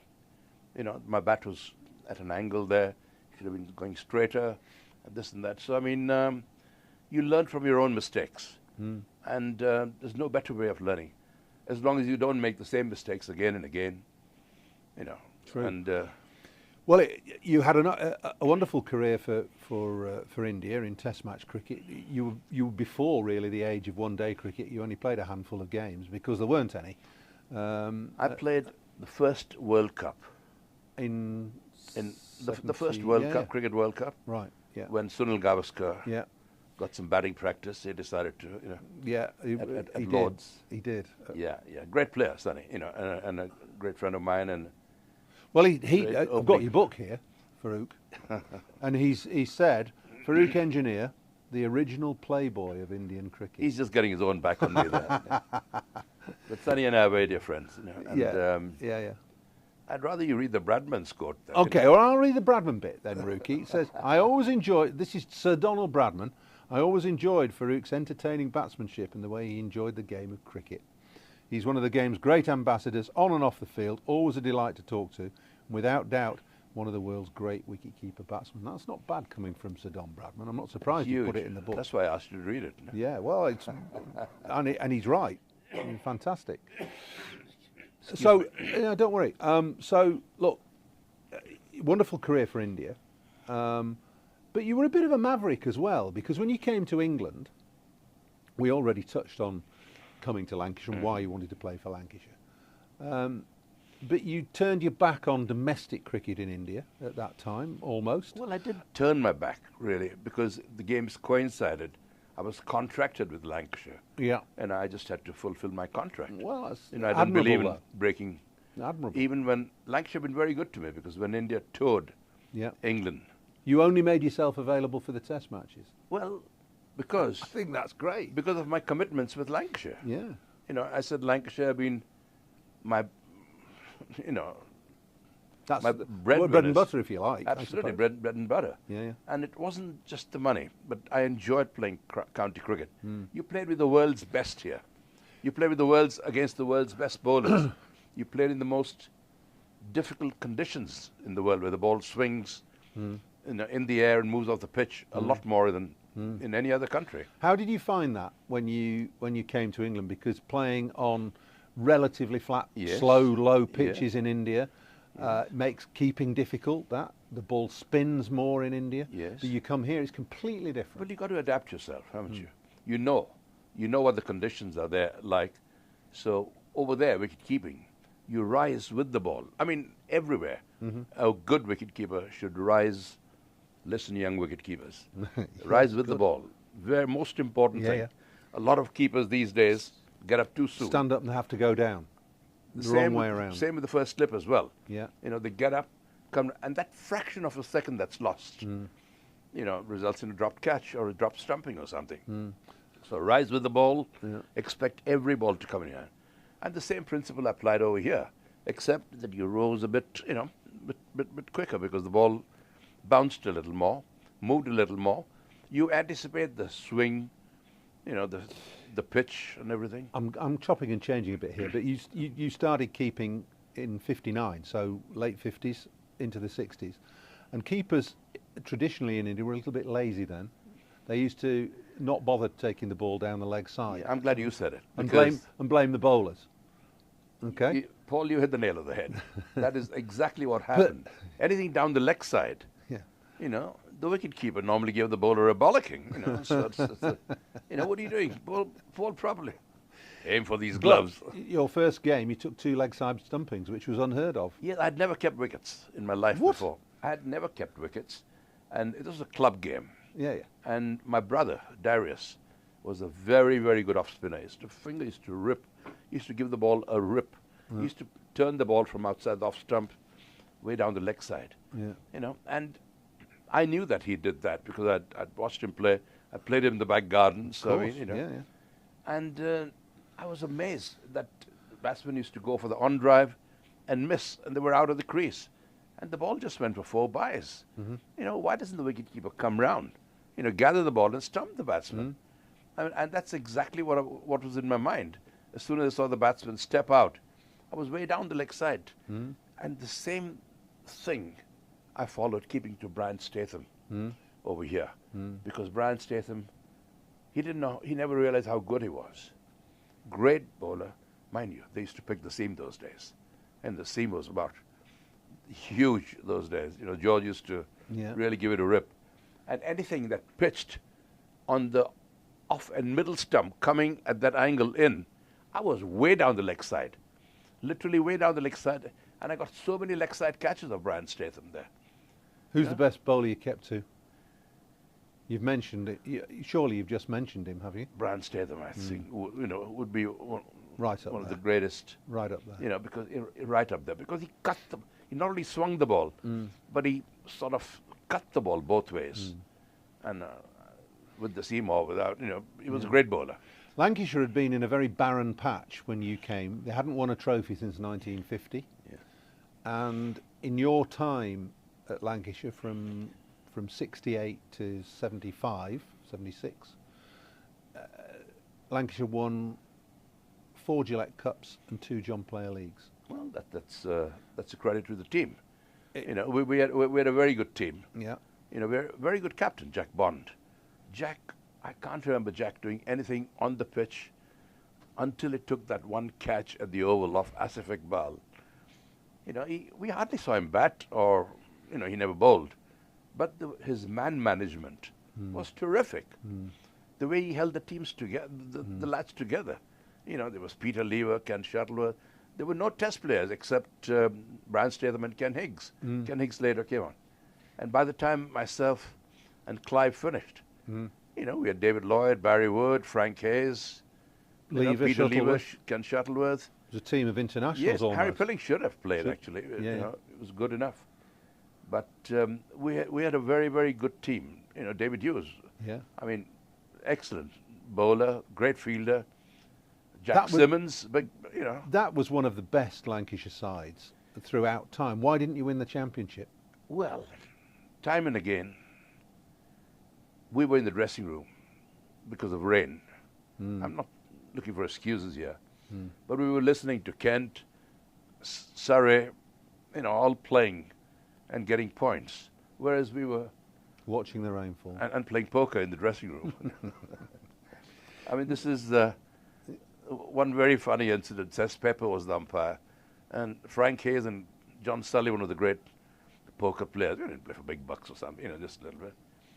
And Cess Pepper wanted to get in the game, and he had 3 kings, and Frank Hayes had 3 aces, you know. And the bell went. Umpires had to go out, but Cess Pepper wasn't leaving his 3 kings alone.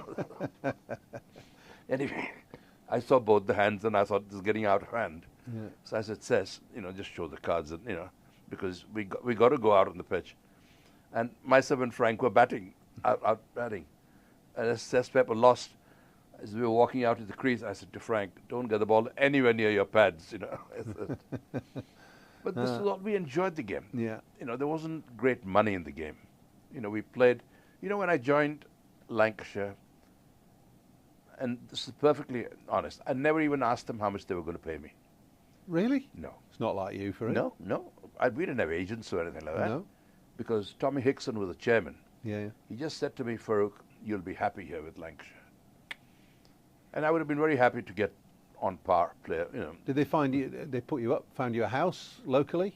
They found me a house in Sale. Timperley, you know. were you? Timperley, and Sale. And that's where I became very friendly with George Best. Oh, yeah. George was one of my... He had well, just the Indian playboy and the Mancunian well, he had playboy. just come from Ireland. Yeah. You know, new boy from Bombay. He was a new boy from Dublin or Belfast, wherever, you know. Yeah. But George and I got very, very close. You know, we went to the same club, Blinkers. You know, and it was good fun. He enjoyed a good curry. I'm sure. You struck up a really good relationship, and Very, very good friendship with not only George, but with your Lancashire compatriot Clive Lloyd. Indeed. I mean, you and Clive were inseparable when you played here. Well, we were roommates. Yeah. You know, but the only... We don't want any stories, Rookie, now. Are you sure you don't want that one? But Clive... You know what I was going to say. Clive was a phenomenal cricketer, wasn't he? Bobby Charlton. Oh, yeah. Again, I got to know him very, very well. In fact, Matt Busby, Sir Matt Busby and Louis Edwards wanted to be the godfathers to my children. Really? You know, and in Bombay, we don't have godfathers and all that. So No. we didn't even, you know, I passed it off just very lightly. But I used to play golf with Bobby. Yeah. You know, quite often at Mir as well. And India and Pakistan were at war. And I was about to make this crucial putt. And Bobby said, Rookie. He was the one who gave me the name, Rookie. He said, have you heard about this war between your country and Pakistan? I said, yeah, but what a time to bring it up. I'm about to make a crucial putt. He said, well, just wondering if you had thought of going back home and helping your countrymen out, you know. I said, I'll go when the fighting gets near my village. And he said, which village do you come from? And I said, Oswald Twistle. Right in the heart of Lancashire.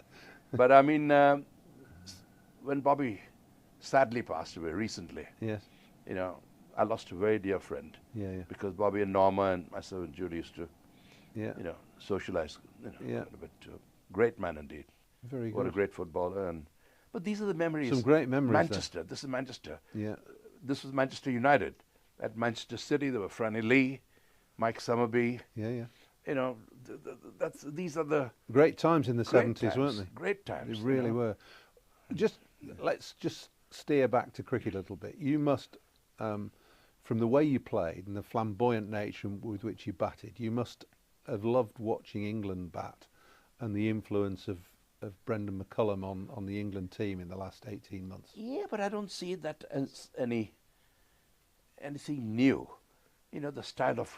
Well, you won't, because you played like that in I mean, 35, 40 years ago. A half volley is a half volley. A long hop is a long hop. Mm-hmm. If you don't hit those balls, you're not going to score any runs. If you're not going to score any runs, you're not going to win any matches. You know, you're not going to put the opposition under pressure. So naturally, you know, whatever you get. But, in Test cricket, this is good. While in T20, of course, that's the order of the day. Farouk, there aren't many players of your generation, and you're well into your 80s now, who you could I'm 86, could comfortably say would fit into the modern game, and you are one of them. So you must have been a trailblazer in your day. Well, I'd like to think so, but you never did it consciously. You know, it just came naturally, as you just said it earlier. I was never coached, and perhaps that was a great help. You know, you see the ball, hit it. My first aim was to get runs, to score runs, not to defend my wicket. If I could score runs whilst defending my wicket, you know, I'd rather do that. If the ball was absolutely unplayable, of course, you had to, to block it. But I looked at it this way, that almost every ball a batsman can score a run, because there are gaps in the field. You just angle your bat here and there, and there are singles available. So, I mean, there's no need for people to play. I used to tell Jeff Boycott, in Lancashire, Yorkshire games, I said, hit the ball, you're too good a player to be blocking, everything. And the reply I used to get was, "Naught to do with thee." A man from Bombay, didn't know what the hell that meant. That's right. But I got the brief here. But he was a great player, Jeff Boycott. Don't get me wrong, because when he batted, I had to go really sideways. He was right behind the ball. Shows the greatness of a player. Yeah. To see where the ball was coming and all that. So he was a great player indeed. I mean, he must have been to score all those hundreds and all those runs. But he could have scored them at a slightly quicker rate, I think. He was good enough. You'd have found it more entertaining had he done so. I would have found it more entertaining behind the stumps. But he was good enough to do it. That's the thing. What about the great Indian players of the current generation? There's some fabulous Virat players. Kohli, how do you... Oh, he's a great player. I mean, he's Do you know him? Do you know him well? Oh, yeah, very well, yeah. I mean, these guys are all grown up in front of us. Virat Kohli, Shreyas Iyer, who we've, Lancashire have. Well, I signed him when I was, and unfortunately dislocated his shoulder the day after we signed him. I know. I'd have loved to have seen him play here. Well, I don't know. Is it off the thing? No, not probably, but he's moved on a bit. I mean, he Yeah, was still at that time 3 years ago. He was just finding his feet. He's now become a world star, hasn't he? Yeah, I mean, he was always a very good player. Then Surya Kumar Yadav, have you come across him? Yeah, he's a phenomenal player. Although he's not, he comes in too late. Yeah. By the time he comes into bat, it's hardly in the limited overs games. Yeah. He hardly has 1 or 2 overs to go. So. But Rohit Sharma, Shubman Gill, Ishan Kishan, those are some very, very good players. And I think the Indian team at the moment is perhaps the strongest Indian team ever assembled collectively. Individually, there have been greater players. You've been disappointed that they didn't manage to win the World Cup. Well, they had a great spell. They did. They had a bad day at the office in the finals. They came across a side, that were superb, that out-captained, out-bowled, out-batted, outfielded India in every department. And they thoroughly deserved to win Australia. You can never write Australia off. They are such good competitors. Do you still travel? Do you go back to India a lot? I do indeed, yes. But I haven't been since COVID.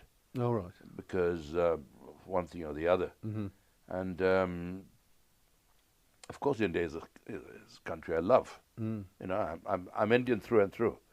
I'm Lancashire through and through as well, and hugely proud to say so. But yes, indeed, my roots are very much in India. I don't have a house there or anything like that. Right. The property is, sky high there, absolutely. Yeah. So I mean,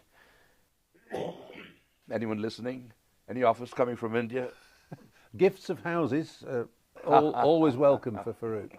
Farooq, it's been really good to chat to you. We've really, really enjoyed it. As always. You're a huge enthusiast. You're a Lancashire man through and through, as well as being an Indian, Mumbai individual and player through and through. It's been great. May I to talk thank you on behalf of Lancashire, because Lancashire have been they've honoured me. Oh yes, with your suite in the new hotel. And, the new hotel and all that. So I mean, it's brilliant. It's a huge honour. Great stuff. And you, myself, and Clive had a wonderful evening. We did. The other day together. We did. We had a great time. Let's hope we have many more. I was going to say, let's hope that continues for a long time. Sure, Thank you Paul. very much indeed. Thank you.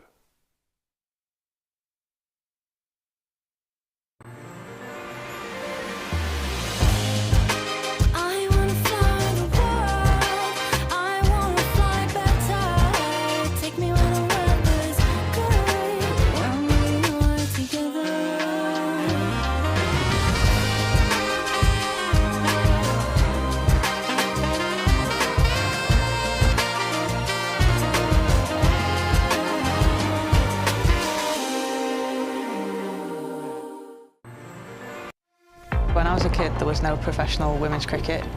I didn't even think that women could be professional sports people. Especially early on, it just didn't really seem like there was a career in it. To support myself around cricket, I had to work at the petrol garage. I was the only girl, so I stood out. I'd love for young girls to be able to dream about being an athlete and it to be achievable. Thanks to the Hilton funding my contract, it's allowed me to play the game that I love all day, every day. We're like an engine and we need to be fueled with the right gas. Without funding, we can't be visible. You can't be what you can't see. As a team, it feels like we're breaking boundaries. Thunder and Lancashire always want to put women's cricket at the forefront, and now I think that's really shining through. It's mad to think that without the Hilton funding, we wouldn't be playing cricket every day, training. Well, we could be, but we wouldn't have any money. We wouldn't, yeah, true. Welcome back to Emirates Old Trafford. We're midway through Lancashire's warm-up match, pre-season match, being played today out in Bengaluru. They're playing the Karnataka Cricket Association 11, and Lancashire bowled first today. Karnataka all out for 248. Graham Hardcastle's alongside me. Graham, pretty good performance that by Lancashire, I thought. It was, yeah. Wickets shed around. Sharp in the field for a pre-season performance, an early pre-season performance. They're not a million miles into their outdoor schedule. I think they'll be pretty happy. Yeah. Yeah, it's a tricky situation judging play in these very early weeks of pre-season, because the players are in an alien environment. Basically, it's a lot warmer. We can show you the wickets first of all. That was the first one to go.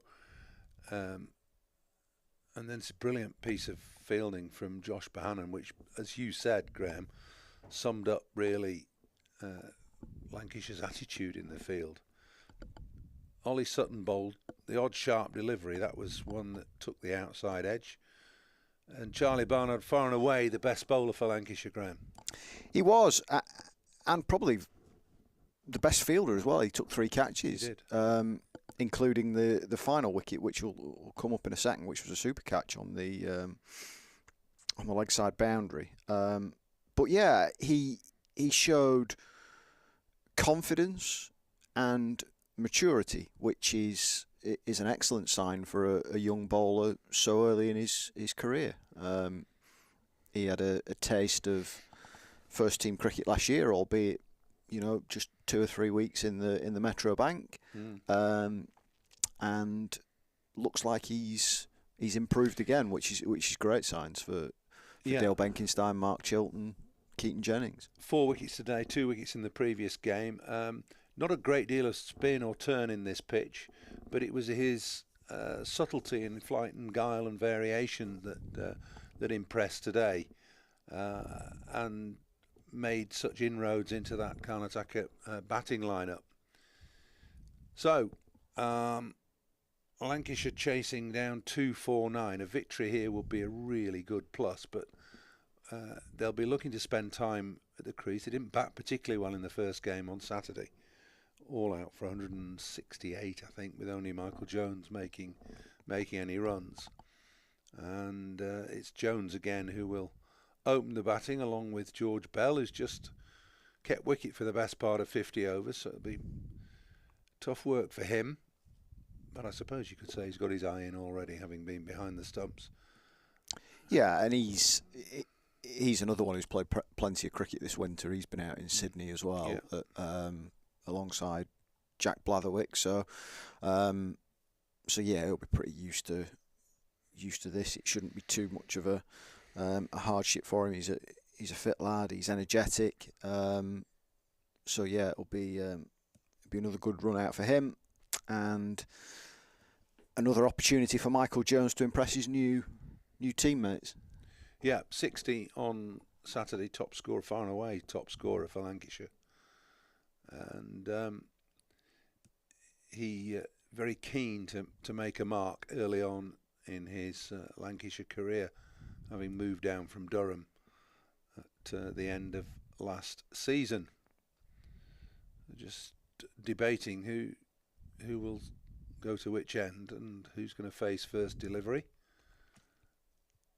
As the Karnataka side take the field, it's going to be Jones to face up first. George Bell very active, very busy. Big year for George Bell, I think, because he's been very promising for the last couple of seasons, and I think this is the year where he needs to take that step up in terms of performance and run scoring. And in a position where there's significant competition as well. Yeah. Exactly. With Matty Hurst. Yeah. Well, I think Matty Hurst will be first choice keeper, but George Bell will be looking to try and cement a place in the 11 as a batter. So here we go. Oh, it's going to be spin from the word go. Not totally a surprise, I don't think. But it'll be interesting to see how Jones and Bell counter this. Yeah, Callum was making a good point right at the end of the innings about, is this first 10 overs the time to really make hay before the ball goes softer? And so yeah, it'll be interesting to see quite how aggressive they are. Well, fielding restrictions in place, of course, for the first 10 overs, so might make it slightly easier for the Lancashire batters.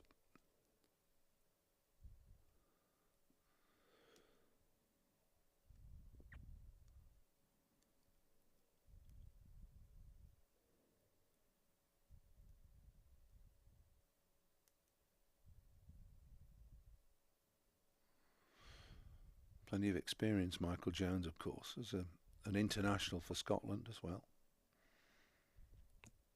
Good signing for Lancashire, I think.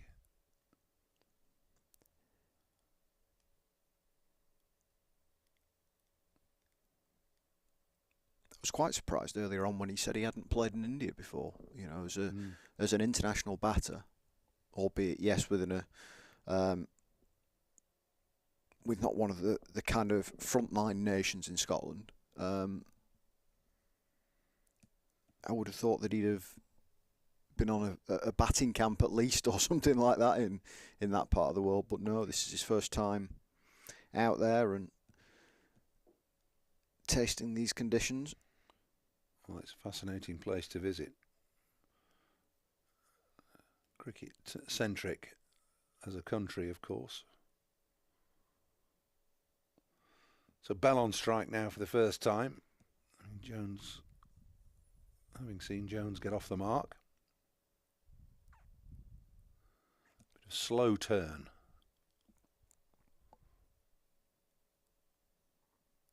Just the one slip as the attacking catcher.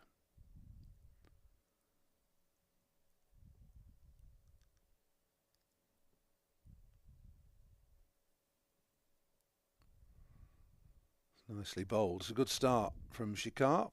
Just a single from that first over. Jones off the mark. Lancashire on their way. Slightly fortunate there, George Bell, wasn't he? Inside edge onto probably thigh, I would have thought. Inside thigh. Well, the old bowler in me, Graham, just when I watch George bat, I think just especially early on in his innings, in the first 10-15 minutes, he tends to be a bit, I won't say free, but loose outside off stump. There's a little bit of playing away from his body. And I don't mean in an attacking way, but he can defend a little bit loosely. Should be a bit more compact. Yeah, I think so.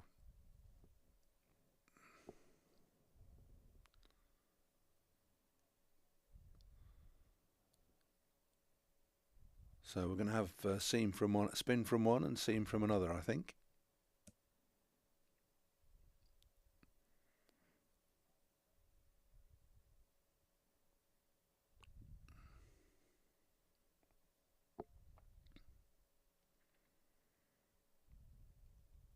Vidwat, the bowler.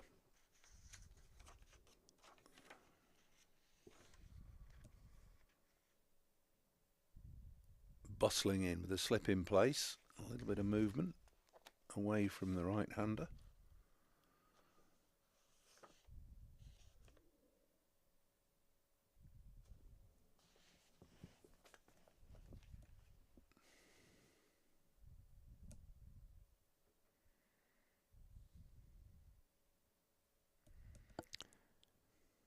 Bit of fidgeting from Michael Jones.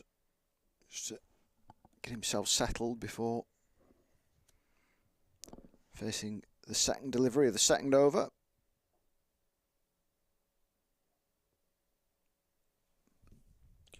Just steered away down to third for a single.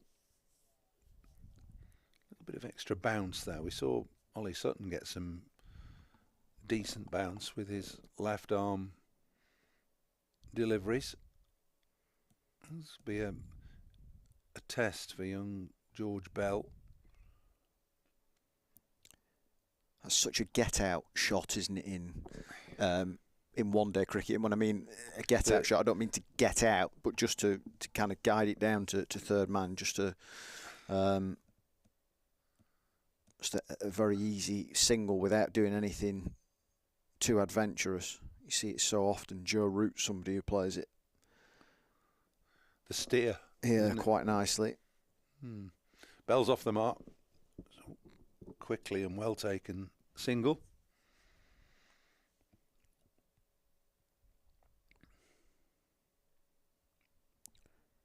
You say that wasp at 65% is around about fair?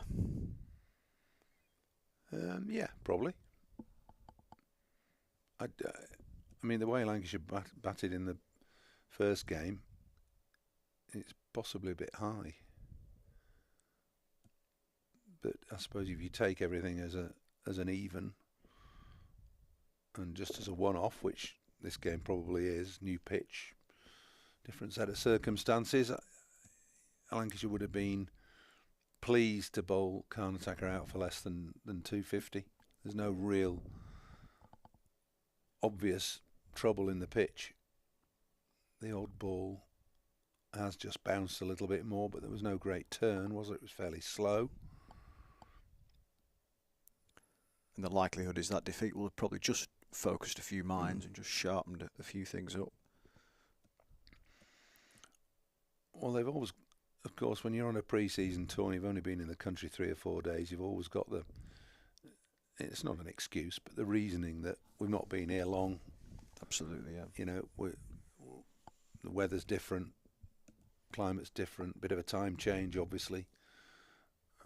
So things, it's easy to say that things are slightly against you, but the longer you're there and the more practice and acclimatisation you have, the playing field becomes a lot leveler. It's nicely played, just a push for one. Good running.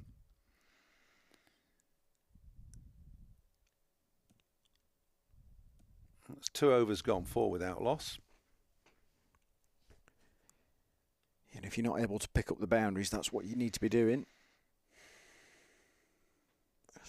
Steady accumulation, quick between the wickets.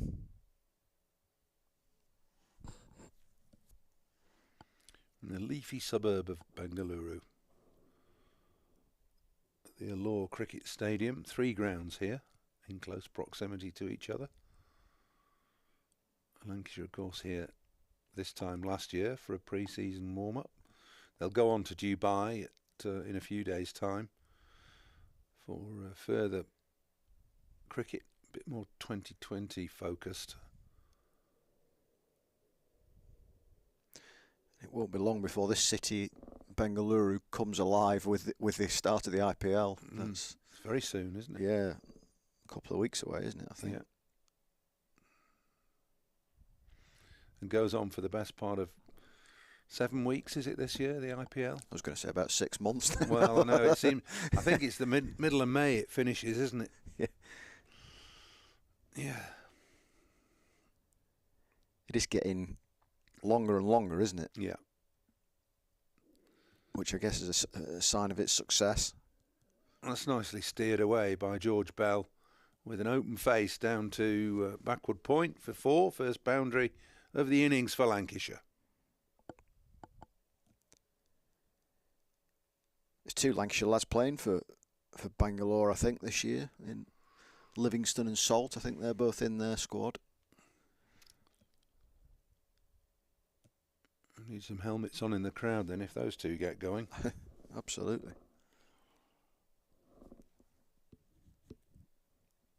That'll be a wide down the leg side. Trying to adjust just a little too much from that wider delivery bowled outside Bell's off stump previously.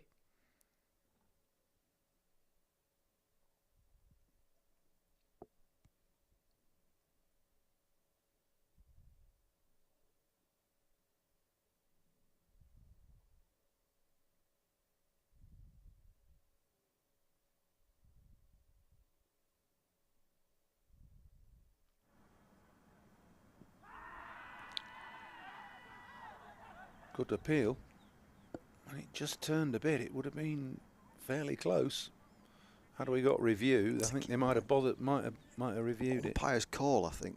Do you think? Yeah, just sliding down. Sliding down, yeah. Yeah.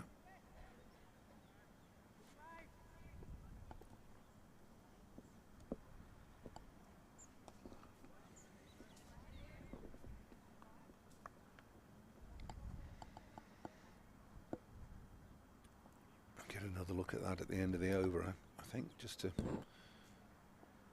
analyse and VAR it. It's well bowled. Convinced about that shot from George Bell for the final ball of the over. Lancashire on to 10 without loss. Let's have a look at that appeal for LBW.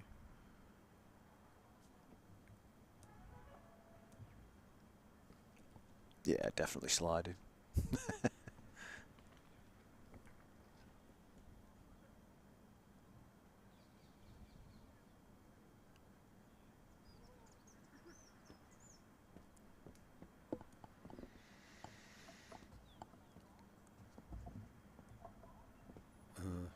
Bit of tamping down.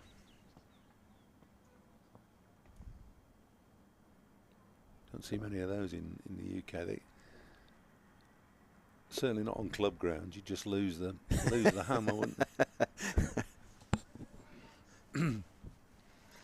Having said that, the wickets here at Emirates Old Trafford are like concrete. Yeah, as a groundsman, one misstep and you could lose 3 toes, couldn't you, with one of those? Dead right. Shikar again then. It's nicely played. It is. It's a good shot from Jones, just easing that through the offside square of the wicket for 4. His first boundary of the afternoon. It's just pure timing, isn't it? And it's raced away. I like the little shimmy prior to the shot. It shows attacking intent, gets him balanced as well. He's not actually moving when he's playing the shot. And again, there's a concerted effort just to move forwards and towards the ball.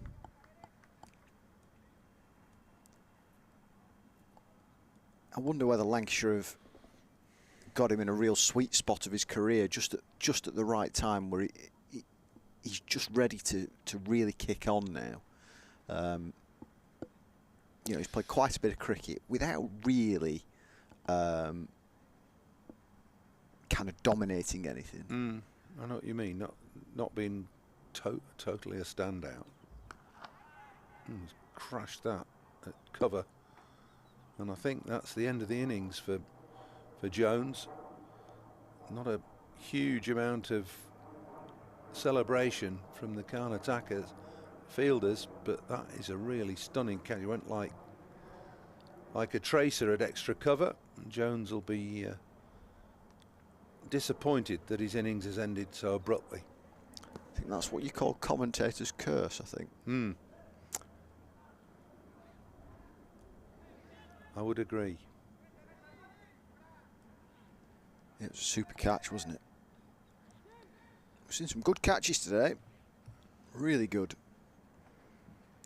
And that's up there with the best of them. Wasn't a great delivery.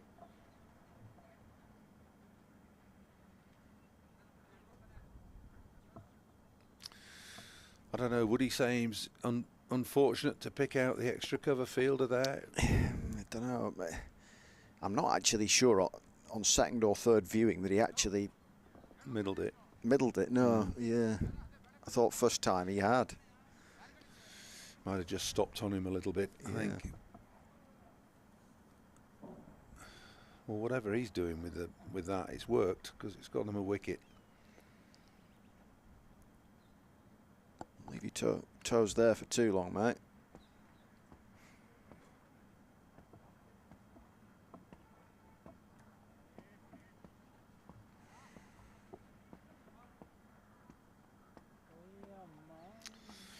So young Cash Fonseca coming to the crease at number 3. Something of a child prodigy for Cash Fonseca. He was hugely talented at 11, 12, 13 through the age groups. And now has got a senior professional contract, having come up through the schoolboy system and the academy.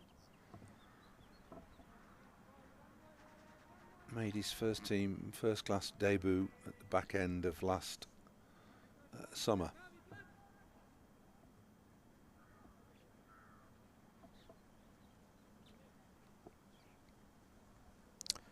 too dissimilar to the path trodden by Hasib Hamid, I guess, really. No. You know, from no, Sri Lankan heritage, Fonseca. Facing his first ball.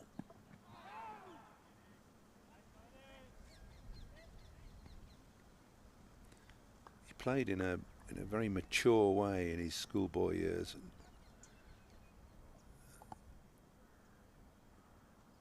Had all the shots and basically saw ball, hit ball, and had this wonderful eye picking up a short ball or any width.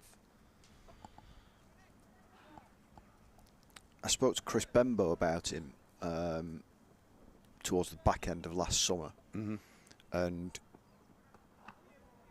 he said, I'm paraphrasing a little bit, but he said something along the lines of, you know, one of his early shots, or his first scoring shot on his debut, was just trademark Kesh, and it was a cover drive, wasn't it?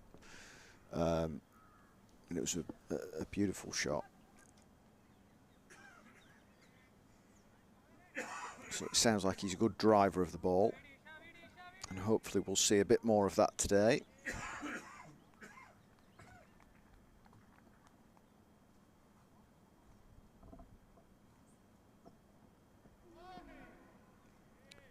Feeling for one outside off stump there. End of a successful over for Vidwat. Lancashire chasing 249, 14 for 1, with George Bell 5 and Kesh Fonseca yet to get off the mark.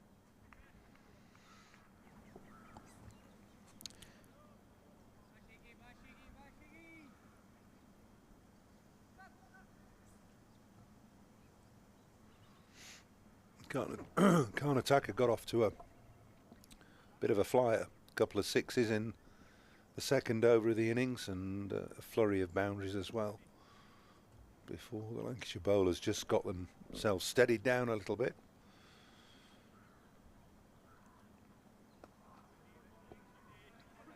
Good test now for these two youngsters, with Jones out early in the power play. There's a temptation to want to play one or two shots early on, but I think you've got enough time in 50 over cricket, and chasing 250, you've got enough time to build your innings. Commentators curse again.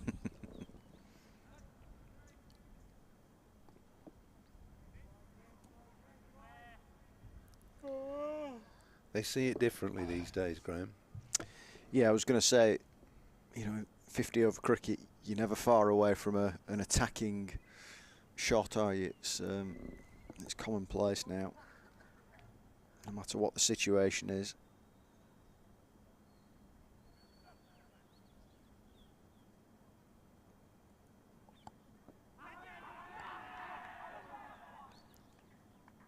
Well, Fonseca's got an inside edge onto pad, and the ball's gone to slit, and he's been given out by the umpire. That's a disappointing start from Kesh Fonseca. He looked a little bit nervous with the 3 shots that he'd played. So a disappointment for Fonseca.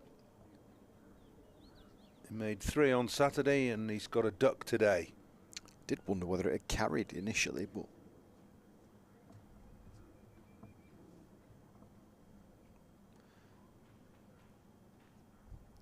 didn't look very sure of the fielder, did he? Everybody else was, though, so yeah.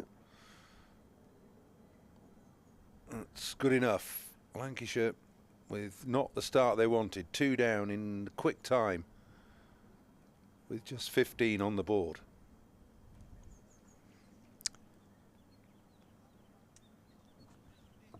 Yeah, it's going to be a challenge from here for Lancs. Certainly not one they will feel can't be achieved. They'll still be confident, but the task has been made significantly harder by the departures of Jones and then Fonseca.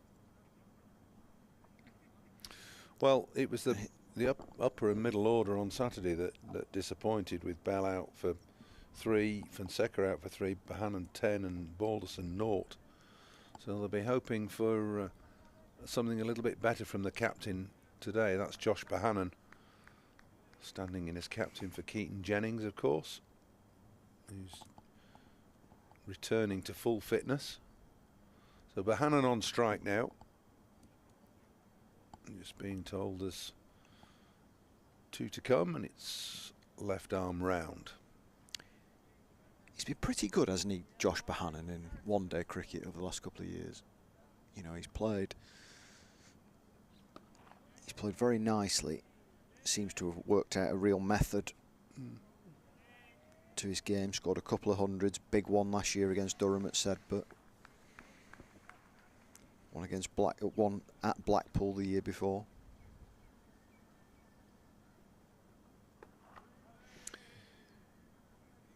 Quietly plays his first couple of deliveries back to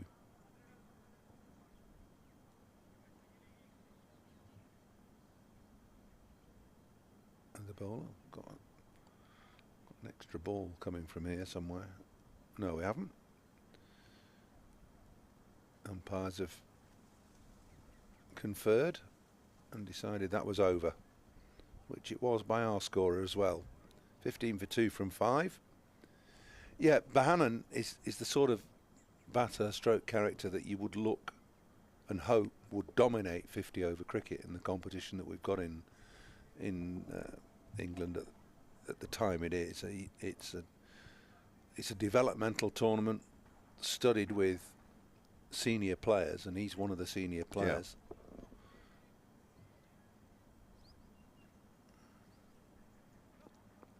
And the way he bats, he's aggressive without being reckless. Mm.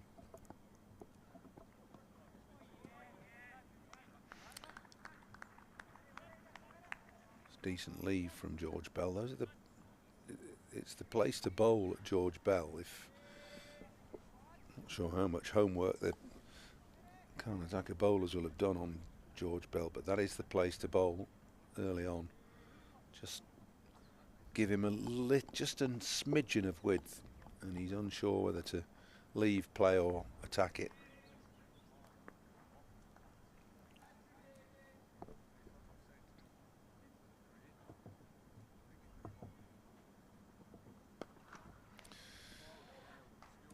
Flowing stroke, wasn't a half volley.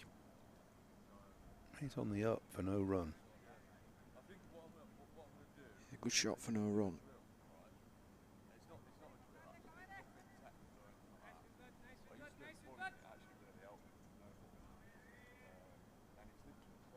I suspect the moment it left his bat, he'd have had high hopes of a boundary there, but... Well, straight at the field, a bit like Jones's catch. Yeah, yard either side, and it was 4.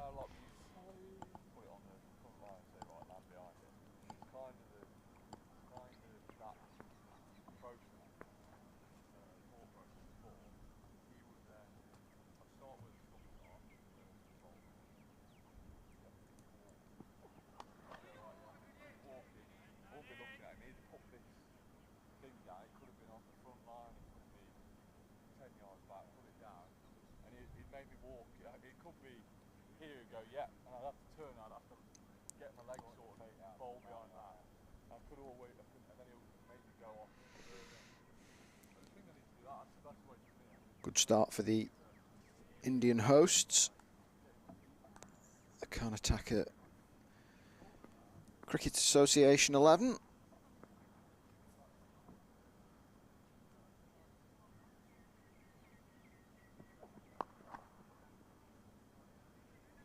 As Bell finds the field again. Same cover fielder. Not as sweetly struck this time. Well, there's been nothing bowled leg side, is there? It's a packed offside field with a slip in place as well.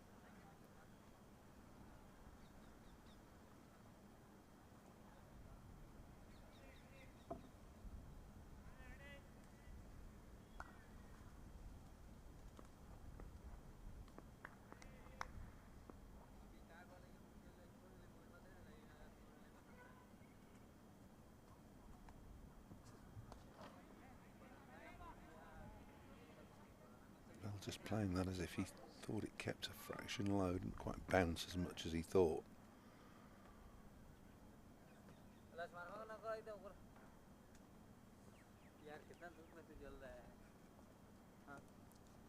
There have been the odd sign of uneven bounce, hasn't there? You know, just the odd one, yeah.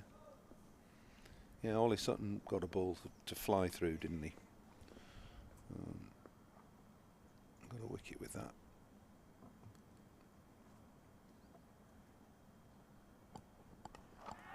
Yeah, I remember talking to Callum about how good his bumper had been, and then next ball one shot through quite low, so I distinctly remember that.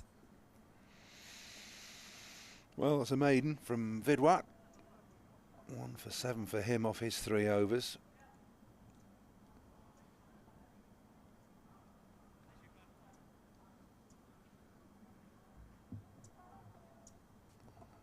Surprised that Lancashire just in their shell a little bit now, having lost those 2 early wickets. Jones and Fonseca, the batsman, out. 15 for 2 in response to Karnataka's 248.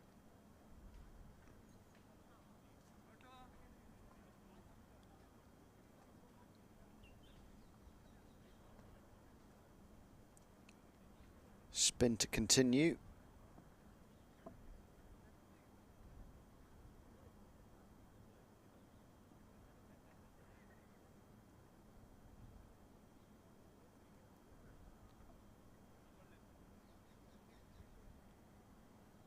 Just a little bit of an injury to the keeper. I wonder whether he's just maybe taking a tablet or something, or a bit of strapping. Or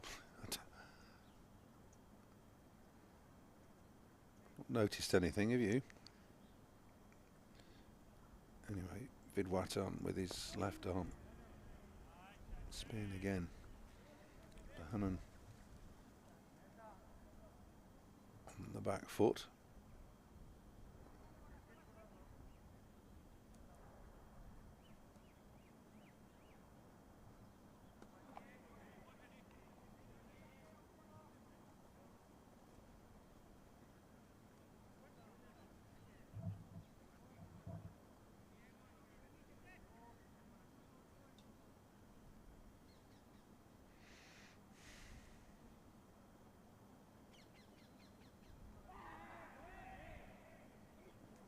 Bowled him. You're quite right, it has. It's gone through the gate, hasn't it? So Bohannon goes for naught. This is taking on a disastrous start for Lancashire.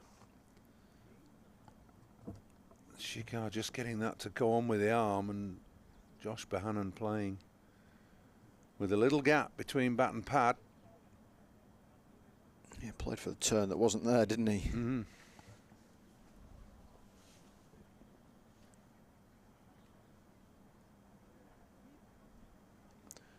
Somebody's going to have to stand up here for Lancashire to get them out of a bit of a hole.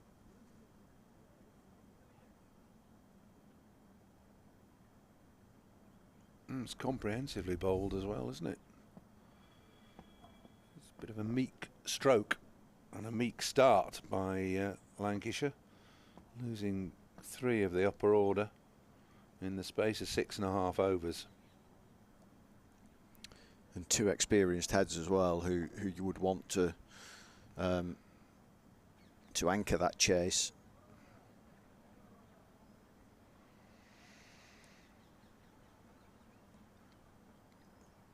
Yeah, there was obviously no turn there. I just wonder whether this came on with the arm. There's a big gap between bat and pad, isn't there? Yeah, it's middle and leg, isn't it? It's taking middle and leg there, so yeah, Bohannon will certainly be frustrated with himself. I'm sure he'll quickly rectify the issue when he looks at the replay, as all players do nowadays. Be straight back on the laptop pretty quickly.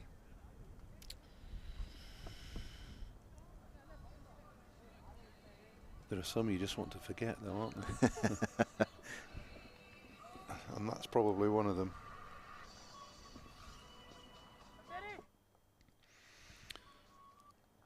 So, devastating start by Shikar. 2 for 7.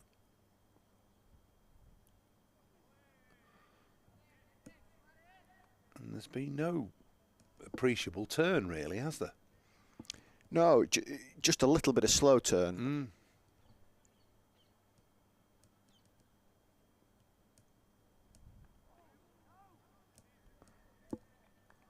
Bowler like that one. We were talking earlier, weren't we, about George Balderson making things happen. Well, he's got a big job on his hands here. Ooh.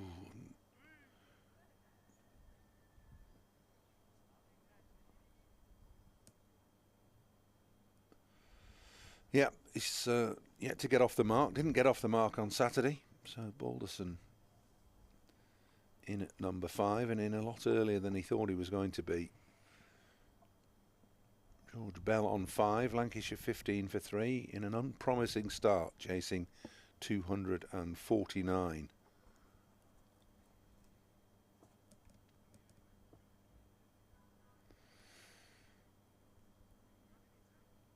Glorious day out in Bengaluru, not a cloud in the sky. Temperature around about 30 degrees. It's not so bad here behind us.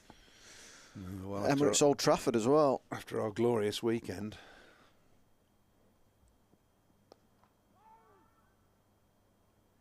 Suspect it might just be a little bit chillier than it was Saturday and Sunday, but the weather gurus have said it's going to get cooler, haven't they, this week? We've had our false spring.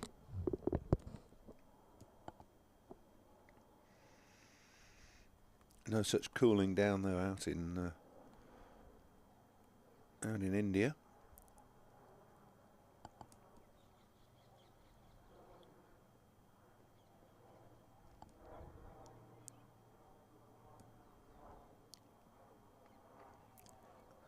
Bell gets a run down to 3rd. if you could advise anybody to go to one place in India that you've been, which would it be? Ooh, that's a question, that one.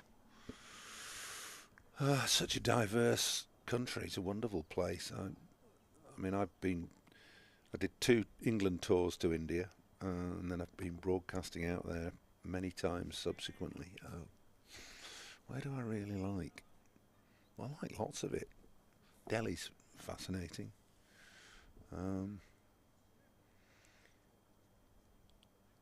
For the fact that it's the capital city and the old town and plenty of history around the place.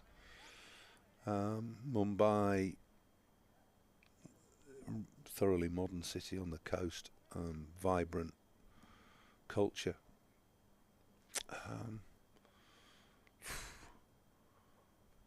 But I quite like the north, you know.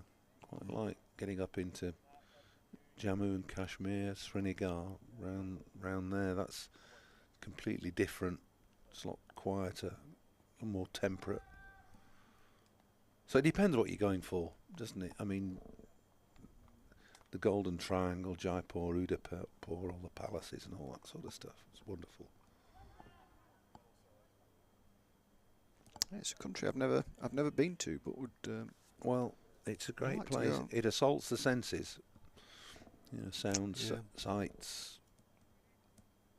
It's a bustling, busy place. Very hot. People everywhere. But generally very smiley and very happy and very welcoming.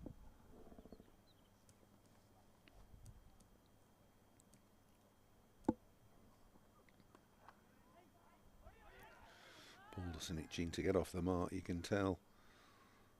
It's funny how these things play on batters' minds, isn't it? I got a duck last time, got to get off the mark, got to get a run. Well, it's not funny, it's natural, I suppose, that you want to You want to score some runs. What have Lancashire got left after this? Harry Singh, Luke Wood. Not a whole heap of batting. After those two, Aspinwall can play a bit.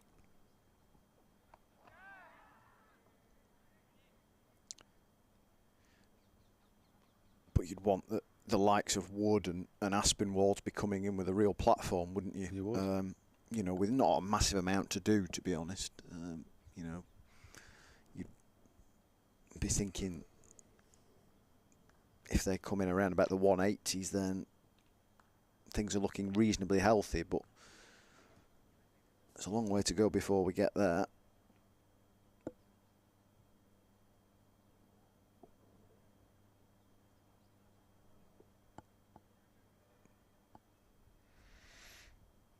We're awaiting the appearance of Stephen Croft, you know, Graham.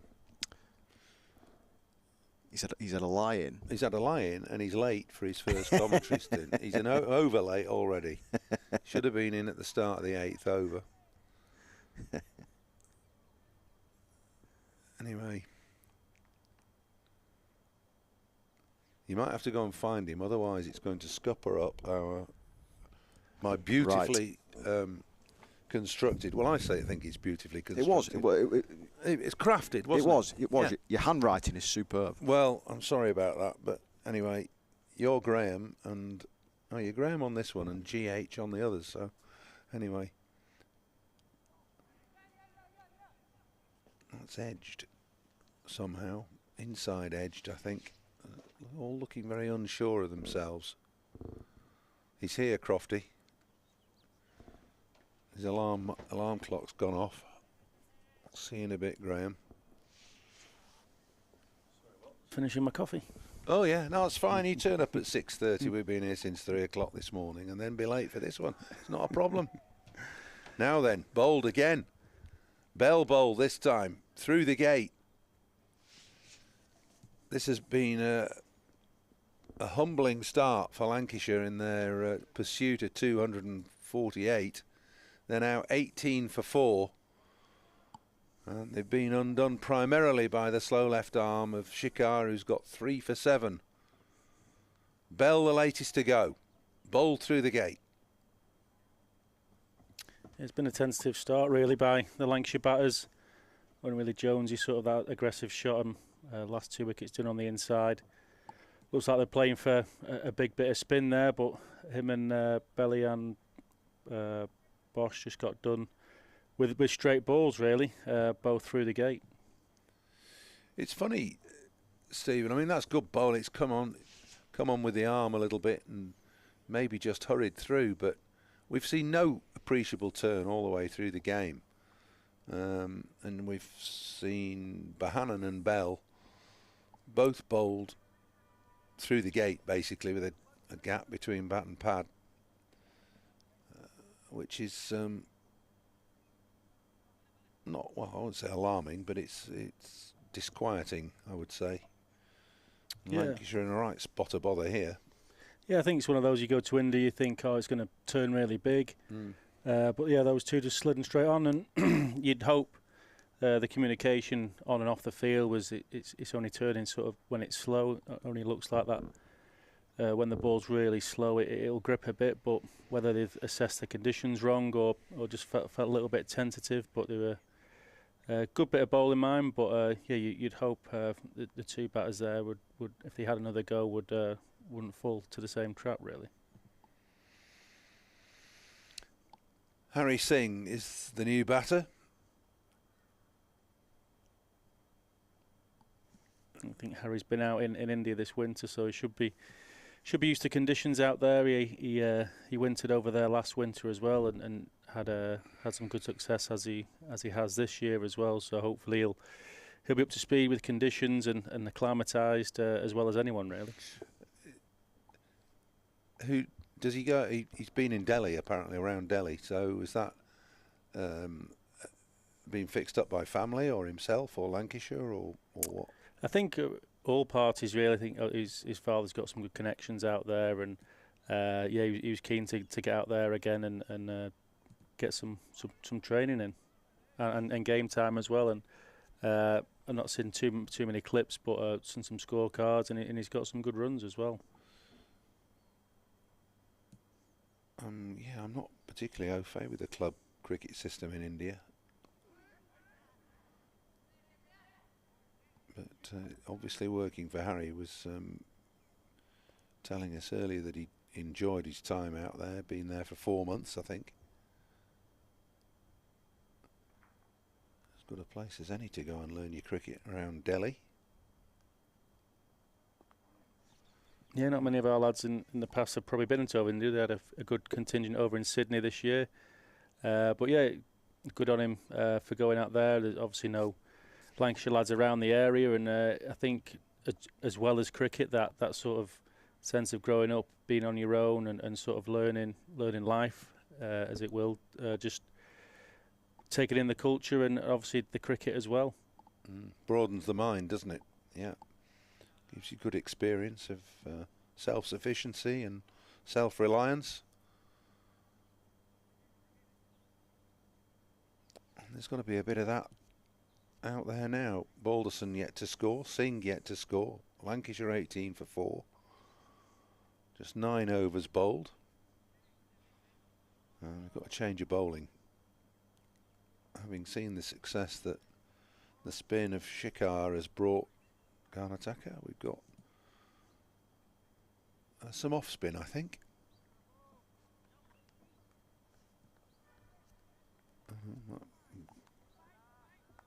Yeah, I hope the two batters out there. There's obviously a little bit of scoreboard pressure losing the 4 wickets, but a new bowler to the crease. I think mindset to try and stay positive. That's a little bit of spin. Balderson off the mark, so he'll be pleased with that. First runs on tour. Just talk us through a little bit about the practicalities and the mindset of going on pre-season. Stephen, you've done goodness knows how many pre-season tours. They're just a way of getting yourself bedded in with the prospect of a season ahead, or can you? What are you looking to attain, basically? Yeah, for the likes of someone like Baldy, who's been around a little bit now, but I think he stayed here this winter and been hitting balls in the indoor school, which is obviously a different experience. But then to get outdoors, you want to it does feel totally different getting that sort of turf under your spikes and batting on turf again. So I think just to adjust first and foremost and try and get some time out in the middle. I know they had a couple of training days, but then I think playing a game quite early is always a great test to see where you're at. I think you could always go into it and just train out there and get used to conditions, but I think it's great to get an early test, see where your game's at, and then when you do go back to those nets, you adjust accordingly and see what needs to be tinkered with.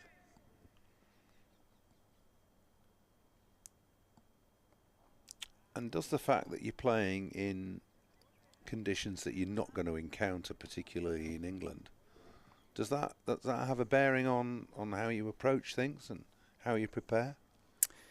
Yeah, massively so. I think if you've never been somewhere out India before, even just waiting to bat with all your gear on, you can start to feel a bit jelly-legged. You get out there and you think, how am I going to survive out here for X amount of overs? So it does take you that little bit to acclimatise as well to conditions, and or with the regular stuff as well of assessing the pitch and the bowlers who you've never seen before as well. So it makes things a little bit tricky, but I think when you do come out on top, when you have test conditions and played really well with a team who you haven't played before and a ground necessarily haven't been at before, it makes it all worthwhile, and I think it's a great learning experience going to these new places.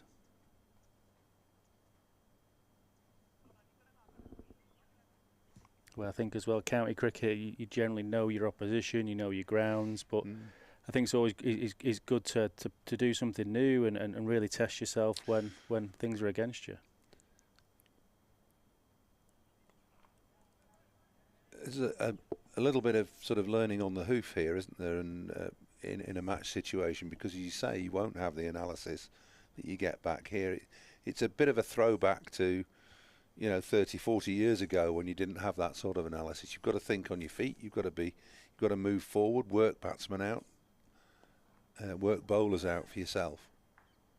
Yeah, massive. So I think you hit the nail on the head there, and I think you can, although analysis and stuff's come into the game and it's been great, I think you don't take for granted what you're seeing with your own eyes, whether that's watching in the stands or at the other end, and communicating to your partner and your teammates, whether that be in the field or with bat in your hand or just watching on the sidelines. Keep talking about what you're seeing, what you're experiencing and how the conditions are.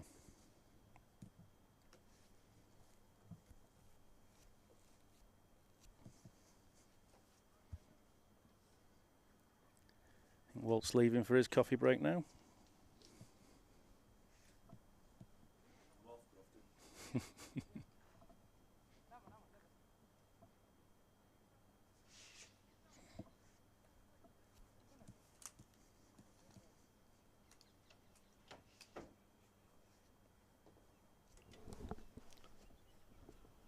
Harry Singh is usually not looking flustered at all. He's very laid-back character, and I'm pretty sure he'll be taking it all within his stride.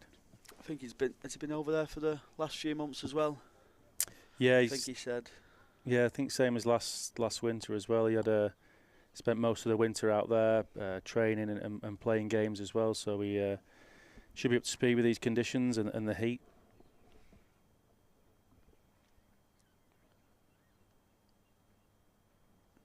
Not sure what the delay is for.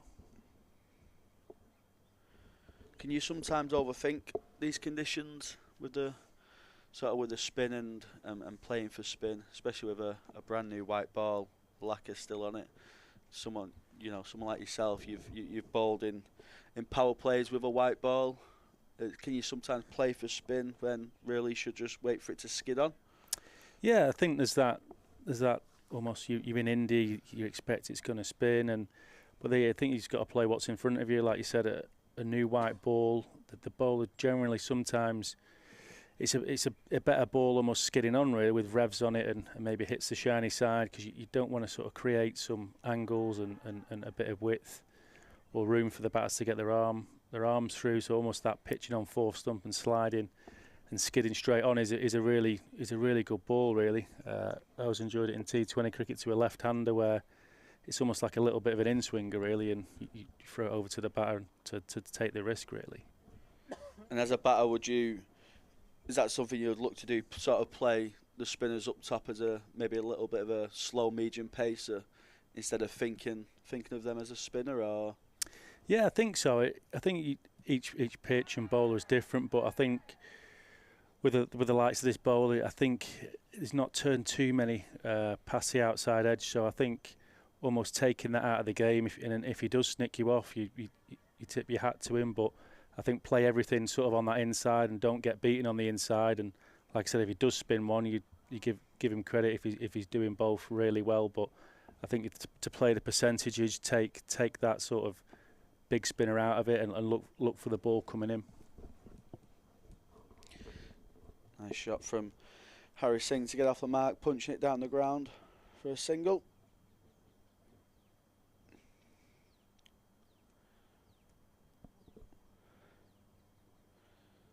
See the run rate worms there. Lancashire way behind at the moment, but they've got a big rebuild to do.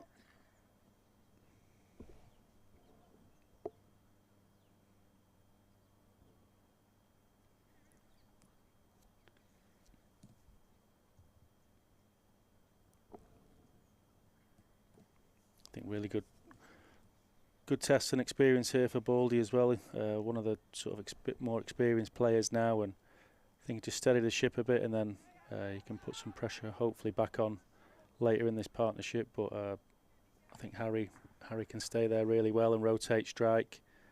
So almost an ideal scenario him here to get in and work the ball around a little bit, and once again hopefully express himself sort of later down in the innings really.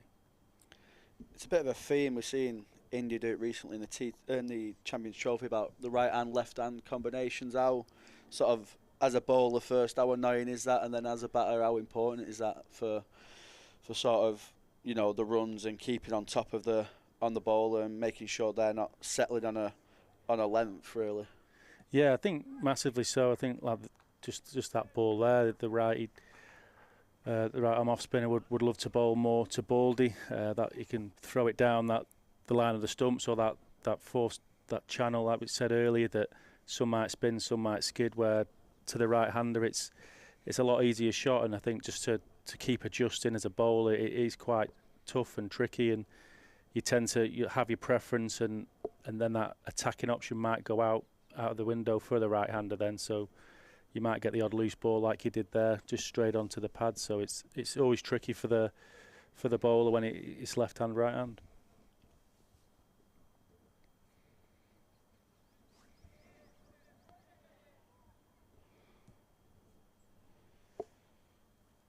Mawson's just looks like he's giving it a bit more of a rip. Looks like he's turned the odd one or two so far. Yeah, it looks a theme as well. Like most pitches, slow you bowl, it does seem to be gripping a little bit more. And I think from the Lancs batters as well, I think even in winters indoors, you have a mat down and you generally get a nice consistent turn. And it is something different facing that new white ball, something we probably maybe overlook at times as batters, that as well you've got to have some new white balls around, and the spinners don't usually get the opportunity to bowl with those. So almost getting used to that, like I said, almost playing inside it at times, that ball almost skidding on like an arm ball. It does take a little bit of time to get used to and adjusted to almost playing inside, and it's against your sort of nature at times where you think rather the threat's on the outside edge, and then that's when you leave that little gap that the ball has snuck through a couple of times for us. When you go on these pre-season tours and you go to somewhere like India, do you tend to find Indian spinners bowl quicker or slower than English spinners? Is there any comparison in sort of speeds and the sort of revs that they're putting on the ball compared to the sort of English county game?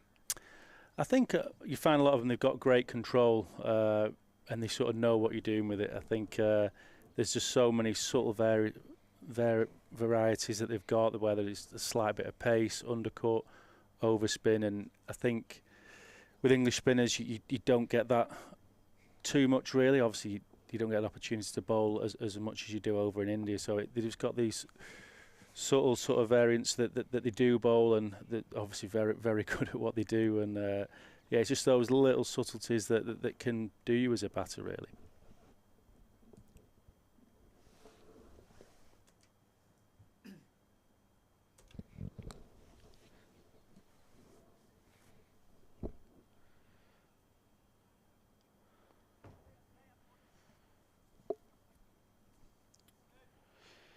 Balderson finds a boundary rope, a little bit of an outside edge, but he's just trying to push that to the deep cover boundary.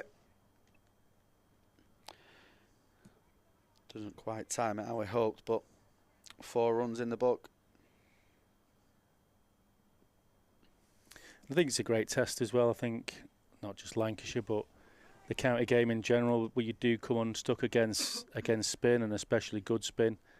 I think the game's moving forward, that a lot of people can hit the ball out the ground into the stands, but it's that sort of test where you've got to sort of accumulate. You can't do it every ball. I think the county game, where not just like I said, a lot of teams need work, and it's usually the stumbling block against good spin. So it's a great test for these two youngish batters to see how we've sort of progressed in that area.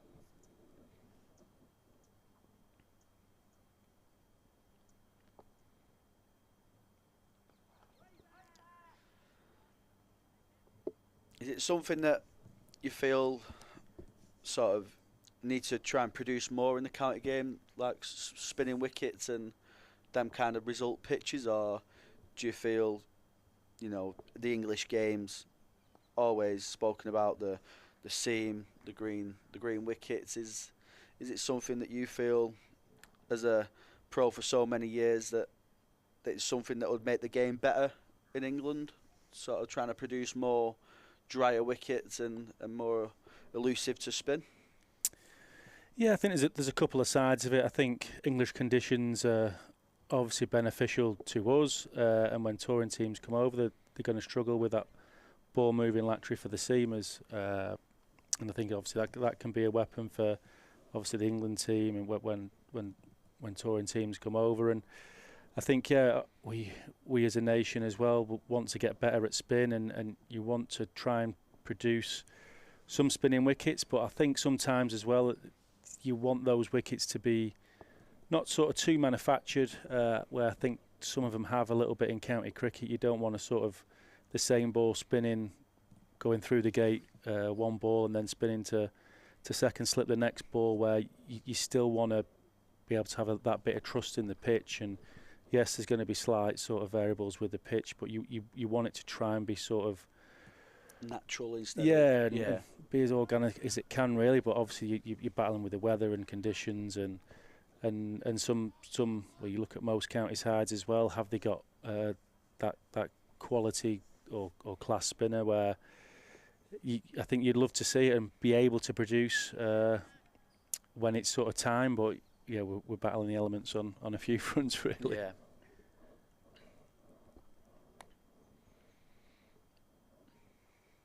Just a man in shot there, Keaton Jennings. He's one of the best probably players of spin in the county game. Pretty, wouldn't say basic, but he knows his shots. He's got a great game plan to spin, and the spinners know that as well, and he puts them under so much pressure, whether it's white ball or red ball.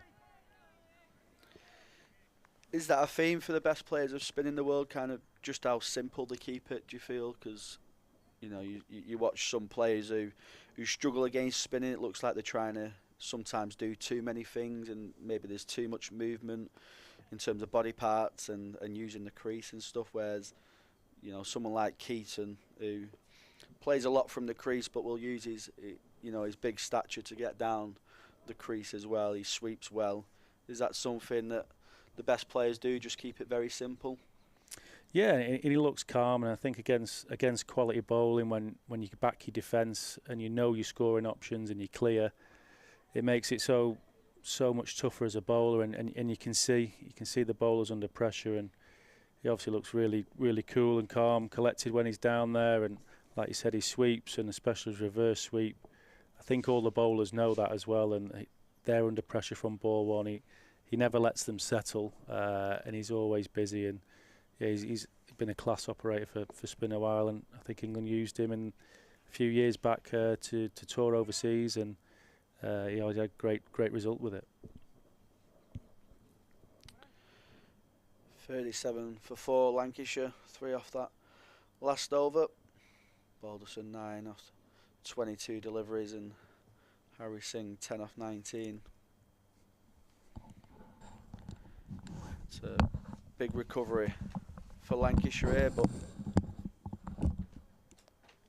pre-season the result won't matter too much. More about getting time under the belt for any bowler and batter. Phoebe Graham joins us now. Morning, Phoebe. Good morning. How are you doing? Yeah, good. You? Yeah, very well, thank you. Are you training later on this morning, afternoon? We are, training this morning at the Manchester Institute of Sport. And when do you fly out to, is it India as well soon? Yeah, so we meet up with men in Dubai, and then we head on to Bengaluru after that. So we fly on Thursday. Thursday? Yeah.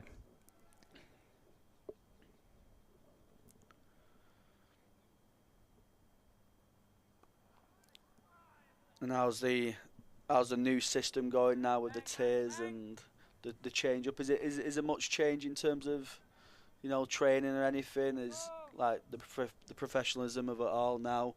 Now there's more tier sort of, well, there's a tier 1, the tier 2 and tier 3, is it, with the women's game, how it's gone this year? Yeah, I'd say it's been quite a smooth, seamless transition for Lancashire, really. Nothing much has changed because of how well we've operated over the past few years. I think there's been dramatic change across the system for other counties like Somerset, Western Storm. But no, for Lancs it's been really great. A few changes, for example, Tour, we're just meeting up with the men in Dubai and they've looked at what's best for performance, and that's why we're going out a little bit later and the men came out earlier. So they're even looking at it from an even more performance lens, really, which is brilliant. Been a tough start here for the Lancs lads. They've been struggling against the spin. There's a few signs of looking for the spin and trying to play for spin where it's kind of just been caught out with the ball, just skidding straight on, really. Bit of a rebuild job on for Balderson and Singh, but the left-hand and right-hand combination at the moment working well. Just trying to put the spinners off their line of length. Absolutely, big job for the middle order. Balderson, who's taken on that anchor role for Lancs over the past couple of years, and a good opportunity for Harry Singh as well. Yeah, I was discussing Balderson's role earlier as well, because he's probably scored a lot of his runs up the top of the order when he's had success for Lancashire 2 or 3 years ago, but then now he's sort of an all-rounder who's bowling a lot more overs than previous years. He's sort of slotted into that 5 and 6 sort of middle order role, hasn't he? And he's certainly got a job to do here. So did they bring spin on very early within the attack? Yeah, spin was more or less on straight away. Lancashire, obviously, you don't know what workload requirements they've got on the seamers and the spinners. They stuck to seam for quite a while, and then when spin got introduced, Charlie Bernard had quite a lot of success. But yeah, the Khan attacker side have gone to spin pretty early in the innings so far.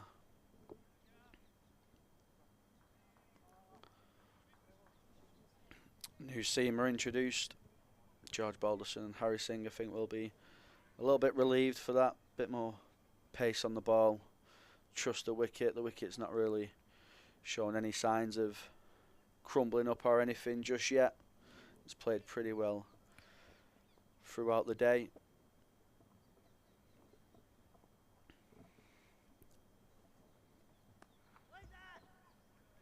So what's the day training look like then today? Is there any nets, or is it kind of gym work, or?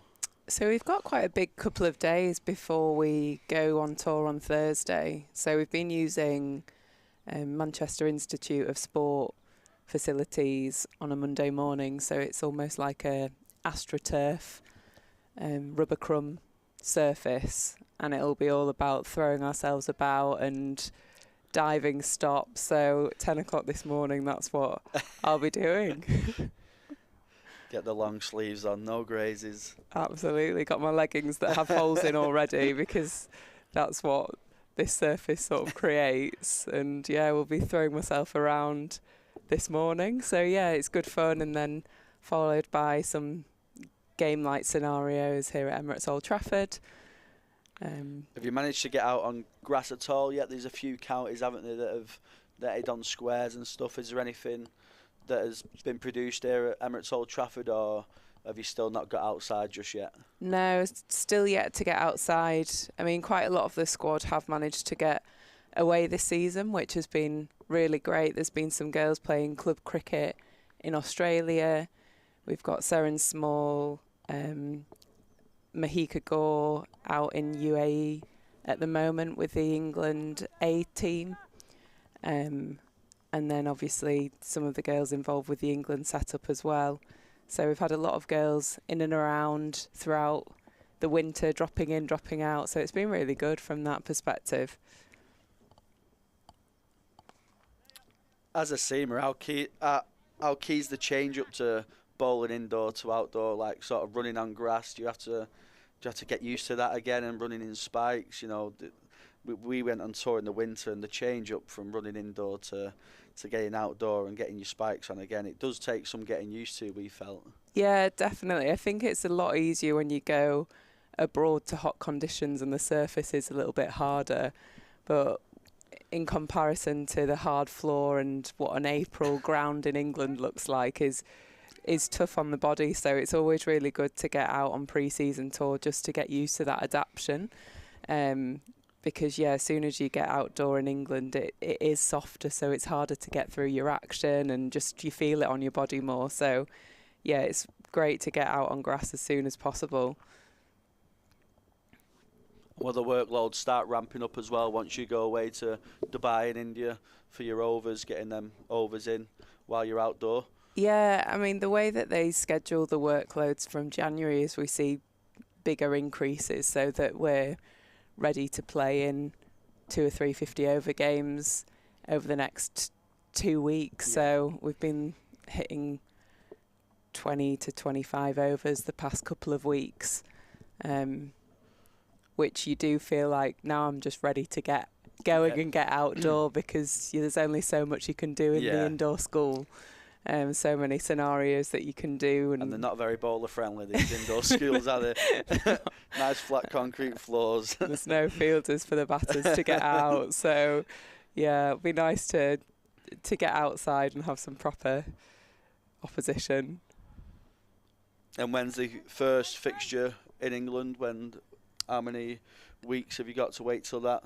So our first fixture's the 23rd of April, so it kicks off in the 50-over cup. So it's the Metro Bank this year cup against the Blaze at Trent Bridge. So it should be a good start for the competition. And we've got quite a few warm-up games leading into that as well. So there's loads of cricket this year. There's the Metro Cup, the Vitality Blast.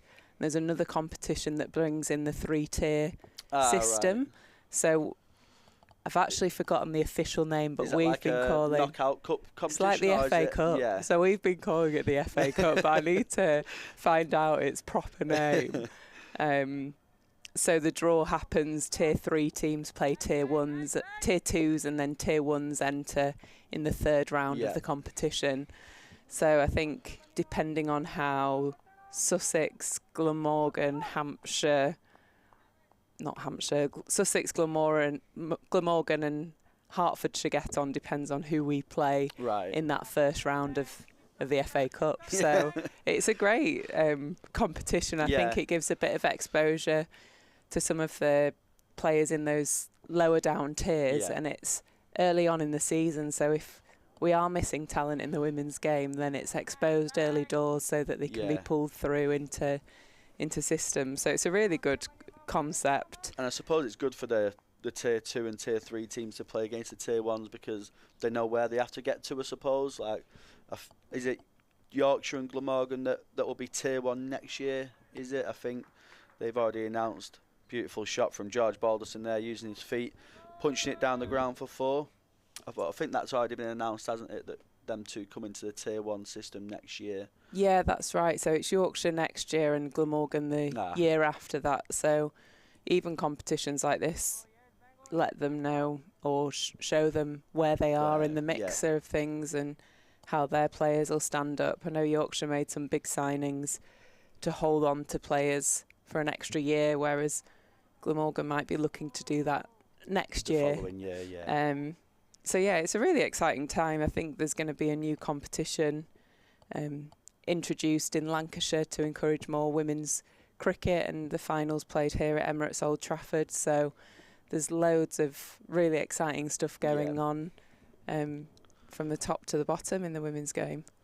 That's good, and there'll be plenty of double headers as well, isn't there, with the Vitality T20 Blast? So there'll be women and the men's on the same day, similar to like the 100 style. Yes, so for majority of that Vitality Blast competition, I'd say over 50% of our games are double headers, so we've now got that exposure and almost alignment of competitions as well, so you can get more people interested in the game and watching. So it's going to be really good from that perspective as well, that the ECB are seeing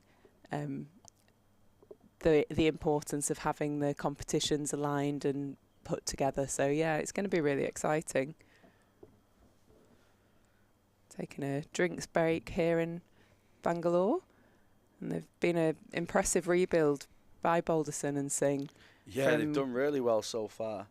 Just short of 30 on I think that left-hand, right-hand combination suits so much. We talk about partnerships in cricket, don't we? Whether you're bowling and batting, but that left-hand combination as a batting side, certainly when you're facing a lot of spin, it can really unsettle a bowler. I don't know if yourself, does that annoy you when it's constantly left-hand, right-hand? Are you having to get the fielders in place and change your angles? Yeah, it's probably more the field positions that can be frustrating, and you need everyone switched on around you. Otherwise, you notice someone that's just drifted into the wrong position. So yeah, you've just got to be that little bit sharper with your angles and positioning, because it's every single ball you're looking at where your fielders are. So I think that's probably the most frustrating part, and that's where it can upset the rhythm of bowlers. But considering the start that Lancashire had, being 4 down in the first 10, they've managed to rebuild really sensibly here, and we're just starting to see a few more expressive shots, like that beautiful on drive down the ground, you know, advancing his feet to the spinner Balderson. Run rates are obviously 18 off 38 and Singh 11 off 21, so they're just rebuilding, and they're just starting to look to put the pressure back on the opposition. Yeah, still plenty of time, still 33 overs left in the game, still only just over 6 and over needed, so they won't be worried about the run rate just yet. That's the thing with 50 over cricket as well. There's so much more time than you think. You get halfway and you've still got a T20 plus 5 overs to go. So you've got way more time than you think. It's just about absorbing the pressure. Doubling the score at the 30 over mark, don't they? That's the sort of, when you get to 30, you tend to double the score from there. So if they can just keep batting time, keep putting a partnership here, Singh and Balderson, take time out the game, frustrate the Karnataka's bowling attack, and that's when runs come a bit more freely, when the bowling side goes searching for wickets. Yeah, we've got some of the squad meetings out in Dubai that have been playing club cricket. So Alice Clark has been playing club cricket out in Brisbane, Queensland. Nice. And she went out in January, meeting us directly there. Liberty Heap's been playing cricket out in Australia. Have you virtually got a full squad then going out to Dubai, or is there still 1 or 2 the girls missing? We're just missing the England girls and those that are involved in that. So we've Grace Potts is in the England A team in the series against Australia, so they're heading over there at a similar time. So is Mahika Gore and Seren Smale. And obviously Sophie Eccleston's involved in the WPL, and Kate Cross is coming back from the injury that she picked up during the Ashes. So we've got a great squad going out there. Eve Jones, Emma Lamb, Ellie Threlkeld, Fee Morris. Tara Norris is playing in a competition at the moment, the South American Cup, and she's flying straight to India after representing USA. So we've got a really good group of players going along, new signings. And will it be a case of having the England girls available for the start of the English summer? Will they have England commitments or restrictions, or are they expecting to start the season off with the counties? I don't think there's any England games until potentially May time. Right. And I think there will be a lot more importance on the domestic structure, given how the Ashes went for England. So I think we'll see a lot more of the England girls playing in the domestic tournaments, which is really exciting from a player perspective, and also just to strengthen the competition.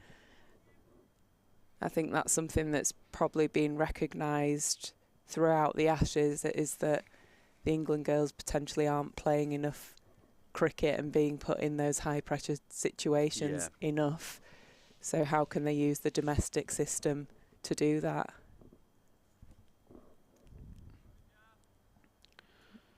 .48 for 4 Lancashire.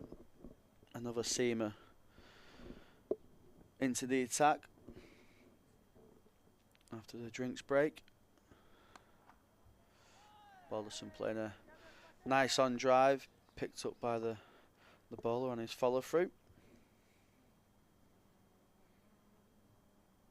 They won't worry too much about the total just yet. Plenty of time left in the game, and that's the benefit of 50 over cricket. How much time you have, you can really build an innings. They'll know how important this partnership as well is, and that's often how you win games of cricket in 50 over games, is building those big partnerships. It doesn't matter how many down a team are. If you can build something, it just builds pressure, creates momentum, and then it's even easier for the next batter to come in and be successful. You saw those back-to-back wickets, and no one really took that ownership to build a partnership like we're seeing now.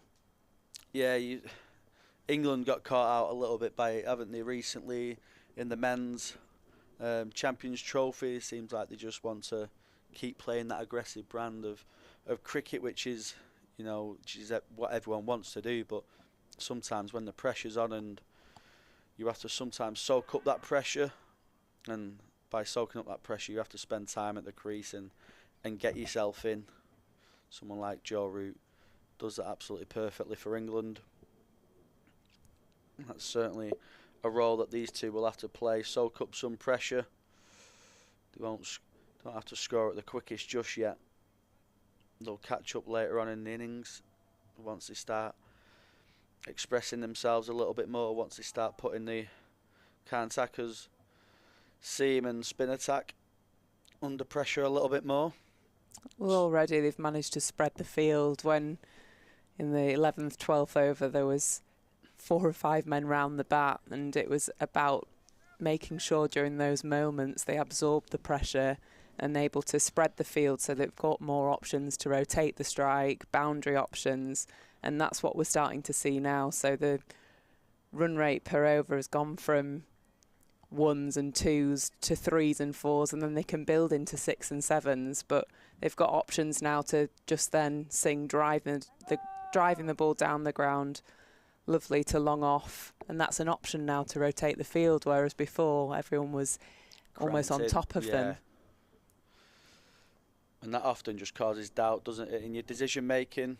You don't know whether to attack or defend. If you're defending, you might just spoon a little catch up to one of the men under the helmet, or if you're attacking too much when you're 20 for 4, you can look a bit silly. So pushing them men out, you've got a bit more sort of leeway just to commit to your shot a little bit more, and that's when you find, when you're committed to your shot, that's when you find you have better responses, better commitment, and better strike rates as well.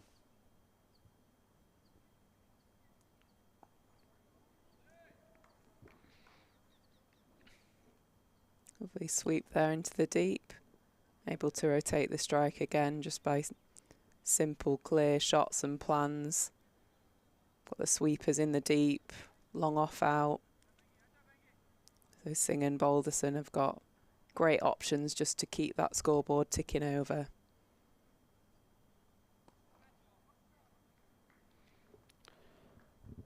Punch down the ground from Harry Singh. Such a technical cricketer, isn't he? He's such a nice batter to watch on the eye. Really gets in line with the ball, gets that big stride in.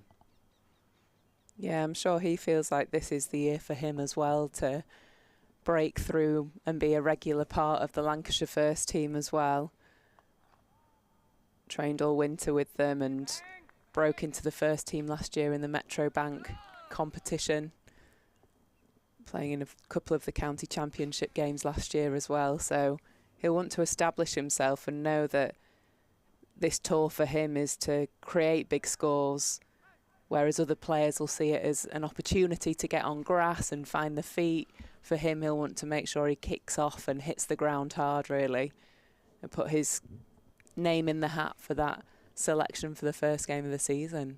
Yeah, and he's been there for a few months as well, so he'll certainly be comfortable with the wickets, with what to expect from how the wicket will play for the rest of the 31 overs.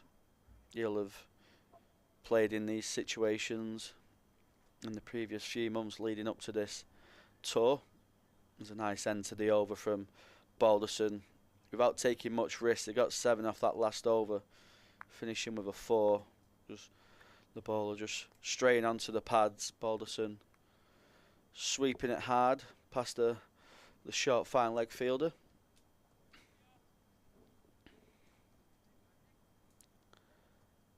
Like a slow ball bouncer there. Just dipped and dropped on him. It's one of them awkward takes for the wicket keeper where it just bounces in front of him. It just shows a lack of pace that's been in this pitch for most of the game. Not many of the bumpers have gone through. Holly Sutton got 1 or 2 going through past the batter's head at a decent pace, but even Jack Blatherwick, who's probably one of the quicker of the Lancashire bowlers, maybe the quickest, was struggling to get it through to George Bell at a nice pace. It's good to know going into the tour next week that bumpers might not be an option for me. Yeah, bumpers into the pitch, get it gripping, I feel like, more often. I'll be practicing on my off-cutters and slower balls in the hall today. Do you find that such a good challenge going over to somewhere like India where it's not very seamer friendly, but then you've got to go to your other skills, your slower balls maybe a little bit earlier than you expect? Yeah, exactly. It's how you can adapt quickly to the conditions and read the wickets well as well. So you can see here they've brought spin on super early, knowing that it's what suits the conditions, it's what can rattle through the opening order. But yeah, the big thing is just we won't know the wickets well, we won't know the opposition either. So it's almost going back to old school club cricket when you rock up to grounds and think you just adapt as quick as possible to who you're playing against, the wicket that you're playing on, rather than having all this data and information that you get given beforehand. Yeah, it's such a data-driven sport now as well, isn't it? Cricket with, everyone knows everyone's weakness and strengths these days in the pro game. Do you think sometimes that can be viewed in on too much sometimes with the data? Sometimes it's best just getting yourself out there and just sort of adapting yourself? I think often the simpler plans are the best plans, particularly for a bowler. If you keep the ball round the top of the off stump for the majority of the time, you'll be very, very successful. And that's what you've seen from some of the most successful bowlers in the world. They're able to locate the top of off quicker than anyone else on the wickets. And you do a lot of talking around batters' strengths and where they hit the ball. But if you can execute a ball that's going to hit the top of off stump, you're often going to eradicate all the strengths that they have. So yeah, if you can locate that top of off on the wicket that you're playing on, then that's as simple as sometimes you need to keep it. Singh ducks under a bounce that carries through a lot better that time, straight into the keeper's gloves, about shoulder height. Yeah, that had a lot more zip on it. Just watched it past his ear. Brilliant execution of that bouncer. See the worm comparisons there.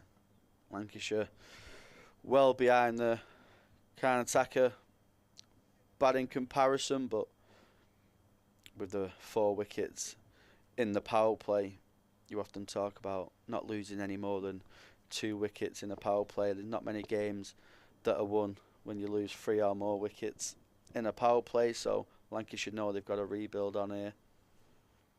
But they're doing it pretty well so far. Balderson and Singh taking a bit of the sting out of this attack, and they're just finding it a little bit more easy to come by for runs. It's almost a psychological given now, isn't it? If you lose 3 or more in the power play, the game's over. Yeah, just walk off. Game's done. We've heard it so much from commentators. Like, oh my God, we've lost 3 in the power play. But actually, there's other stats out there around big partnerships, and if you can get 2 or more 100+ partnerships, then you're more likely to win the game. So it's how you view the game, but that's the one that commentators really hold on Just to. the power play wickets. Absolutely. But a fantastic rebuild here from Balderson and Singh. 58 for 4 after being 4 down in the power play. And they're just not taking any risks. And they've managed to spread the field so they've got more single options to rotate the strike. Long on and long off for now back. Sweeper out, deep square. And they're able to rotate the spinners now at more like 6s, whereas before when there was 6 or 7 men round the bat, it was really challenging for them. Joined by Graham now. That is a gift, isn't it, for George Balderson. Eyes light up, and he's dispatched it with ease. One of those that you dread kind of drilling to a fielder at mid-wicket, isn't it? Yeah, huge full toss. He's hammered that away to the boundary rope, and you can see now the spinners are being put under a little bit more pressure. They like to do that. They don't quite bowl the ball and stop through their action. I've seen it 4 or 5 times now. Tell me you're under pressure without telling me you're under pressure. And whilst that has been bowled, it was a free hit, so George Balderson remains. Well, I'll jump off now, Graham, but enjoy the rest of the day. Enjoy training.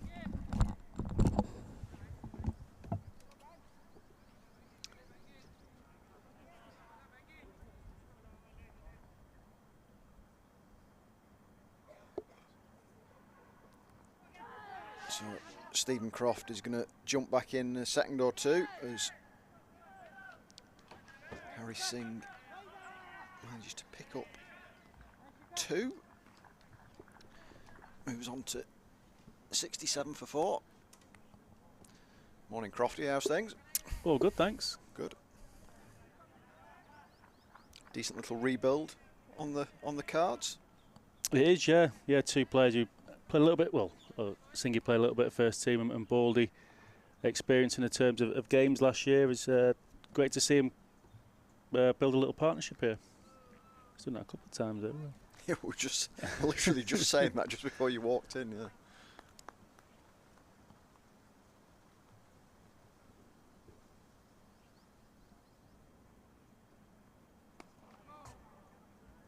My response to Phoebe was, tell me you're under pressure without telling me you're under pressure. It's a surefire sign that the momentum has just shifted slightly.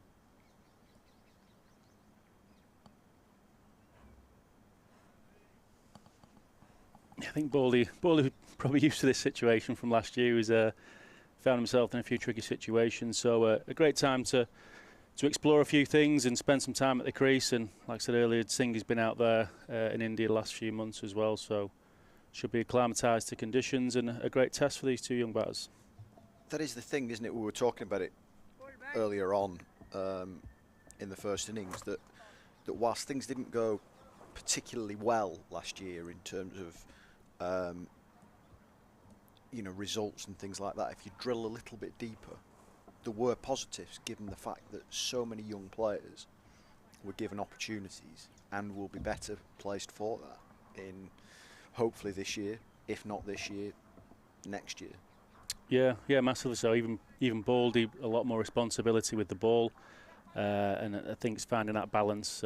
Probably down on a few runs last year, but finding that balance with what he needs in certain games. And like I said, Singhi, Kesh, Charlie all got exposed to first team cricket, and I think they'll thrive on getting back in that side. We've obviously bolstered the squad with some great signings, but I think it all gives them a great experience and a great taste of what first team cricket was about last year. And the list goes on, doesn't it? There are lads who aren't even here, the likes of Rocky Flintoff, Matty Hurst, people like that.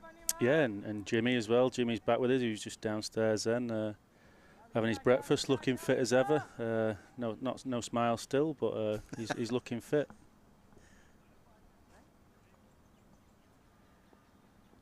Lancashire 68 for 4 in the 22nd.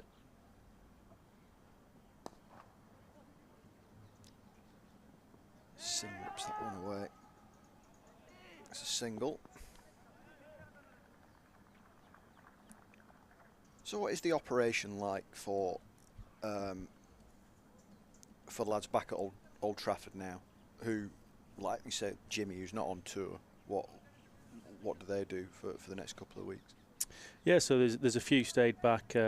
Luke Wells, Hurst, Tommy Hartley. Tommy had a wire removed from his hand. He unfortunately broke it with the Lions, so it's keeping them ticking over until what comes next for him. Phil Salt as well. He came back from the Champions Trophy. I think he's coming in this week. So I think different people at different stages and different sort of fitness sort of areas they need to work on, or getting back to fitness, or keep ticking over, ready to go on to the next thing. So just giving the lads what they need, really. Myself and Carl Crickett are still around here, and Chris Bembo with the academy as well. So yeah, integrating a few of those academy lads into the first team sessions as well, which has been great to see.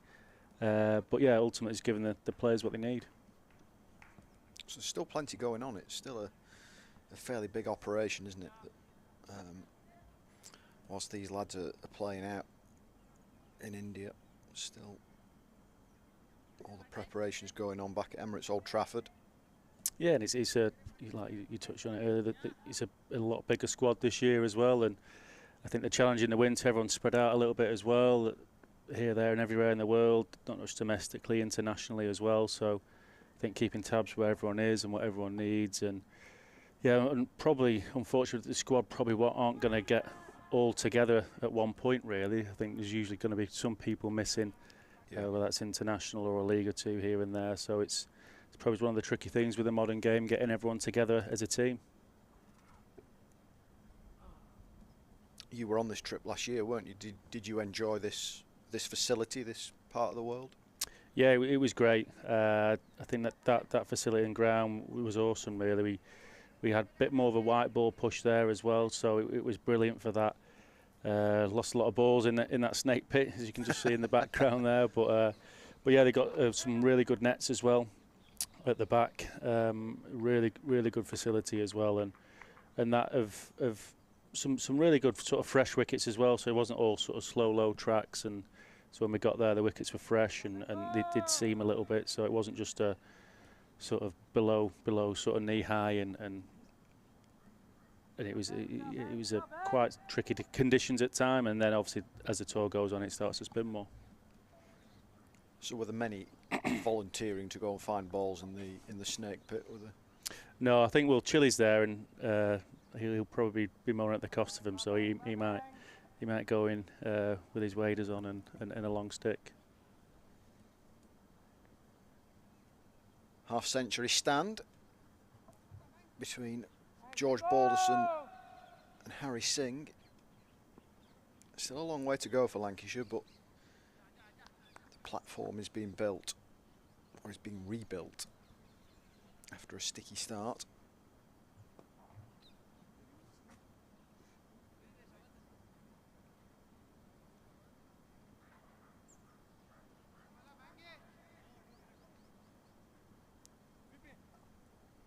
Is the temperature a real factor? What's the heat like out there at this time of year? Is it nice heat, or?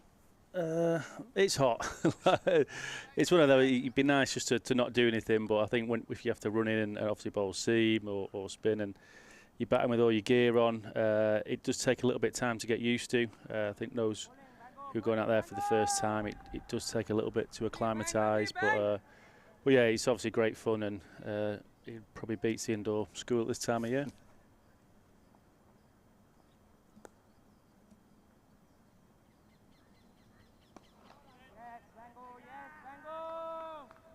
Defended from Singh.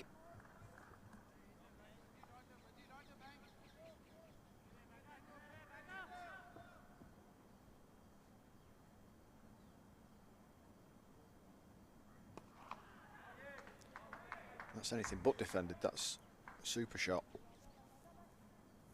Yeah, really strong shot there from Singh.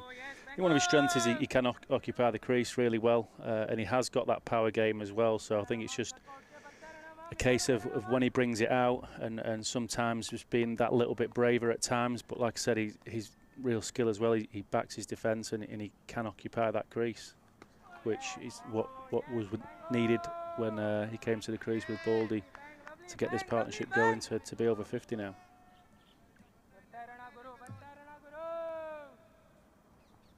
He seems to be quite a versatile player as well, because he played the last 2 games of the season in the Championship as an opener, didn't he? And is obviously right in front of our eyes now. He's batting in the middle order, so he seems to have quite a bit in his locker. Yeah, I think he's growing up, and especially red ball, he's probably always been an out-and-out opener. And I suppose in the white ball, his way in, I think, is probably that middle order. He has got a power game. When we were here last year, he played some really good knocks here and Dubai, and proved how he can sort of clear the ropes. Also, he's off spin as well. He's very handy. He's developing off spinner, and he's a really strong fielder. So I think that white ball sort of middle order is a great opportunity for him to start, and hopefully for himself to work up that order, because he has got a good technique, and like I said, he can occupy the crease, and he's got a power game. So as a young batter, I think it's just about sort of bringing it all together. The one thing we saw this morning was, I mean, Lancs were really good with the ball, but they were excellent in the field. How much work can be done during the winter on your fielding? Yeah, I think not just obviously the fielding. I think the physicality of sort of Webby and Christina and Elliot and Sam, what they do with the lads physically. I think a lot of that fielding is sort of speed to the ball, and sort of that flexibility and the ability to sort of pick that ball up off the toes at speed. So that there is a massive sort of fitness push, which obviously links into fielding. There's probably only certain amounts you can do indoors, but generally the lads usually have good arms. It's about keeping them ticking over and sort of looking after that arm health, and things you can work on is obviously catching technique, and you can obviously break that down a little bit. And you haven't got a massive amount of room, but yeah, there's always still little things you can work on, and in the past we've always had a sort of strong fielding unit, and I think there's no hiding spots in the field anymore where people seem to play all around the wicket. So you have to be skilled in every area, really. Well, the revival continues, this time courtesy of George Balderson.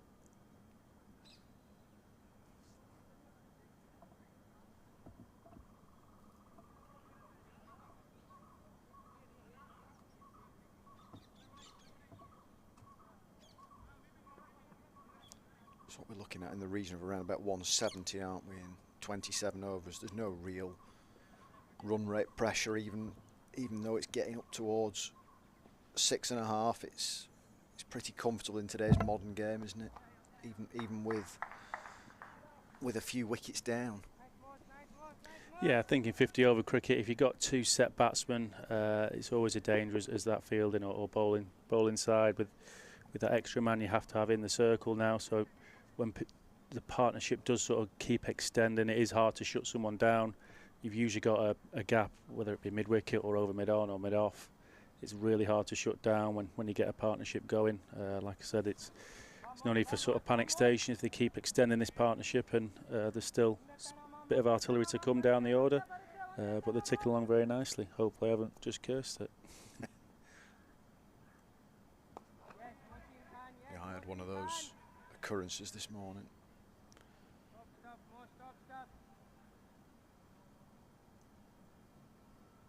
Praising Michael Jones and saying what a fantastic signing he is, and next ball he slapped it straight to cover.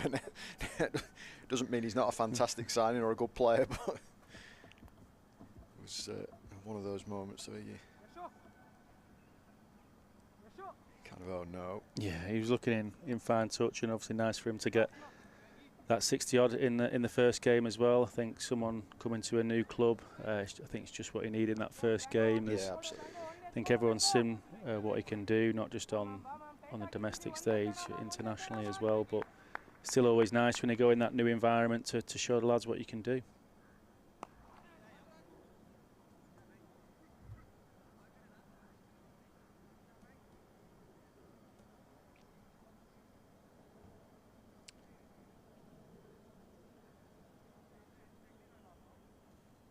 So having been nigh on 20 for 4, this is a pretty respectable recovery from the Red Rose. 83 for 4 in the 25th.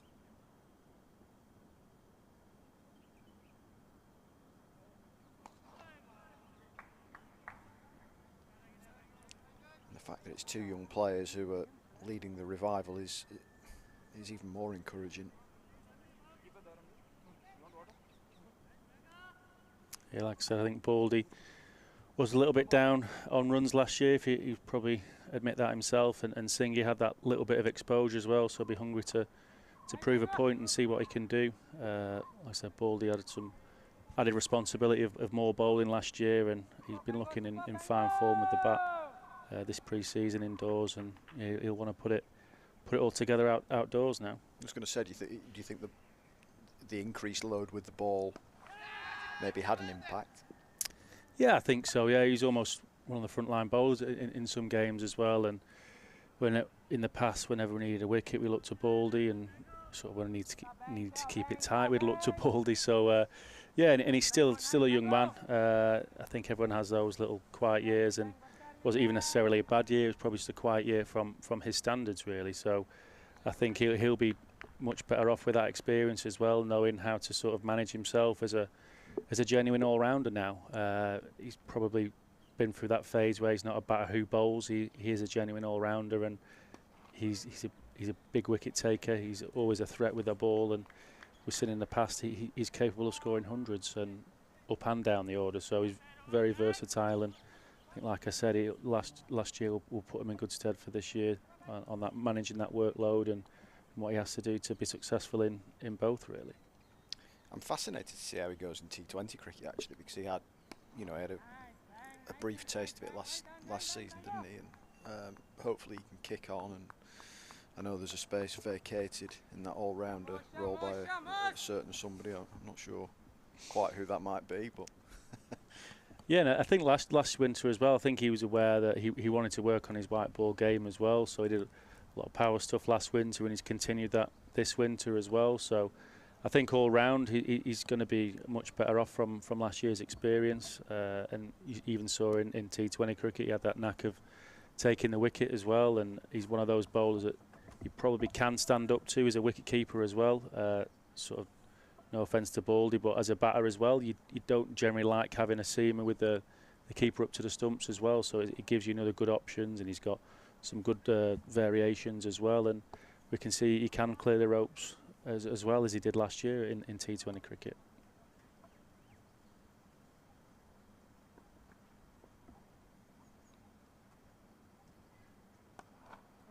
that's a fine shot. Arrow straight. I think that's an area he has been working on. He just hit from the crease there, nice strong position, didn't have to run at it, and I think it was a great shot that. He's just slightly over pitched and just sort of checked him into the screens. Yeah, it was 6 from the moment it left his blade. That's good cricket as well. Yeah, and he's still only sort of 22, 23, I think, George as well. He's always had a wise head on his shoulders, very mature sort of cricketer and person. So, yeah, I think you forget that with him. Sometimes he's still quite a bit of a youngster, really, but he has played quite a lot of cricket. And captained as well, hasn't he, at under-19s level, which is he's going to accelerate that kind of development in terms of his tactical knowledge. Yeah, his massively maturity, so. all that kind of stuff. Yeah, and I think one for the future as well. I think one you can look to potential of having the armband. He's really sort of level-headed as well. You don't really see him get too flustered. Really honest character as well. So I think we want to look forward to in the future to hopefully get that armband.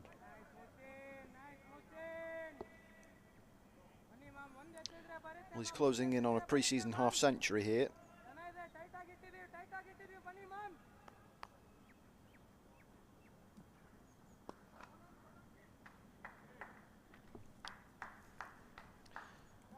plenty of time left to double it if he wants to.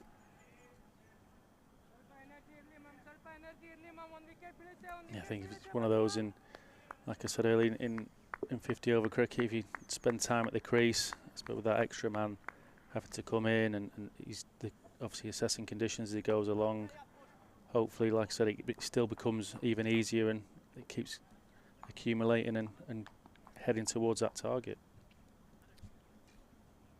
I really do enjoy watching the 50 over game actually, because there is that room for a rebuild, which, yeah, you do see it in T20 cricket, but not quite as much, you know.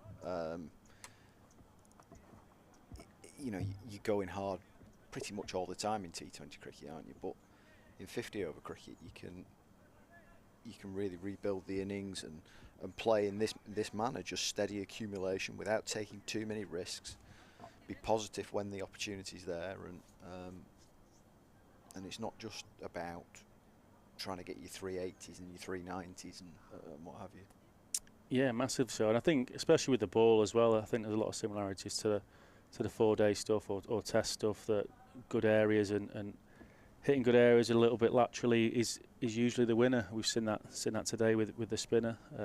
Not a massive amount of turn, but was really accurate with Charlie as well. Just little subtle variations, and yeah, with the batting as well. I think it's just strong shots. You obviously got the power play at the first 10, which can be really destructive. It's one of those where you stick or twist and usually assess conditions to see what you need. But yeah, it's a great format from, yeah, there is a lot of sort of skills you can use from the longer format and the shortest.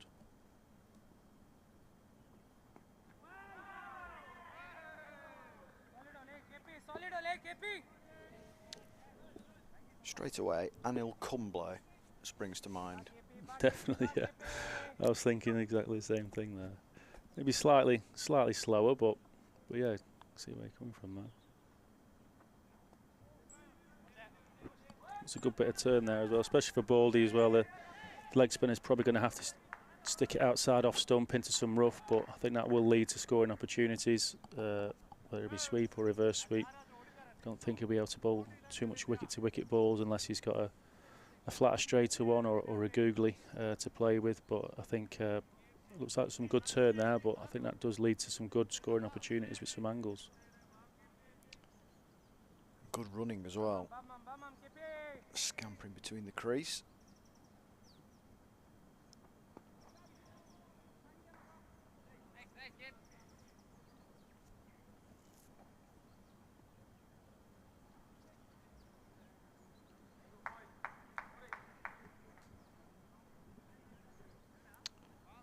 Just one away from a measured 50. Yeah, I think the last few overs, yeah, Baldy there, he looked really comfortable. Obviously, hitting the off spinner over his head, sweeping, a few back foot play, punches off the back foot. So he's worked up really hard on that the last few years, and hopefully it keeps paying off. The 2 innings from Harry as well, in similar mould, aren't they? You know, very well paced with no major risks. It's a good bit of turn. I don't know if he edged it, but be interesting to see that one again. See whether he did get an edge. Well, he did, because he's been given a run.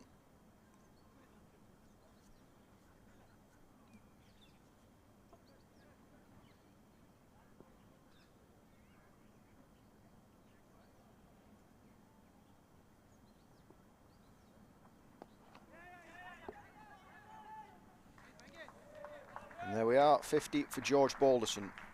71 balls. It's a fine knock. 5 fours and that arrow straight 6 into the sight screen. I think a really mature innings there, and like I said earlier, he's got a great chance here to double it. I think he just spends that time at the crease. I think he can easily catch up to that 100% strike rate if need be, but I think just the main thing is to keep extending this partnership out with Harry. think the likelihood is now that if George is there at the end, Lancashire win the game, don't they? Yeah, massively so. And I think having that set batter there, it's always hard to bowl at, especially just leading up to that 40th over as well, when you have to have that extra man, and then if they're still there at that back end, you're obviously got a good fair few to your name. Nice moves, nice moves.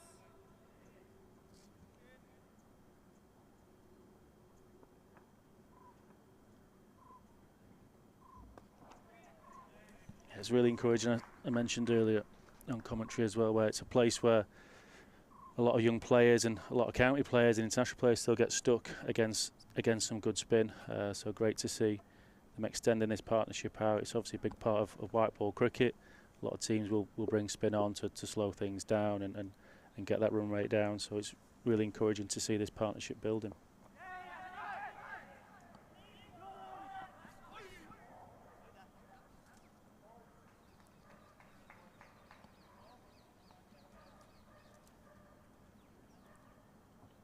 Singh on to 28 with that single.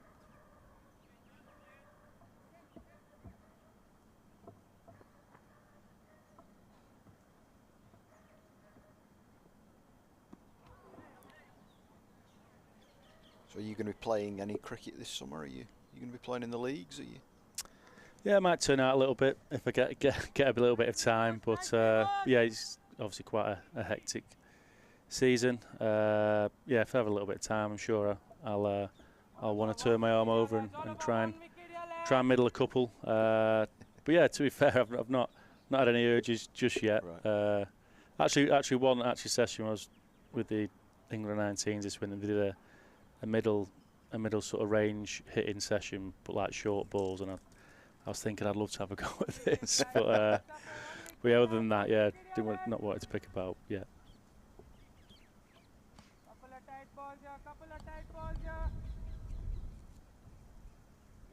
Yes, boys, starting with the leg. Singhy delaying the ball. He takes his time with a lot of things, Singhy. Quite chilled. Oh, yes, more.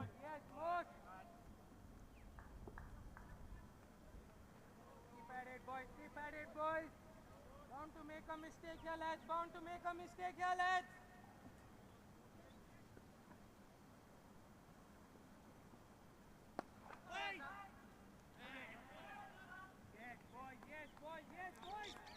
So 4 off the 28th. Good stuff, lads.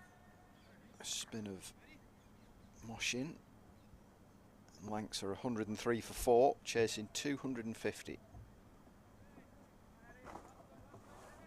Partnership of 75, I think. 85, sorry. Yeah, really encouraging to see two youngsters there coming in under some pressure there with the scoreboard at, was it 16 for 4, to put on 85 and look relatively comfortable as well. And I think now just looking to sort of extend that and push on, and yeah, hopefully in for a sort of exciting second half here.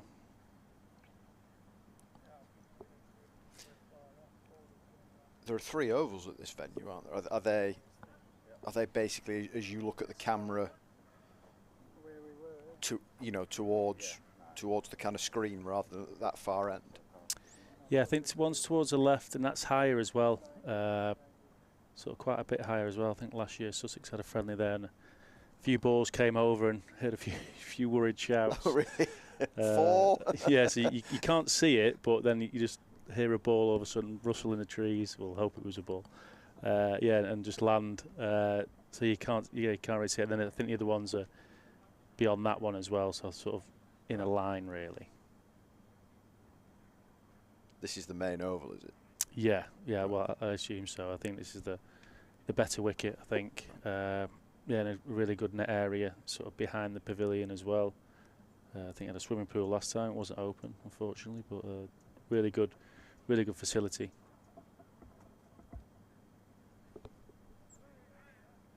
What's Bangalore like as a centre, away from the cricket ground? What kind of things are on offer? Didn't explore too much last year. Been to Mumbai a few times. Yeah, we sort of just tended to stick around the hotel. Me and Bowie last year met Faf and Glenn Maxwell for some food in the middle. Of course, they'd been preparing for the IPL. Yeah, I had not a clue where it was. There was one night we went to the RCB bar as well. Had a bit of food there after they played a game. And yeah, it was nice to see some of their faces and our young lads, to have some chats with them. And it was a great city, and obviously they were just about to kick off the IPL, so it was buzzing. All the town was just covered in sort of IPL posters, photos, and it was like, well, it was probably bigger than obviously the football over here. It was just everywhere, buses, street corners. Everything was just heading towards that RCB. It was mental. You're not telling me RCB v Mumbai Indians is bigger than Blackpool v Bolton? Maybe Blackpool Preston.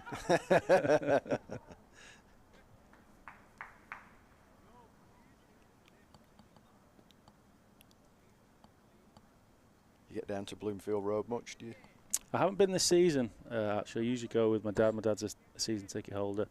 But I haven't been yet. I had a couple of months away in the winter, so yeah, I'll go down. They got a good win at the weekend under Steve Bruce, so yeah, I'll hopefully watch them a couple of times before the season kicks off. So that was a no ball there. It's a nice free hit for Baldy. Must be one of the more frustrating things for a batter, to knock it down for a one to long off and then see the no ball signal and your mate get the free hit. I've seen players turn them down or trying to get back for that second.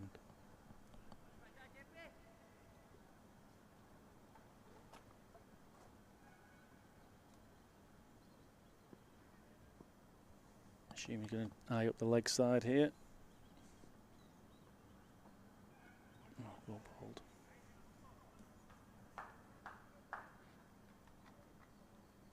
Probably threw it just about on the wide line. It's turned back in there. If Baldy could have gone across to the offside a bit more there, sort of pre-delivery, but he's still there.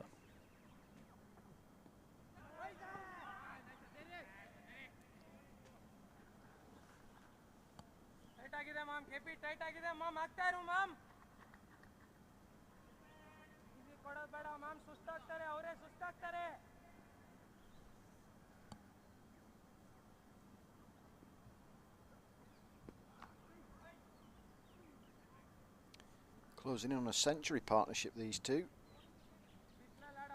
9 away now.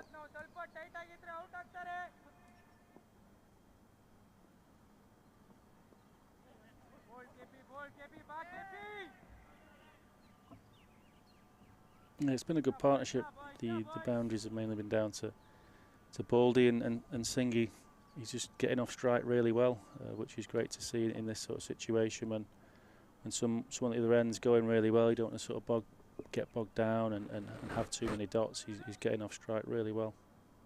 I guess the important thing is if the need's not there, sometimes the situation dictates that you almost have to try and match your partner in that sense, but there's no need for that at all. Harry Singh just doesn't need to move out of his lane, really. He can just carry on, and if he ends up 60 or 70 not out, then Lancs are in business.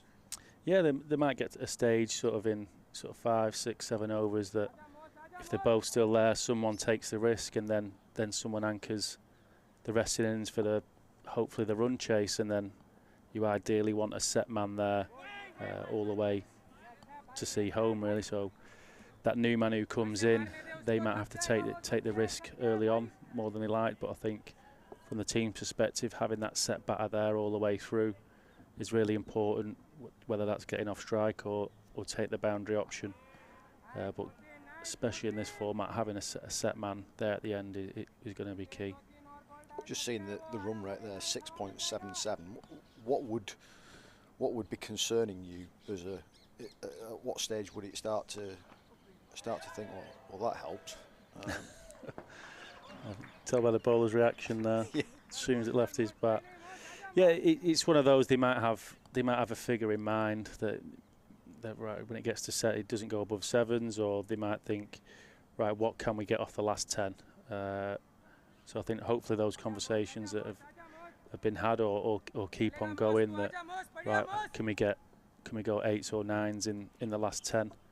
So we build up for that. Then obviously that rate is going to creep up, and it's about staying calm and backing yourself to achieve that sort of whatever it might be at the end, 8, 9s or 10s. So I assume those conversations are going on, and we saw Keats come on with the drinks there, so hopefully they had some chats around what they're comfortable sort of leaving towards the end. And yeah, it still looks like the surface is going to play okay, touch wood. So yeah, the odd seamer coming back on, which the lads are probably more used to, that might come into play as well, that right, we can maybe go a little bit harder at them. Shot for none.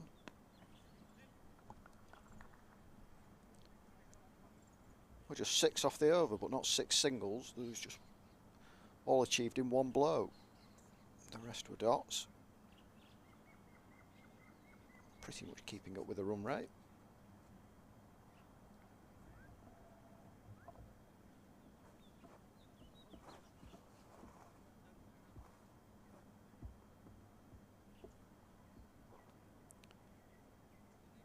Presuming a bit of energy gel there or something like that.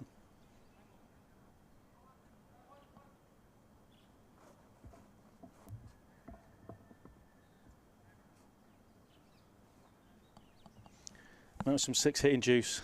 He's actually quite a big lad, Singy, for a batter who bowls off spin. His old man bowled quite sharp in his day. Played with Rudder at Blackpool, and yeah, Harry's certainly got the frame for a seamer, but there was some good off spin. Harry was Woodbank, wasn't he? He come through at Woodbank. I think so, yeah. He certainly played there. Bound to get tired, your legs. Bound to get tired, your legs. Yes, boys. Yes, boys.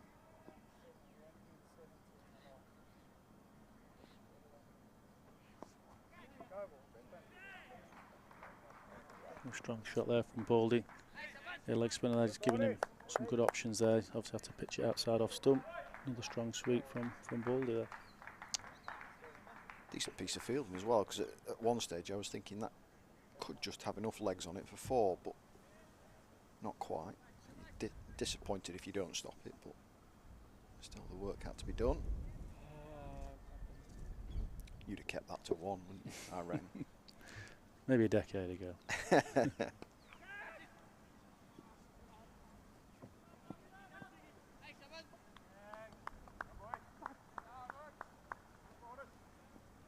Yeah, putting him on some good pressure here. Obviously went bowled full there and he swept in a little bit shorter, and he's gone back and played a strong shot, so he's definitely putting the bowler on some good pressure here, Baldy.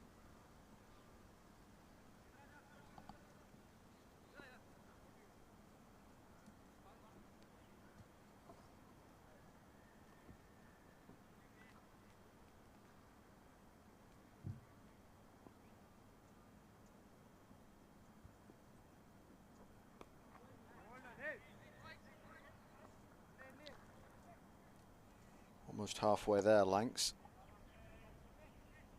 to the target.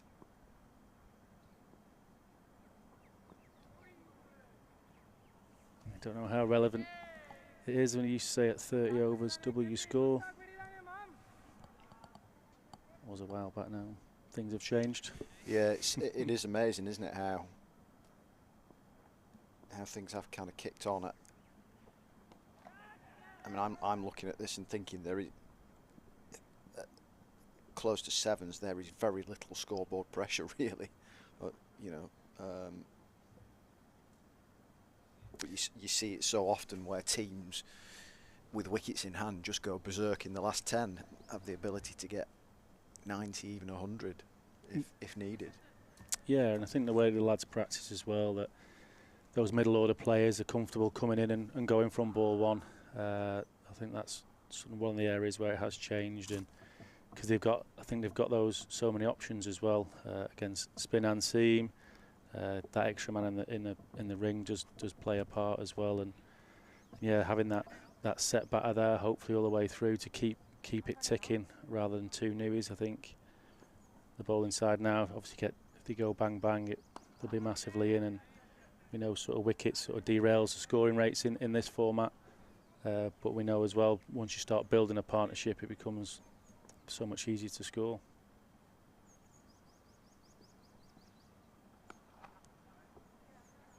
There's certainly power to come in the Lancashire middle and lower order, with the likes of Aspinwall and Wood, players like that. Yeah, Blath hit a good ball as well. Yeah, Aspie's growing up a genuine all-rounder. He was a little bit short last year on runs, and been away in Sydney this winter, so hopefully he can get some runs on the board, and he's definitely got some good capabilities with the bat. Saw that with the Manchester Originals last year.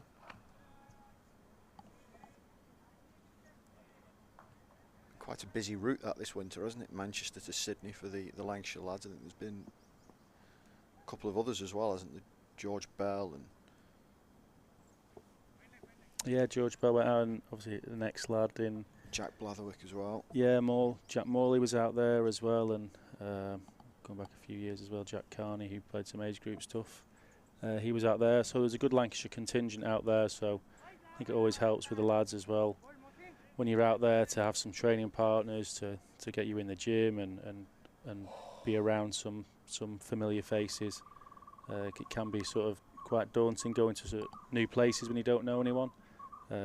Yeah, by all accounts, the lads did really well as too. You did Melbourne in your time, didn't you? Yeah, a couple of Melbourne trips, St Kilda and Noble Park. That one was sub-district, and then yeah, a couple of New Zealand sort of pro gigs, which was very enjoyable.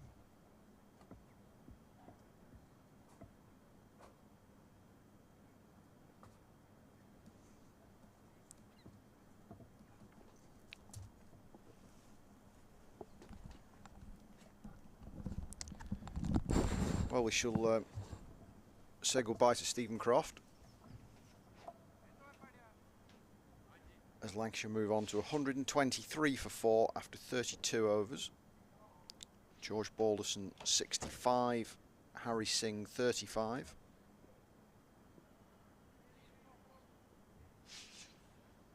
That run rate just over 7 and over now required.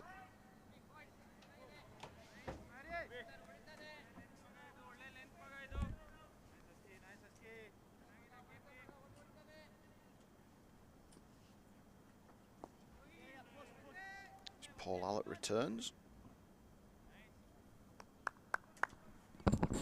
Hello, Graham. This has been a good revival. Good partnership, this, isn't it? Really good. Balderson and Singh have played very well. Steadied the ship and then just starting to tick over now. More than a run of ball needed, though, isn't there? Yeah. No, what we're talking about. You were looking at minutes there, weren't you? I was.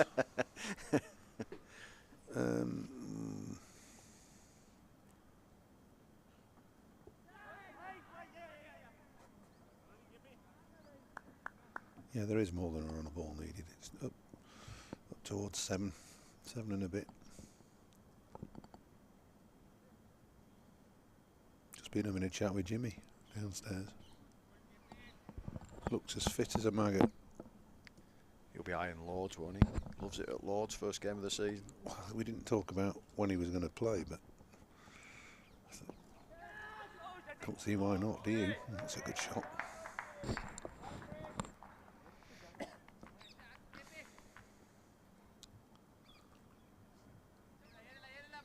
He's itching to get training. He was wondering where Crofty was.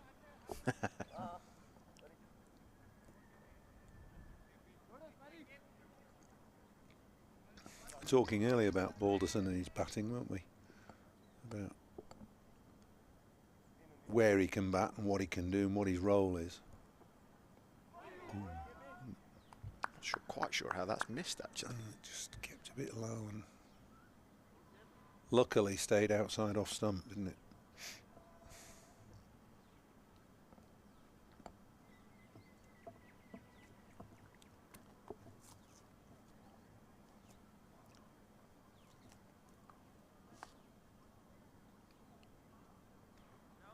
Might have just hurried it through a little bit, bowled it a bit quicker than Balderson was expecting.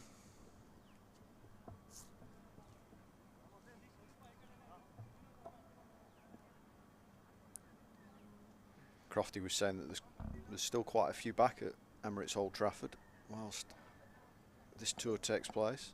Well, I've just seen downstairs Matty Hurst, Tom Hartley, Jimmy. Well, those are the three that are downstairs. With Carl Cricken, he's not on the playing staff anymore. Carl is doing his training.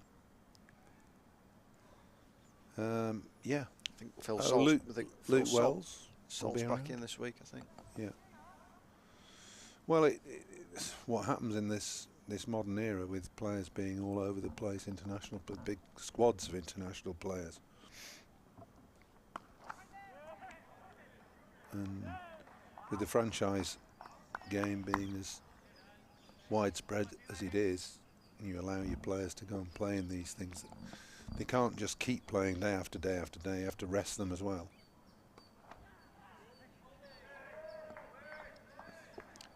Four more for George Balderson. Yeah, the days of the Lancashire cricket contract being preeminent within the player's mind and his planning are gone now.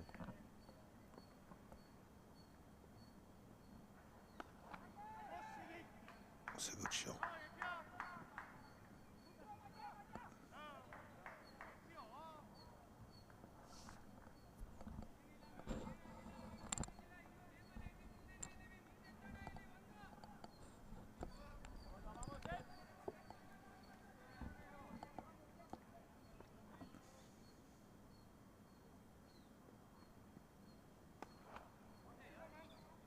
As is that.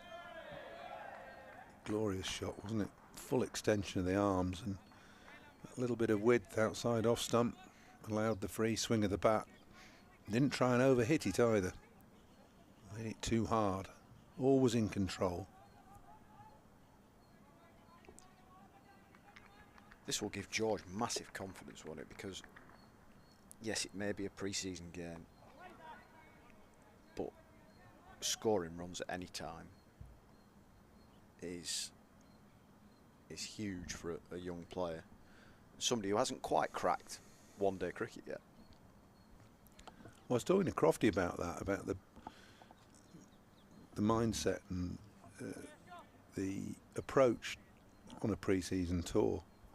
And you're exactly right in what you say. Getting runs early season, doesn't matter where you do it, whether it's out abroad or it's on a practice match here at Emirates Old Trafford.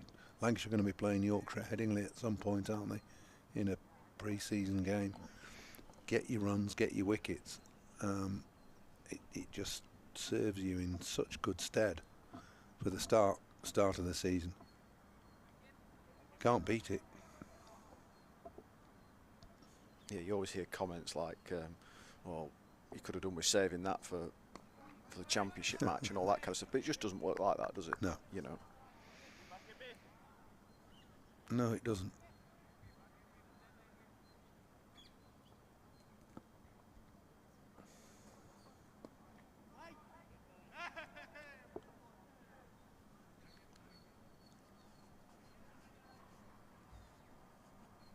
Well, it's seemingly been all Balderson in recent times, but Harry Singh quietly has played a fine knock himself, understated. In the background, but he's still there and he's playing his part in. Well, putting Lancashire right back in this game. Yeah, if he can just play that sort of anchor role, if you like, he's 37 off 65, says it in itself that is the role he's played. Caught, slip. How many times have you and I done this? Certainly twice. Yeah, and I just got the feeling that he was looking to force the pace a little, and he actually didn't need to do that with Balderson being able to do it at the other end. So now it's turned on its head with Singh getting out caught slip. Balderson has to stay there now. We got Wood to come. Aspinwall. Both come back reasonably well. It's good innings though from Harry Singh. He's played well within himself.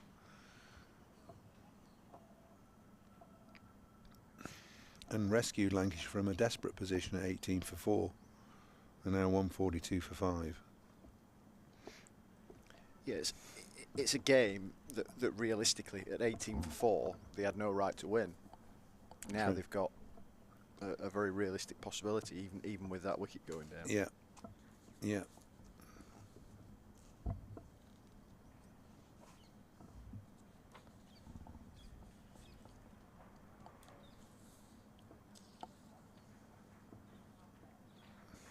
You could just sense it though, couldn't you? With the way he was approaching this over. I think it was the fact that Balderson's hit a couple of sixes in the previous over. You might have thought, I've got to try and get a bit of a shift on here.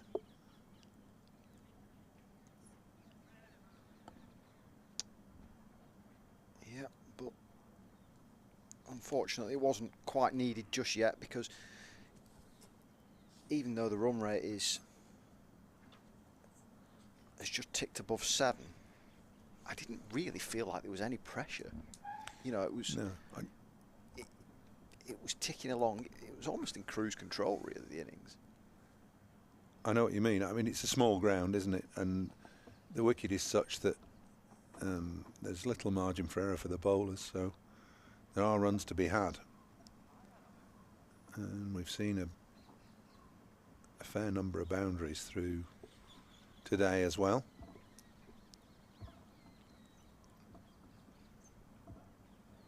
Just looking at who's come in now. I think it might be Blatherwick, I think it is. Well, Blatherwick's a hitter, really. They might have sent him in to say, go on, just go and plunder us a quick 20 or 30.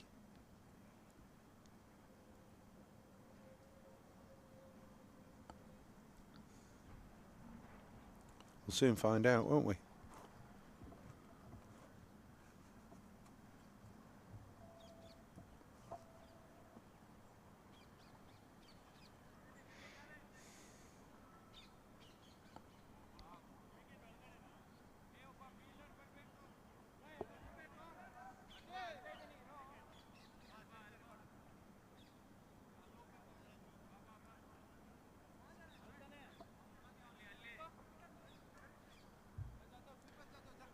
Myself and Crofty both looked at this bowler and almost straight away between us said one international bowler who reminds us of.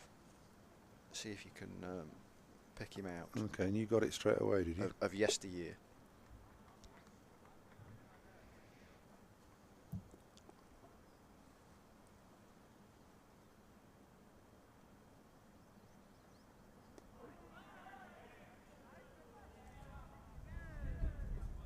How yesteryear? Not too long ago.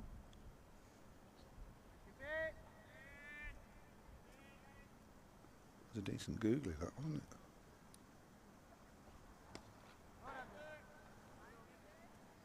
it? Indian. Kumble. Not a bad one to try and copy, is he? No. I mean, it's not an exact replica, but no, I know what you mean. There's elements of it.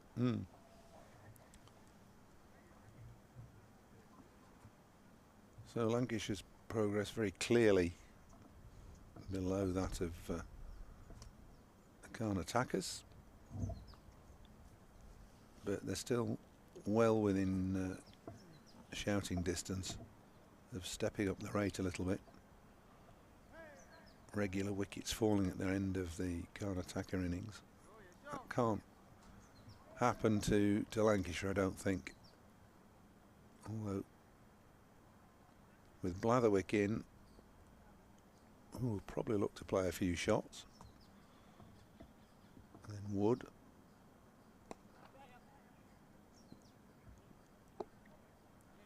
And then Aspinwall.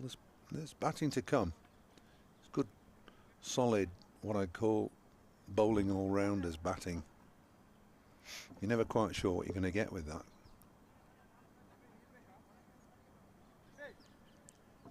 The great thing about this game is it's not felt like a pre-season game which has been manufactured, has it? It's been a proper game of cricket. Yeah, it's building up to be a fantastic finish as well. As I said, you're never quite sure what you're going to get with the likes of Blatherwick, Aspinwall and Wood.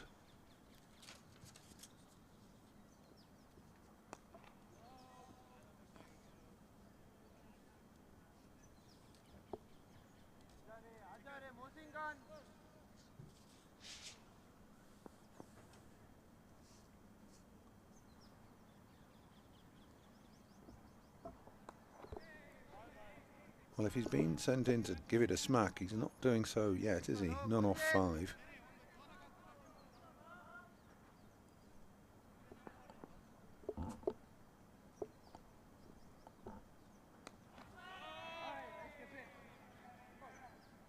That's 6 balls he's pushed back. Maybe he's just playing himself in.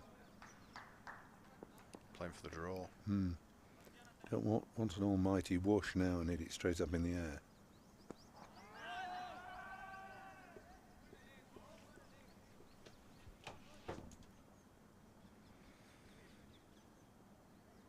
Graham's just going to leave us momentarily. He'll be back very soon after he's had a quick cup of tea.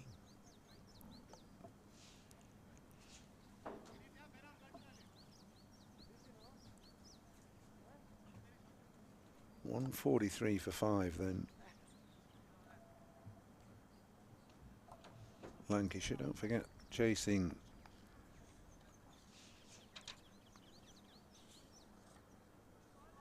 .249 to win.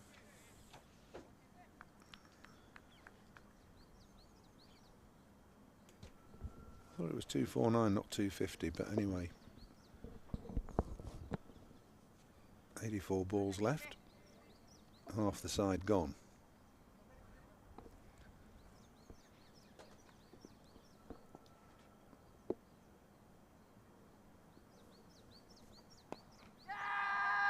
Balderson goes on his merry way. Picks up just a single there. Now then, Blatherwick been sent in above. That's bounced well in front, actually. It's a good stop in the end. Blatherwick sent in above Aspinwall and Wood. And gets off the mark with a nice push down to long off. Where's your money, Callum? You feel Balderson has to be there at the end now. Now they've lost Harry Singh. He has to bat through for Lancashire to stand any chance. I think Blatherwick depends on his role. Has he been sent in to not really waste any time? He's 1 off 8 currently. You don't want him adding pressure onto George Balderson, who's going at a decent rate naturally. You don't want George Balderson then to start forcing it and start losing his shape and maybe miss time when out to the boundary. So you want Blatherwick just to kick on a little bit here, kind of a bit like a free wicket in a way. If he wants to be used as a pinch hitter, he tries for a reverse sweep.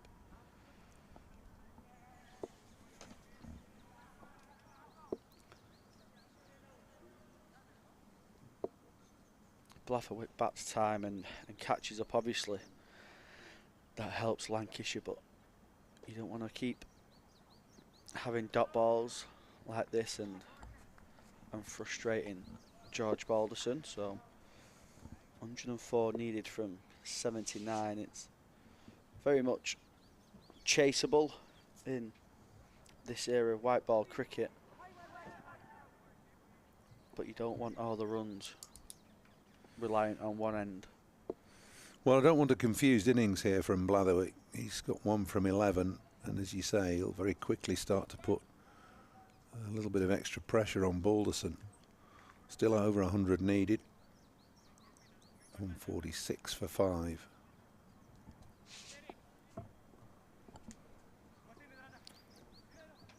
Yeah, when you've got Wood and Aspinwall in the shed, more notable batters than Blatherwick, you would suspect that the role of Blatherwick is to go in and not really waste any time. Try and use it as a free wicket. Obviously it's a pre-season game, so there might be some long-term thinking behind it. When the game's there to be won and George Balderson's going at an excellent rate, and it's an excellent knock so far, you don't want to then put a halt to his success that he's having currently.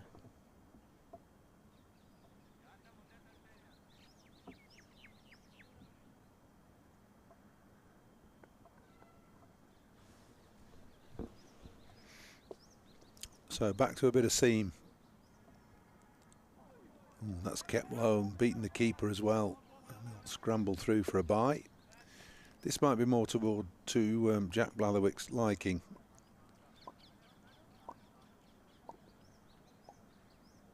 I prefer to hit at the seamers than the spinners. Just seen a couple of balls stay low though, one off the leg spinner a couple of overs ago. And that first ball might have just been a loosener from Vidaydar.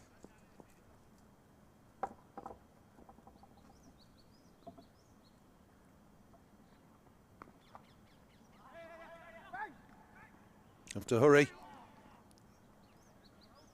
Run your bat in.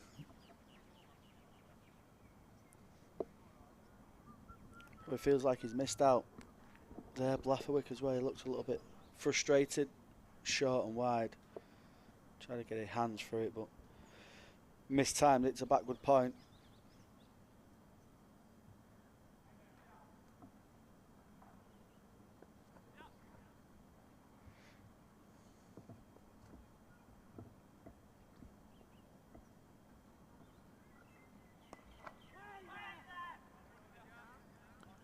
A run there straight to mid-wicket from Balderson.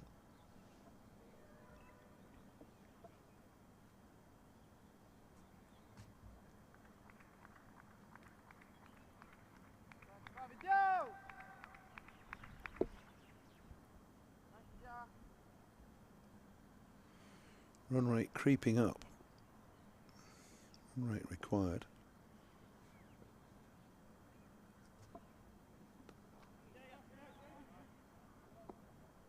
You get a single, I think, here.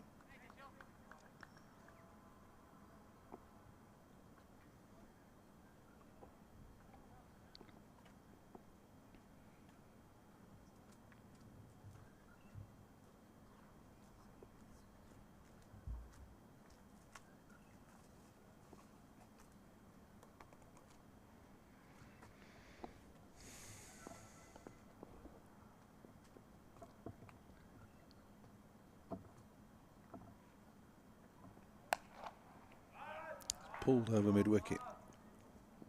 Not quite out of the middle of the bat. We'll just get 2 for Jack Blatherwick. 3 in fact. It's good running because they're not big boundaries here. It really is good running.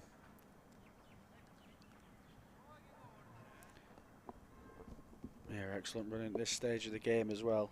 Every run counts. The bowler's very consistent on that hard, heavy length into the waist. That's a little bit shorter than. So Jack Blathwaite could take advantage. Don't know if they can. Lancashire pair can just move around maybe and just try and put the bowler off his length.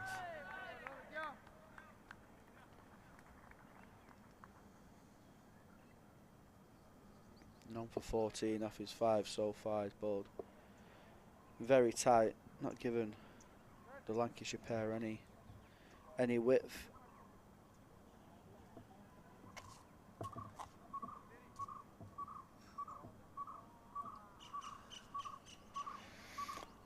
Well, it's coming to the crunch now as we get approach the last dozen overs or so. Target down below 100.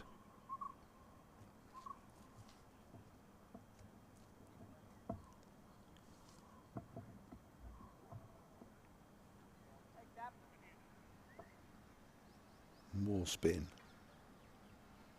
Bit of slow left arm.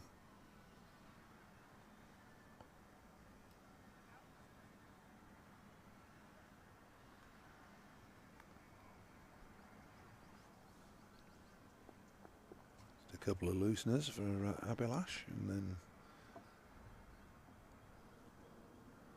here he comes. Giving himself a little bit of room there, Jack Blathwaite, looking for the gap on the offside.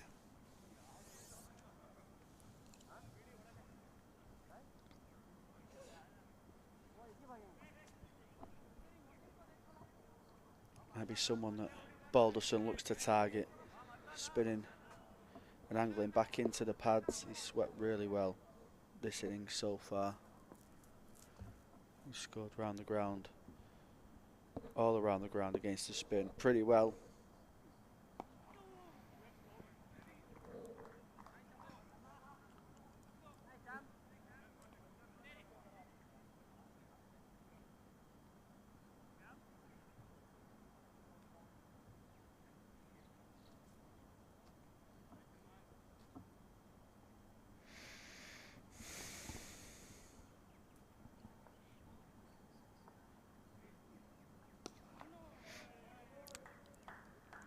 First impressions are that Satiri's not a big spinner of the ball, just firing it in from an angle from outside.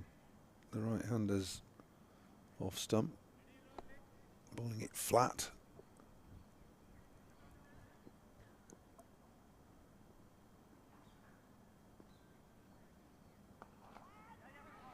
Nice flowing drive from Balderson, but long off his straight. And that's good fielding.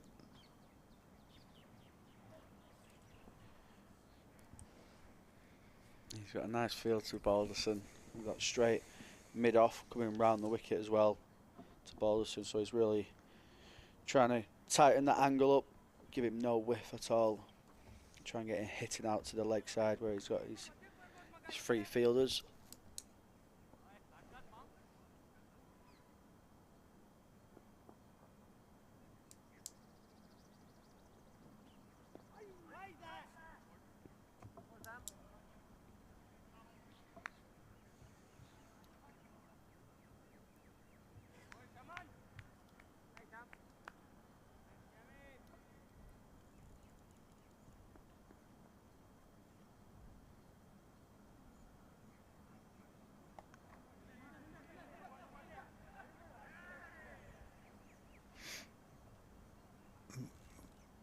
Blathwaite looking to be a little bit more adventurous off that last ball. Thwarted in his attempt to hit a boundary. Just 4 off that over. Run rate has gone up to over 8.5 an over now from the last 11 overs. 156 for 5.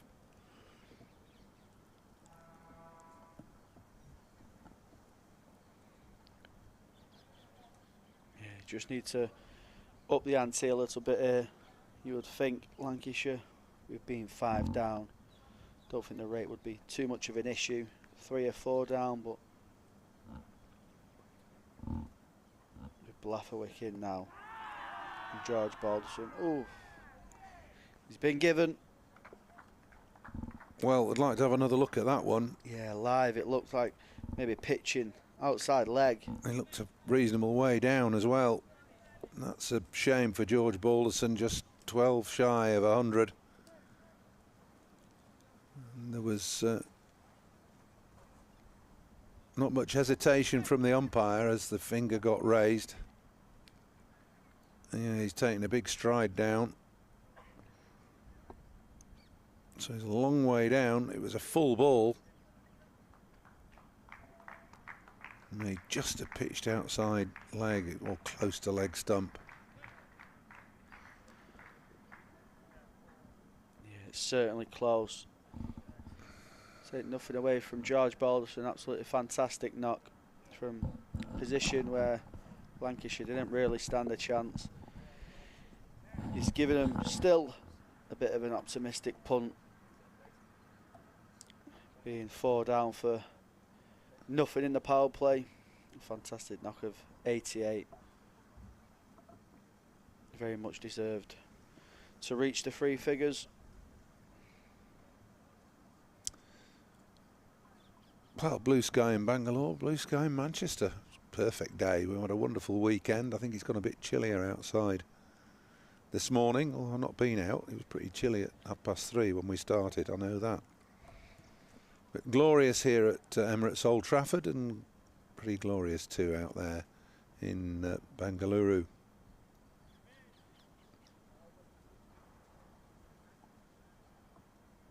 That's enough of us now. Come on, let's get back to the cricket.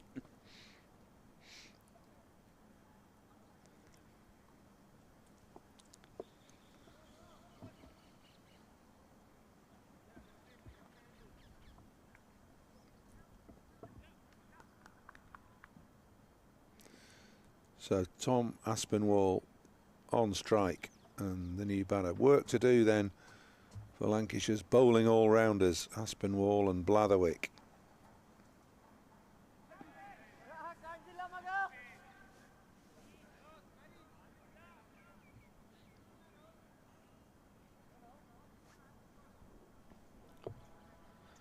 Aspinwall will certainly try and play on the front foot. Tries to play at a decent tempo. Likes to feel bat on ball and score at a good rate.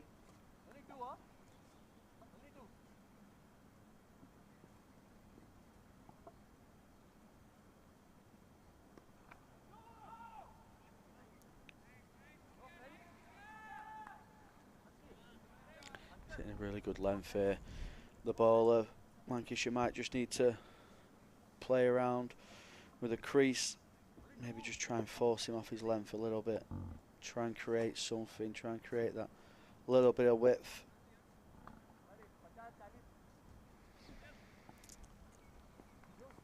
Just watch the running between the wickets here, between these two.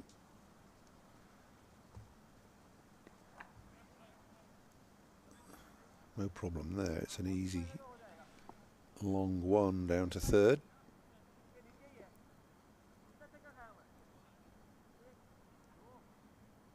Tom Aspinwall off the mark.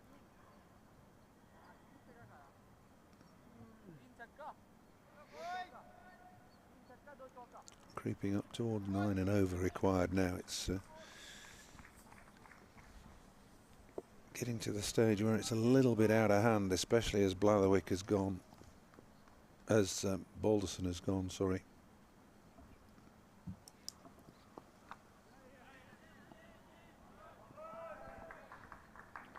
An excellent shot from Blatherwick, just allowing the ball to come to him, punching it back with a point. He timed it beautifully for 4. Yeah, just a little steer. It's good work.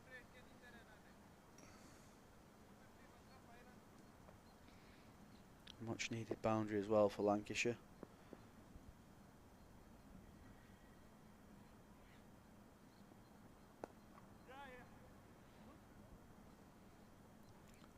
Little tuck off the hip for a single. Blatherwick will keep the strike. 40 gone, so we're into the last 10 now. with 88 needed.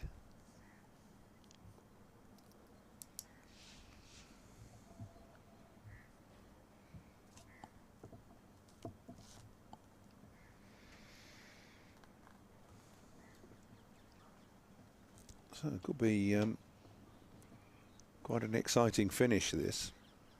9 and over is around par for the course in a 50 over chase in the last 10 overs. Whether the lower middle order can accumulate those quickly enough is open to question. They have to do it against a variety of bowling. Slow left arm now from Vidaydar. Appeal for LBW.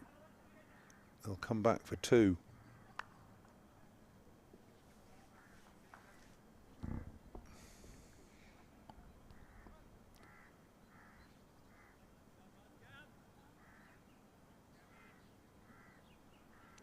Feel with 2 new batters at the crease and being 6 down, you feel Lancashire probably just maybe around 2 overs behind in this run chase at the moment. Blatherwick's just starting to tick along, starting to look a bit more comfortable at the crease.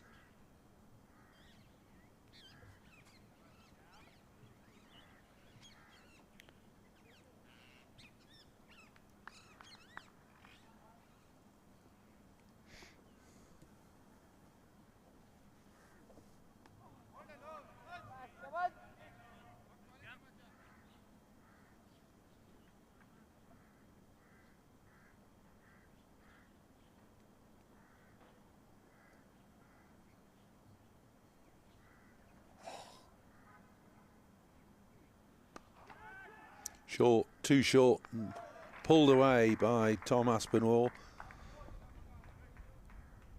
was a bit of a gift for him, and he gleefully accepted it. The pull over mid-wicket.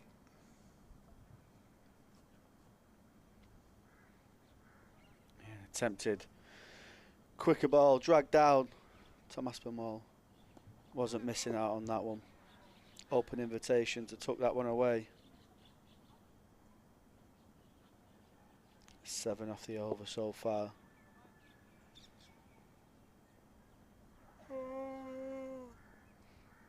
Last ball off it. Aspinwall. No, so it stays 7 off the over. Lancashire 169 for 6.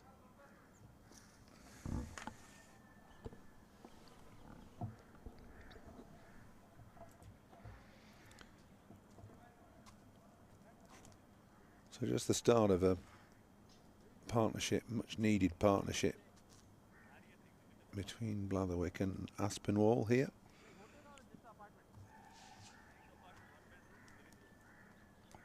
The makings of a tight finish, 54 balls left, 81 needed, 4 wickets in hand.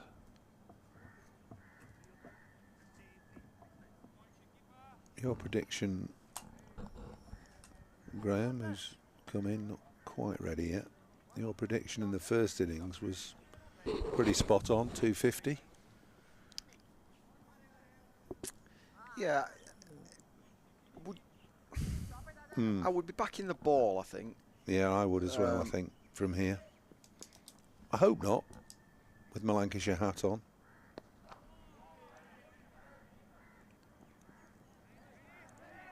Good bit of fielding to keep them down to 1. Pick up and throw all in one movement there. But I wouldn't be doing it with any great certainty. No. Good. It's a sort of element of hedge sitting, but I quite like it.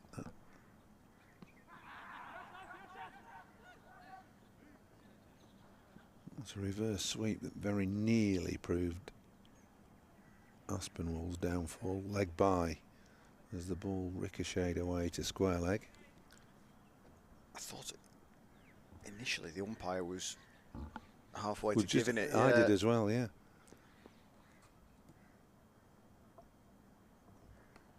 It's that famous one in the Big Bash a few years ago, wasn't it? Where the umpire went to give it and then ended up picking his nose or scratching his nose or something like that. That's happened a few times, that.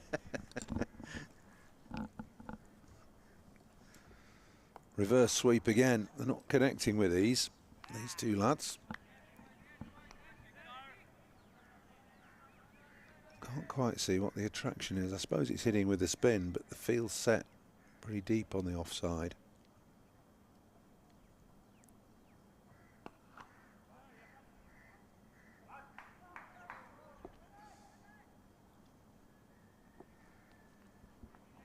I think I know that Blatherwick will try and hit the ball harder and harder. He just likes to hit the ball hard. Aspinwall too is an aggressive player, but a little bit more. Yeah, that was played well. A little bit more cultured than Jack Blatherwick in his batting. Blatherwick picking up the pace now.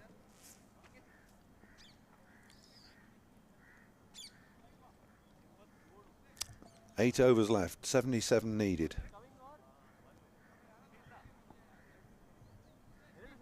Just as you were talking about scoring runs pre-season on an individual basis and how good that is for sort of character building and confidence, it's exactly the same from a team perspective. If you manage to win a game, it's all very easy to say, oh, well, it's a pre-season game, we're not really. But if you do win one, that's close. Yeah, I thought it might be.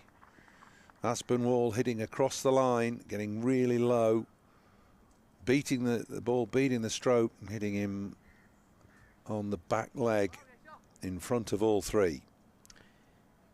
You kind of felt it was coming as well, didn't you, really? The last over, couple of reverse sweeps.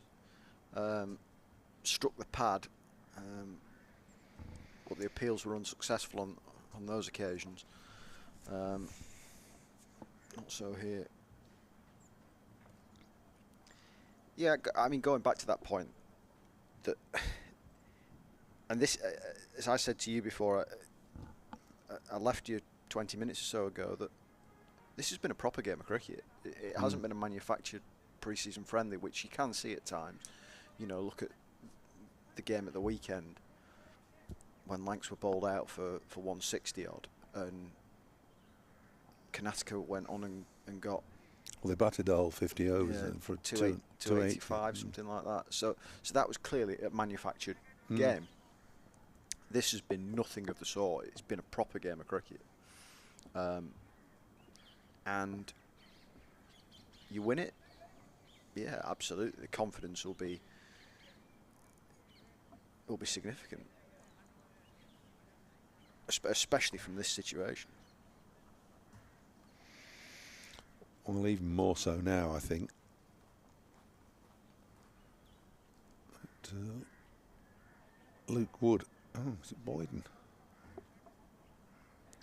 He got runs at Northampton last year, didn't he? In the Metro Bank. Was it Northampton in the Metro Bank? I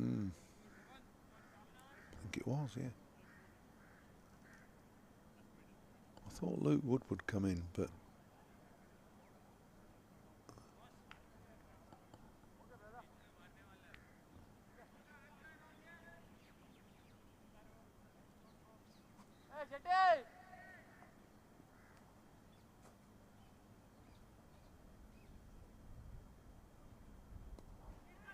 oh, was he spooned that back to the bowler very nearly. Don't think it quite carried.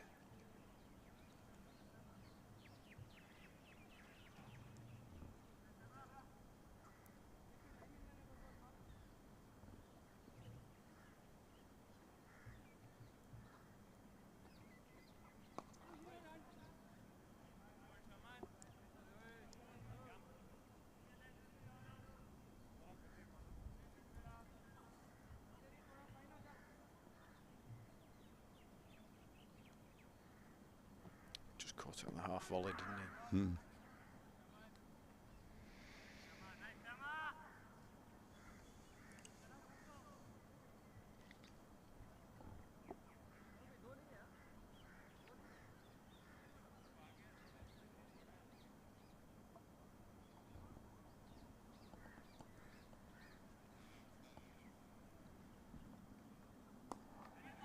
Oh, he's nearly done it again.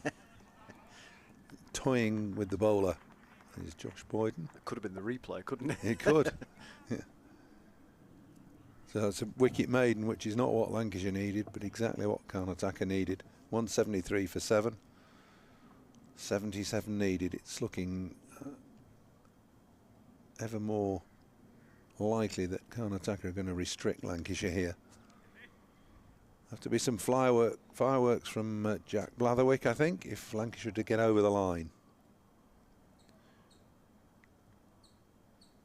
It must be that Luke Wood's not going to bat, I think.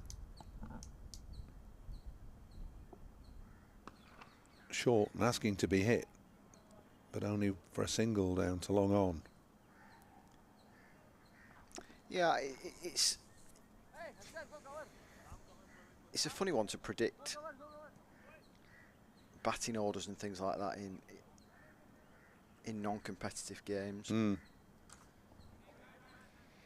But you'd expect, if Wood was going to bat, you'd have expected him to bat above Blatherwick and Boyden, but might be wrong.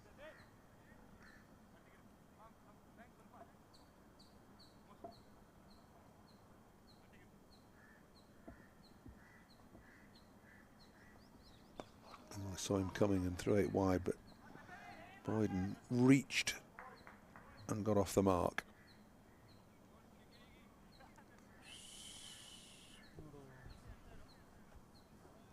This is the situation where you could just do with throwing something like a Michael Jones back in and labelling him as a tail ender, couldn't you? In the air and taken, I think, at extra cover.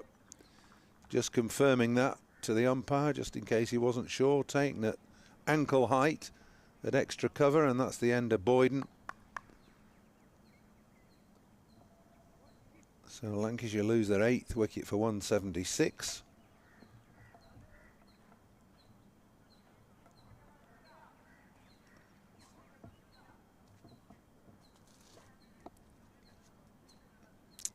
Just a straightforward catch as Boyden skewed across that, sliced it away to extra cover. Taken very easily, wasn't it? Yeah. Nonchalantly, in fact.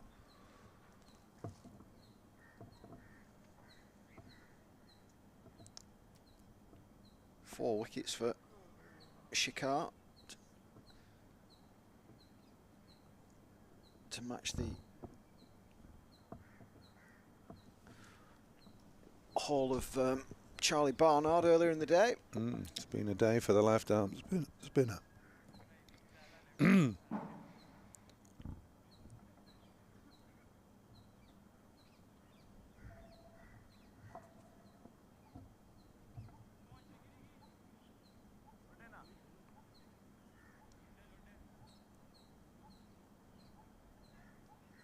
So Ollie Sutton going in now.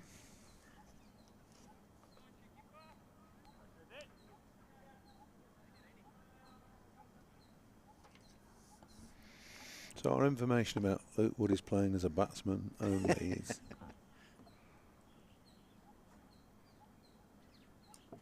seems incorrect.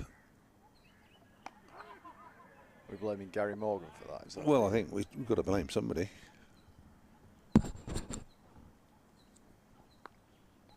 He is our esteemed statistician. Yeah.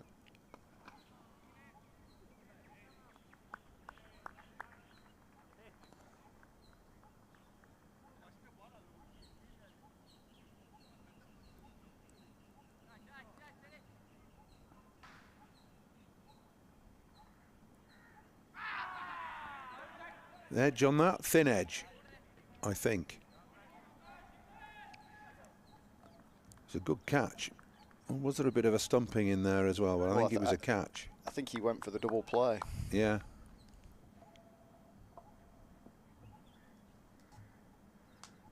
Smiles all round anyway. As Sutton goes for a duck, just a couple of balls faced.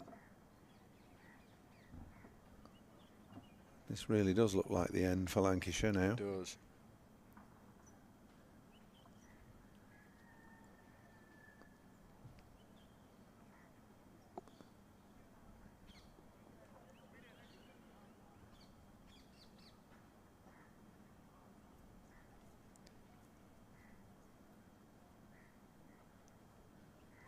Oh yeah, the bowler's end umpire has given him out. It's caught behind.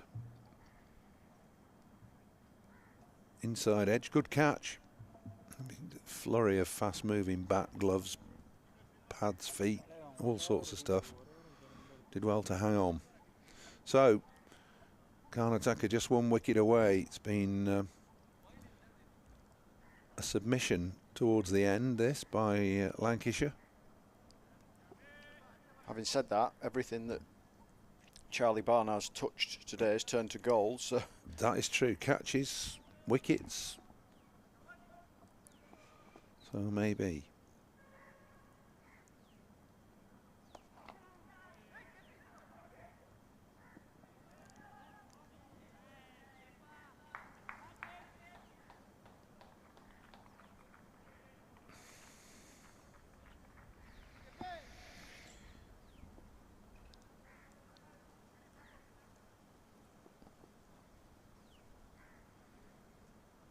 I think there's only one route now for Jack Blatherwick, and he'll only know one route, and that is to hit and hit hard. And that is hit hard. It's a lovely shot through extra cover all along the deck. Gave himself a little bit of room. He's had previous as a hitter as Jack Blatherwick. Don't know whether he's managed to get as many as Lancashire need today, though. It'll be spectacular if he does.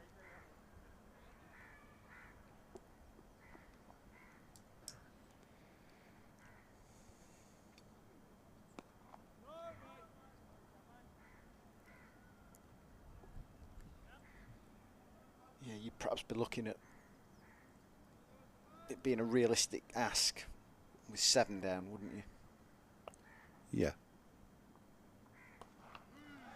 High and straight, he loves that, not even looking at it, not like a bowler. They normally just have a little peek.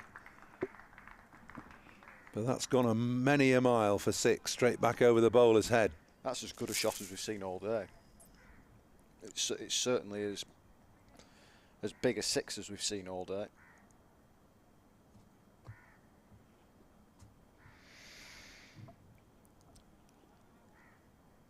It's a high netting, that, isn't it? There must have been some big hitters in the in the time at this ground.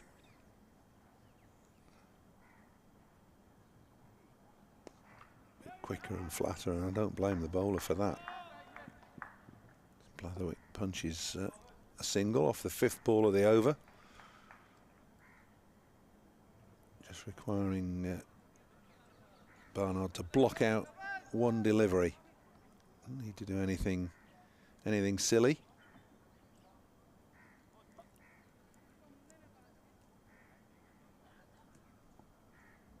$13 off the over so far.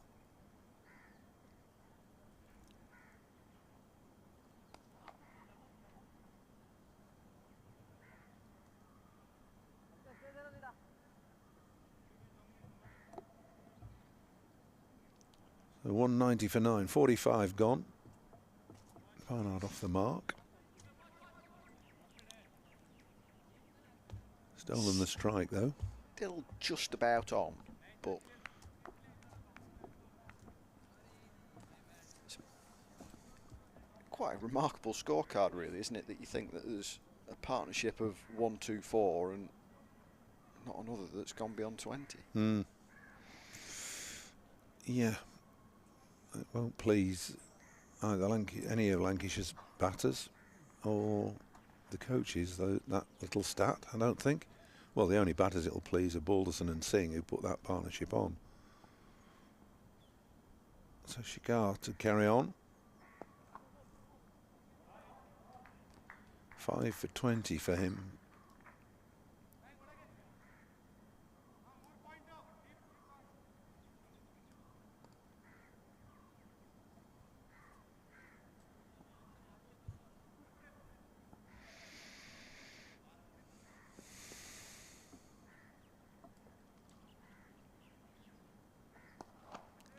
Blatherwick gives himself room and hammers that between deep extra cover and wide long off.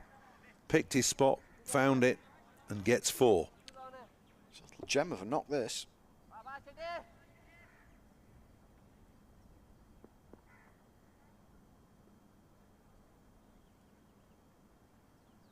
The situation clearly lends itself to his strengths, doesn't it? He's got to just madcap hitting. Yeah. Yeah.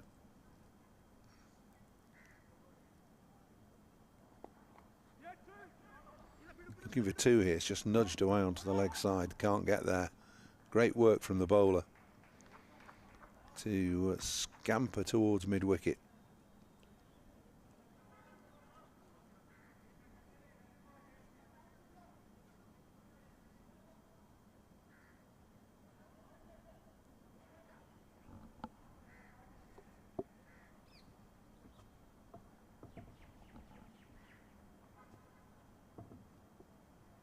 Been told it was a late call to not bat Luke Wood.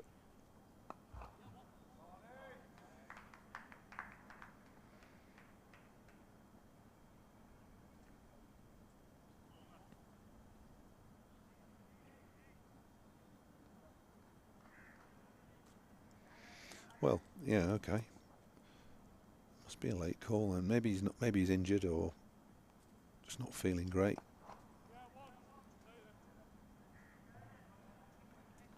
The scene is set for Blatherwick heroics, though. I mean, you know, it wouldn't be completely beyond the realms that the Lancashire management thought, well, you know, realistically, it is game gone. We don't want anything. Is there really any point? Yeah. Okay. It's well played by Charlie Barnard, just blocking the final ball of that 46th over. Means Blatherwick's on strike, 37 from 34. Lancashire needing 52 from the remaining 4 overs.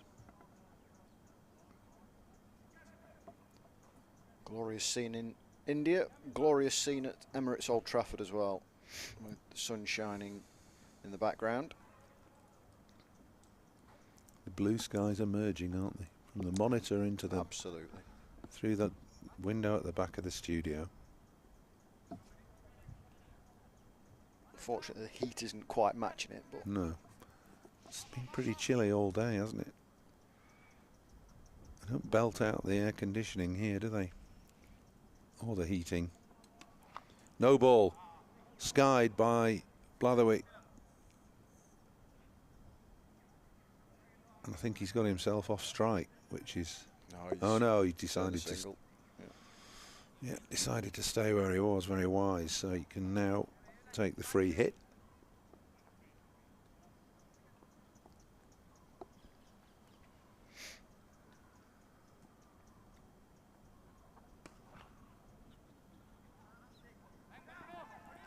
And we'll just get 1 for that. And we're coming back for 2. That's good running from Barnard. Superb running. That was.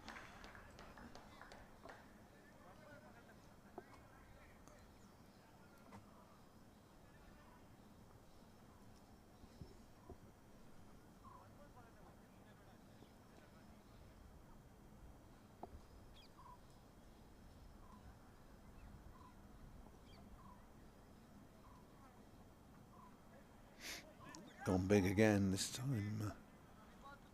Just a thick outside edge.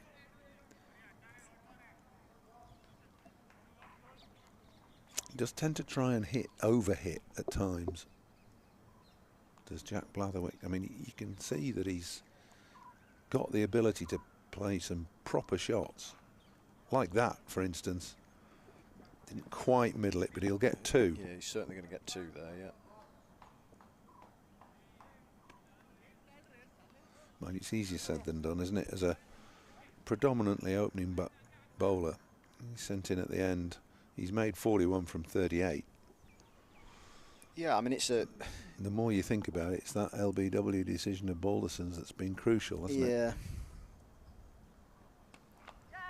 And that's the one. He swung across the line at that, but got away with it.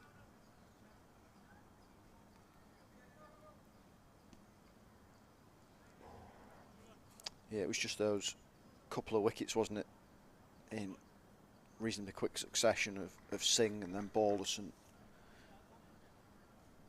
that turned a situation where Lancashire were, I wouldn't say in control of the game, but they looked very capable winners, to now needing a miracle. Barnard trying to get in on the act now. But has to. 46 needed from 19. Leading edge, but safe. 47 gone. 204 for 9. Still 46 needed. Blatherwick on strike. Wanting new gloves or a drink, or maybe just a hint of inspiration, or he's probably going to have to hit kind of 46. 5 sixes, isn't he, really? 3 overs left. 5 sixes and a couple of 4s, and you might be able to, maybe 3 4s, and you might be able to kind of scamper the rest. Well, it's a small ground, but I'm not sure that Jack Blatherwick's capable of this task. 46 from 18.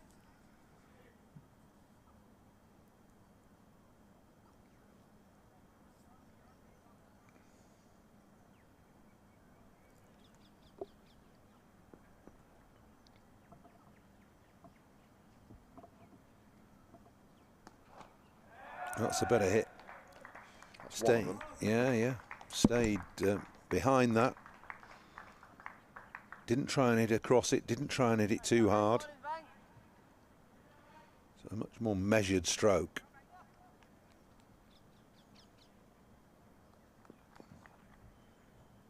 There's no lack of effort in it, that's for sure. And again, straight down the ground, but only for a single this time.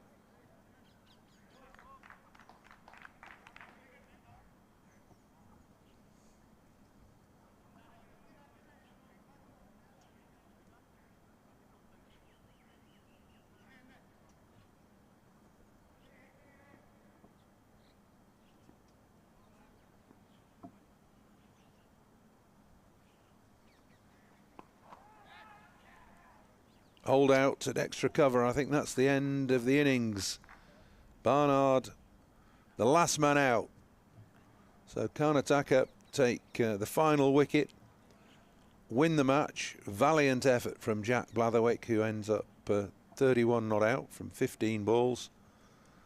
And Lancashire bowled out for 211 in the 48th over, trying to chase down that Karnataka total of 248.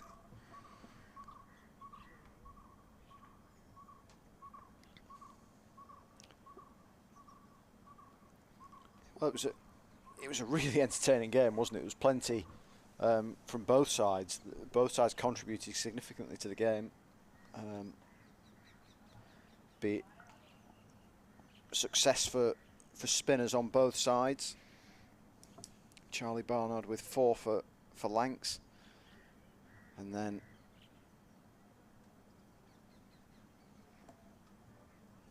Jack Blatherwick nearly getting to 50. George Balderson doing so.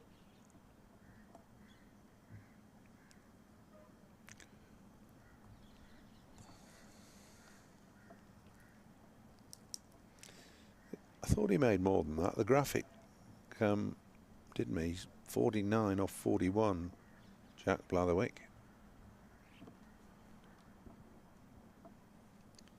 Was it the partnership? Might have been the partnership anyway. Blatherwick made 49, which is a good effort. And that was the shot of the knock. Some pretty meaty strokes towards the end, and he's a much better player when he stays. Doesn't try and hit the ball too hard, and try and hit the ball across the line. Looks to hit straight. I suppose that can be said of most batters, but lower order batters especially tend to get a little bit carried away, don't they? But overall, even though Lancashire have lost their second game, I think that was a much more worthwhile match and more profitable, basically, in all ways for them. Absolutely. I mean, clearly the most impressive aspect of it was with the ball and in the field. The wickets were shared around, and they were, aside from that George Bell drop behind, I think they were spot on. The batting, unfortunately, they just left themselves a little bit too much to do after that early salvo, really. Well, a little bit more on that later, Graham. We've got Jack Blatherwick waiting to talk to us. There he is, standing in the middle of the outfield, I think. Pad still on, microphone in hand, earpiece in. Jack, it was a valiant effort at the end, just a little bit too much for you to do in the end, though.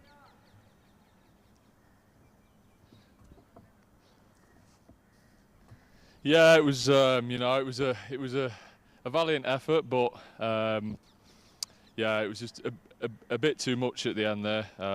It's not the easiest to pitch, Walt, to be honest. I think we just needed to take it deep. That was my feeling, and yeah, we just needed one more with me there. But really good performance by George Balderson and Harry to rescue Lancashire from 18 for 4. And George was going along nicely, wasn't he?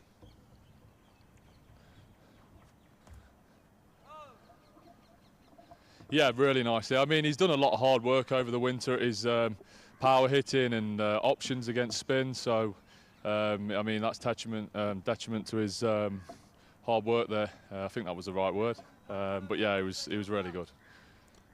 Yeah, and Harry alongside him as well. Very excellent. When you came in, you were with George. Were you basically told to play for George, or were you looking to try and score a few runs and quickly?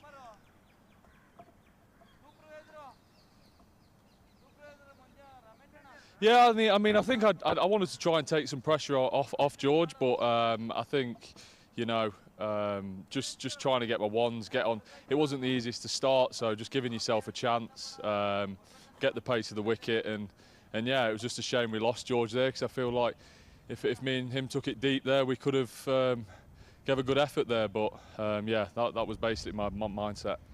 Yeah, not to be in terms of a win, but what do you think the boys have got out of this game? A bit more, a lot more than you got out of the game on Saturday?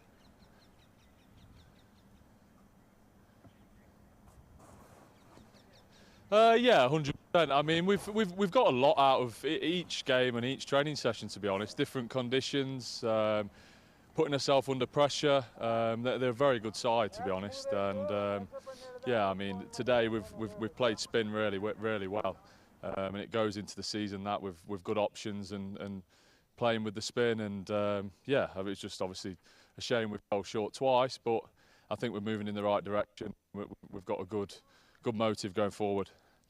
Just give us an idea of the climatic conditions there. How warm's it been today? Have you found it difficult fielding for those 50 overs and then having to chase down the runs?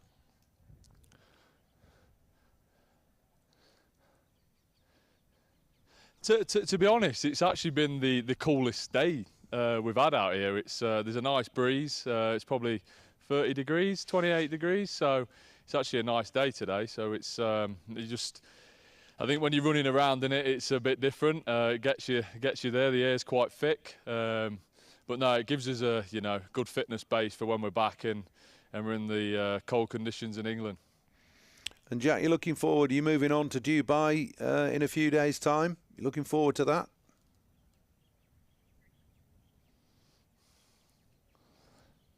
Oh yeah, absolutely. The lads always look forward to that little bit of the trip. We've got a nice golf day planned. It's good time for the lads just to bond together and get that team morale going. And then we obviously finished with a T20 game against an Emirates 11. So yeah, we're looking forward to it, and yeah, should be good. Jack, thanks very much indeed. Good effort today with bat and ball, just not quite getting over the line for the Lancashire team. on their pre-season trip. Good luck for the rest of the trip, and we'll be showing the game live from Dubai next Sunday, I think it is, over here.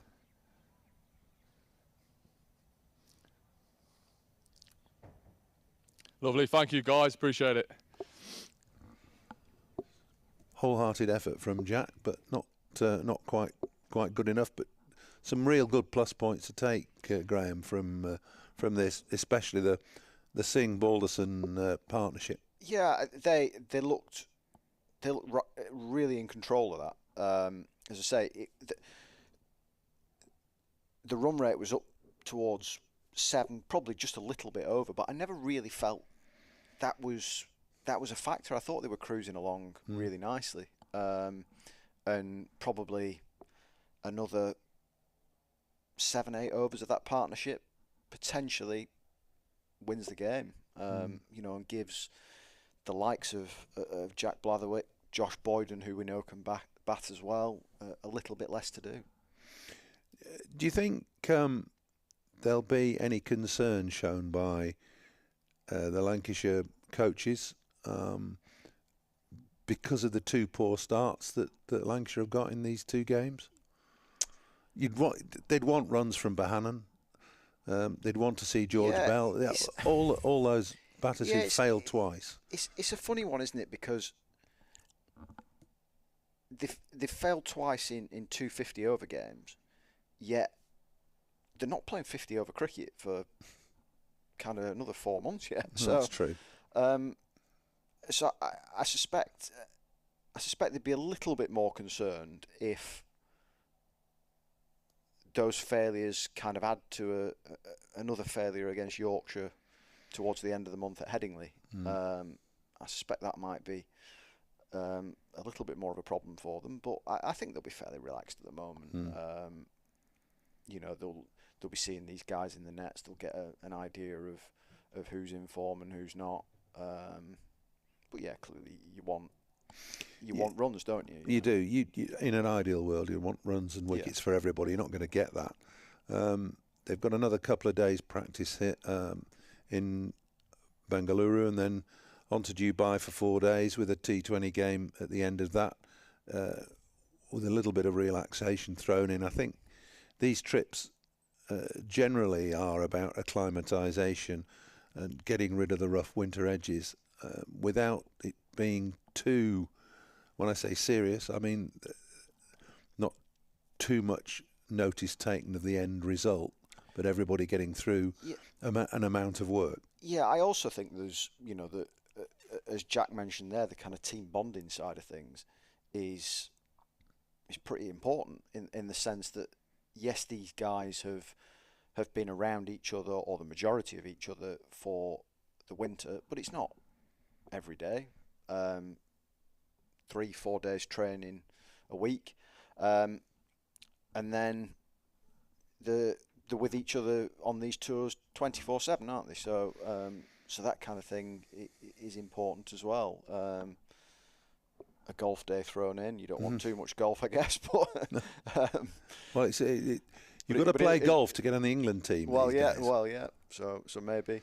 Okay, Graham, thank you very much indeed. So that's all from here at Emirates Old Trafford via Bengaluru in India for the second game on Lancashire's pre-season tour of India and Dubai. Not the success that Lancashire wanted, but some really good performances by particularly George Balderson with 88 and Harry Singh with 37.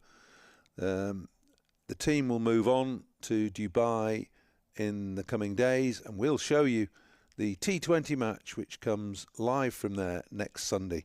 We'll look forward to seeing you then on Lancs TV. Bye for now.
When I was a kid, there was no professional women's cricket.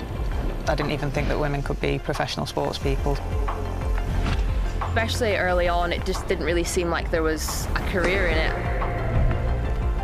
To support myself around cricket, I had to work at the petrol garage. I was the only girl, so I stood out.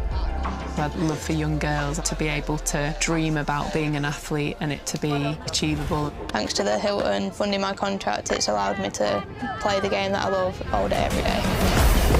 We're like an engine and we need to be fuelled with the right gas. Without funding, we can't be visible. You can't be what you can't see. As a team, it feels like we're breaking boundaries. Thunder and Lancashire always want to put women's cricket at the forefront, and now I think that's really shining through.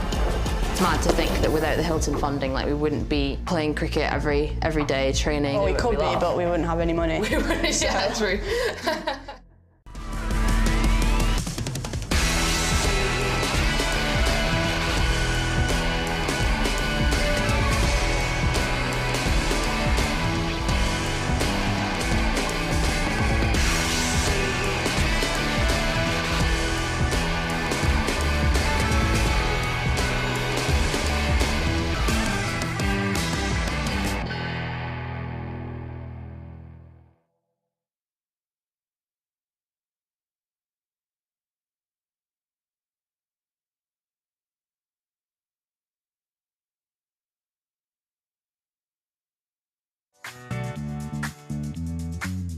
Thank you.